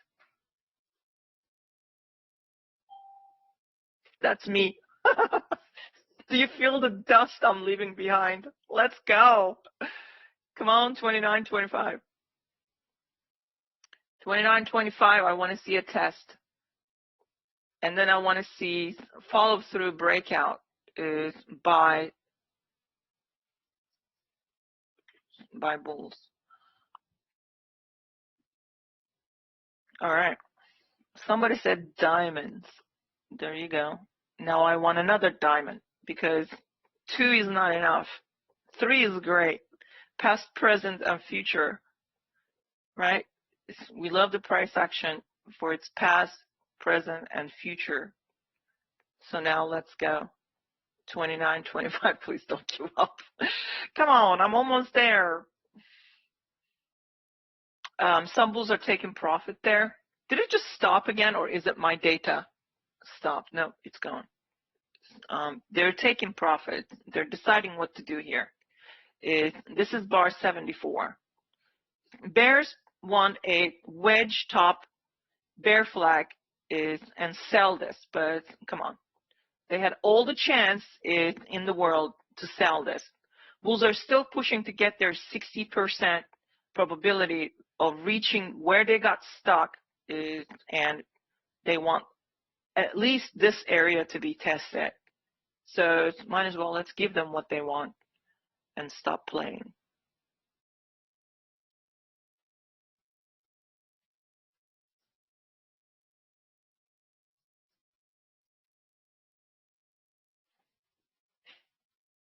I don't like this bar. It needs to close bullish, and it needs to close above its midpoint to entice more bulls to come in and reach this area. So, but what did I say that will happen? Will anybody point that out for me? What did I say earlier that market will do something, and that something is something to do with big selling bar, like big bear bar? I said we're going to reach which bar is high? Bar 55 high, right? So why did I say? Because remember Jennifer, who works for Joe Schmo Enterprise? Yeah. She's the one who invested in with a bunch of other institutions to make market bearish, only it was bullish. So those bulls bought. So they want their investment back. So they want a test of this bar, right? Herman's like, I hate her. Why? She's a good gal. She's a very good gal. We like her. She leaves clues in the market on the chart for us. So try to befriend her. Yes, those who said 55, great job. So, and we just tested that. And I said we need to go one tick above. We didn't, but we tested its high for the second time, in fact. So didn't close the way I wanted. So I scalped at that high, just in case. And I'm still holding 2 contracts. But if we get another bull bar, I'll load it up. But if this bar closes bearish, I'm worried that the bears might be seeing here a bear flag. And if we move underneath this level once again, I'm not going to hold my long, because we could come back to the open of the day and close there. And I sure don't want to give back anything. So right now I'm losing a little bit, very little, but it could get a lot. So I need bulls to, this is bar 75. We're not slightly side, I mean, it's okay. See that right there is, I am out. I'm out. If it closes bullish, bar 76, 77, that's fine. I'll play into the breakout. But this happened, I'm out. I'm not going to bother with this. Bulls should not have let that happen. You see how boundary lines work perfectly? So now market wants to come back to this boundary line. Why? Because there are stuck bulls, bears here. Bar 65. But it's the end of day imbalance. Market is setting traps here for you. If you sell here, this is a bull leg. There are buyers here also. As this comes down, okay, so there are bears. They are ready to exit out of the market because that bar is coming down. Now, if this bar actually closes around 65 close, then we could get a breakout to the downside, because this is, I warned you, it could become a, bear flag. So, but it could also be a trap. Market is giving bears what they want with 65, right? So, and if maybe they sold here, that's 5 points. That's nearly 10 points, but it's not. They could have, I think they were waiting for market to get back up here to sell again, but it's the end of day trading. Bulls could not get above that boundary line. I scalped theirs. I held some. This dipped. I'm out. So, but some bulls will buy. I don't think it's doable at this point. So,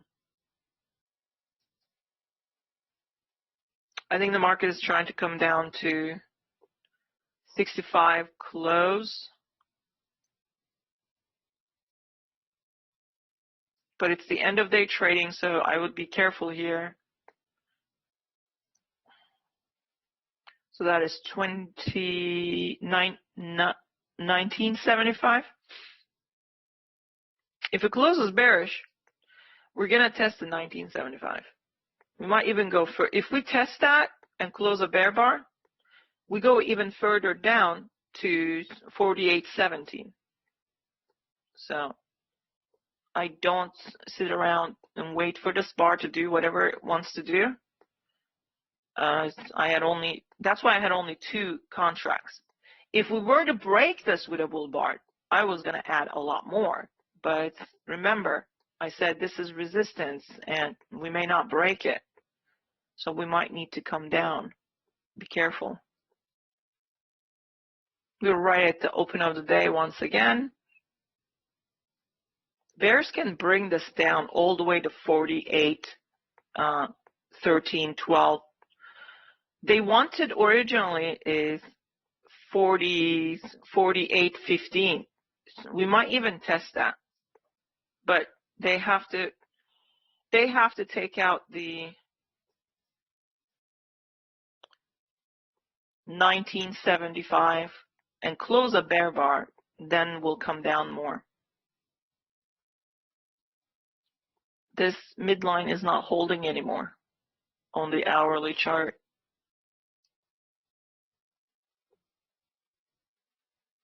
Something is super fast is going to happen with the close of 76.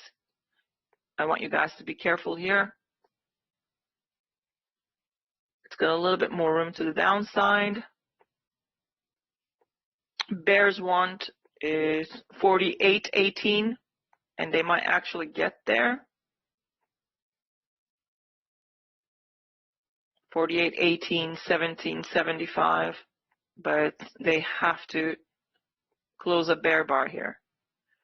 Take out the bar 65 close, every bear will be happy, and as it comes down further to 18 or 17.70, I would say 18. Remember, they were supposed to test 19 or 18. So we might actually finally test that is 48.18, 48.19 area. Bears see a bear flag, wedge top, and they want to come down and test the neckline area. There's a ledge here. I don't know if we would come down and test one tick below, but if we do get a breakdown from under the 1 hour EMA, we could come down even further, but that will be either happen or not happen with bar 77, 78, and 79. So we need bears to decide what to do here, and it doesn't look all that good. So, all right, it's about 40 seconds left. Bears still want bar 65 close test. It's a small support here. If that support breaks, we could get a measured move to the ledge and below. But it's institutional machines now entering the market with the close of 76. 14 seconds left. 10 seconds. You're going to get some weird, fast moves, so watch out. A lot of trapping. It could come down and traps. Okay, so here we go. Let's see if we can actually get that. 65 close. Oh, that was a one tick failure. It tested the 20, but it didn't come down to the 1975. That's 20. It tested the boundary line, but it didn't come down here. See, that's that weird stuff I'm talking about. But it should come down. Let's see. Market could be actually wanting to come down to 48.15. So be careful. If the bears close a bear bar here, they're going to come down to the 48.15, which is right here. That's below the ledge. Or we're just going to test one tick below ledge, and we're going to bounce. So somewhere between the ledge, one tick below ledge, and 48.15 is target. So let's go. Let's go, let's go, let's go. I want the test of the 65 close, and I want to see a bear bar and test that ledge bottom. Remember, I had support here.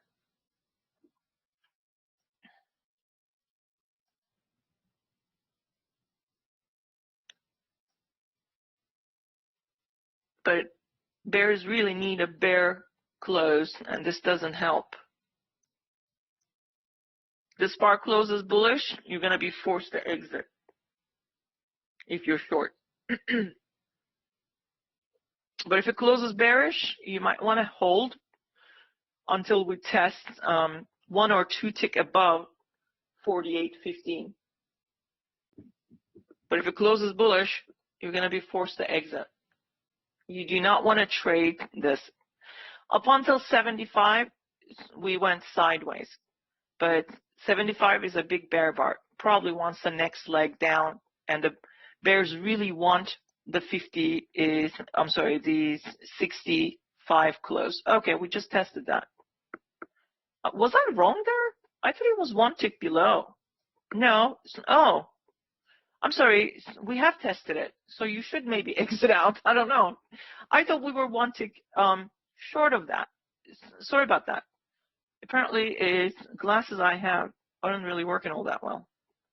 So that's now. If the bears do close it, we can still come down more. But at this point, you see how the bears actually got their break even. So if this now closes bullish, you must exit.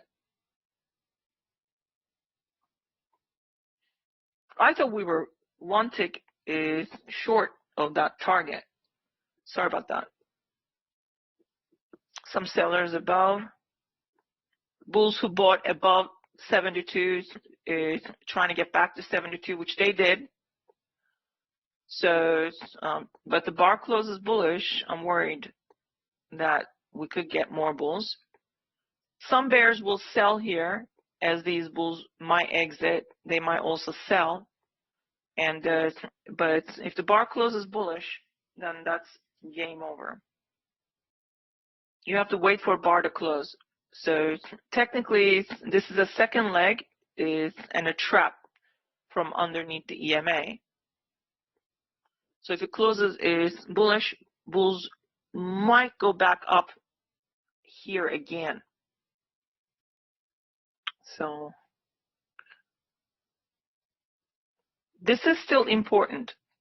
We get above this, we could still get back up here, but bulls really need to get above that level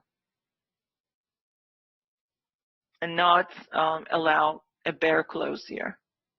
All right, so they closed above the midpoint of outside bar 55. So that's little bullish. Now bulls can is get us back to where I said that we might actually test, which is 29, 25 to 30, 50 area above, but we need another bull bar. And in fact, we need to close above this level. We do that, we have a chance of swinging again higher. So you see this already is done, and the bar closed higher, so the bulls exited out. So I put a buy stop order above 77, and now I'm back at it again here. So this time I want a lot more, and bulls to actually finally deliver the target. And let's see if we can actually get 30.50 out of this. 30.25, 30.50, somewhere in this area, in this zone. So better if we can actually close a bull bar above this boundary line. I still want this. Is a bear flag failing means we get another failure of failure. It's like, think of this as like a small pullback bull trend, but nothing small about it, obviously. So the bulls are trying to grind back up to this level, to the low of 48 at the minimum. So bar 48 low is, but this is what I'm interested. So I'm going to hold. If it breaks 30.75, we're going to get a big move out of this. So we have about 3 minutes, but all the way to 4:15 p.m. Eastern time, market can rally. Remember, we can close this daily bar above this thick gold line. We're golden.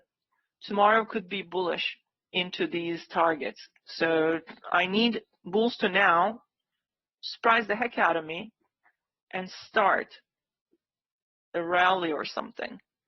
So I want to see a break above this mid double bottom neckline, 74 high. And then I want bulls to push this even higher to 32.25. Not just here. I want to see 32.25 test, or 32. Let's roll it down. If we get above 32, your next target for bulls is 36. And if the bulls becomes berserk, okay, or possessed, then your target will be 48.44. Brad, I'm sorry, I'm not giving up. So you're going to have to wait because we've got a bulls are on a roll, so I'm not giving up. Okay, you can wait. Brad's going to have to wait. What time does he begin? Well, he didn't say. End of day. I'm not giving up the end of day today. Brad's going to wait. I think we're going to get to the 31.75, so let's go. 31.75 to 32 is the bull target, but we need to take out that neckline of 74 high. You can scalp here, but hold a runner because this is going to go all sorts of berserk. Oh my goodness. Yes. We are there, 32. Did we just test 32? Yes. So take some money. Guys, I am $12,000. I don't want to say anything, but I'm doing really good over here. So let's go. 35.75 is next. How you guys doing over there? I can barely speak. I want more. Is 35.75. 36.25. Oh, don't collapse. 36. Let's go. Oh, almost there. We're gonna touch that. We're gonna touch it. 36. 36. Come on, bulls. Give me some of that. 36. I'm looking for 36. Can I get me some of that? 36. Let's go. 17,600. 18,000. Let's go. Oh my gosh. Let's go. It's going to be a great year. Let's go. 36. Almost there. Come on. 36. 20-point bull swing target. 36.50. Bulls, come on, deliver it. 36 is right there in the bag. 36.50 is 20 point. We don't have to stop. We could go higher, but this is my cutoff because the bell rang. So I want 36, but we can go higher because we got above it. This is the target. This is the target. So I'm going to scalp like crazy at 36. 36.50 is 20-point swing. Oh, don't give up. Come on. Sorry, guys. I got so excited over here. I really want that 36. 36.25 is my target, but that's 1-to-1 of a low volatility zone breakout. But I'm just one tick below that. Can I get 20 grand out of this move? That would be really cool. Come on, let's go. 36. If I say it like 100 times, maybe they can hear me. Come on. It's almost there. Oh, 36, please. Just give me 36 and then give up. It can go higher. I mean, it can suddenly accelerate and get here in no time. I got a target here. It's 42.75, 45. I just want 36.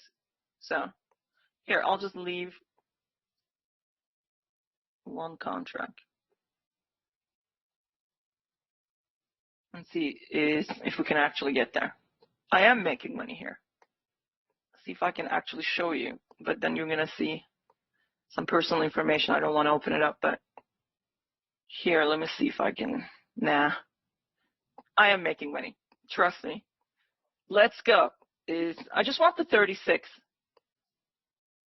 36. Come on. Going once. Going twice. Here comes my money.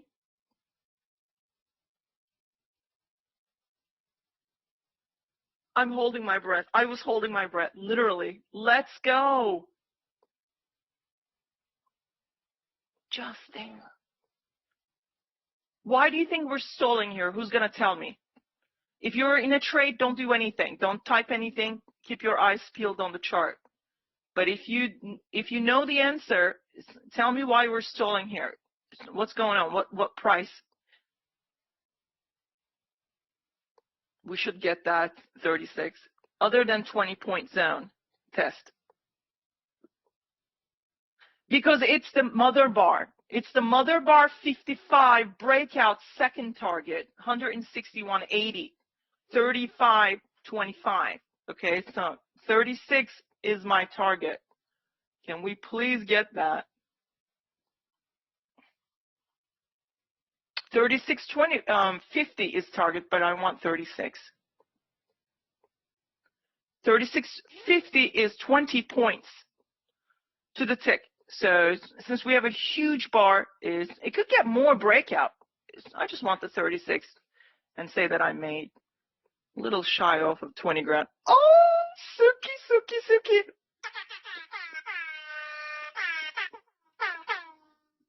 All right, everybody, that's 36. I am done with my session. You can go join Brad now. But this could actually go higher, by the way. So hopefully you guys made all sorts of money. Did anybody make any money? Because I did. So, this is great. What a great way to end the day. I was really upset here with that 75, but I bought here and I said, I'm going to see how this bar closes because we're above that boundary line. We didn't really close below it. Then I added more. Oh my gosh. With this bar, I was like, buy. Take out some, buy again, take out some, buy again. And finally I said, okay, I just measured and I said, oh, that's a 20 point right there. 36.50 is 20 point. So we could test that, but I'm flat as a kite right now. So good job to all of you. You all did great. So hopefully, if you watch this, take a screenshot of this chart and save it for the rainy days because this chart will do exact same price action once more. So excellent. I am done. Oh, I think I'm going to go lay down somewhere and be flat for a while and just enjoy. Oh, this is amazing. And here, I'm going to show you guys. I was not joking is when I said I was trading and each of my accounts hit this. And I don't normally post this, but all this excitement, it wasn't a joke. So take a look at it because I'm going to delete it. We don't post P&Ls or anything like that here, but I wanted to show you guys I have made this and I did pretty good. It wasn't a joke. I wasn't joking around. So not bad. So that I just posted on the Discord and I wasn't joking. So I just want you guys to know. I didn't have time to open up and show you the trade because then I have to fiddle with is not showing you my account number and all that stuff. I just wanted to show you that, but that's it. All right, I am done. You all have a great day, great evening. Tomorrow. I think I'm back on tomorrow. Again, you guys can't get rid of me. Who is tomorrow on? I think it's just me and Brad tomorrow. And Friday. Yeah. Yep. So I'll see you guys tomorrow morning. Brad probably already started his session. So I'll see you tomorrow morning. Bye, everybody.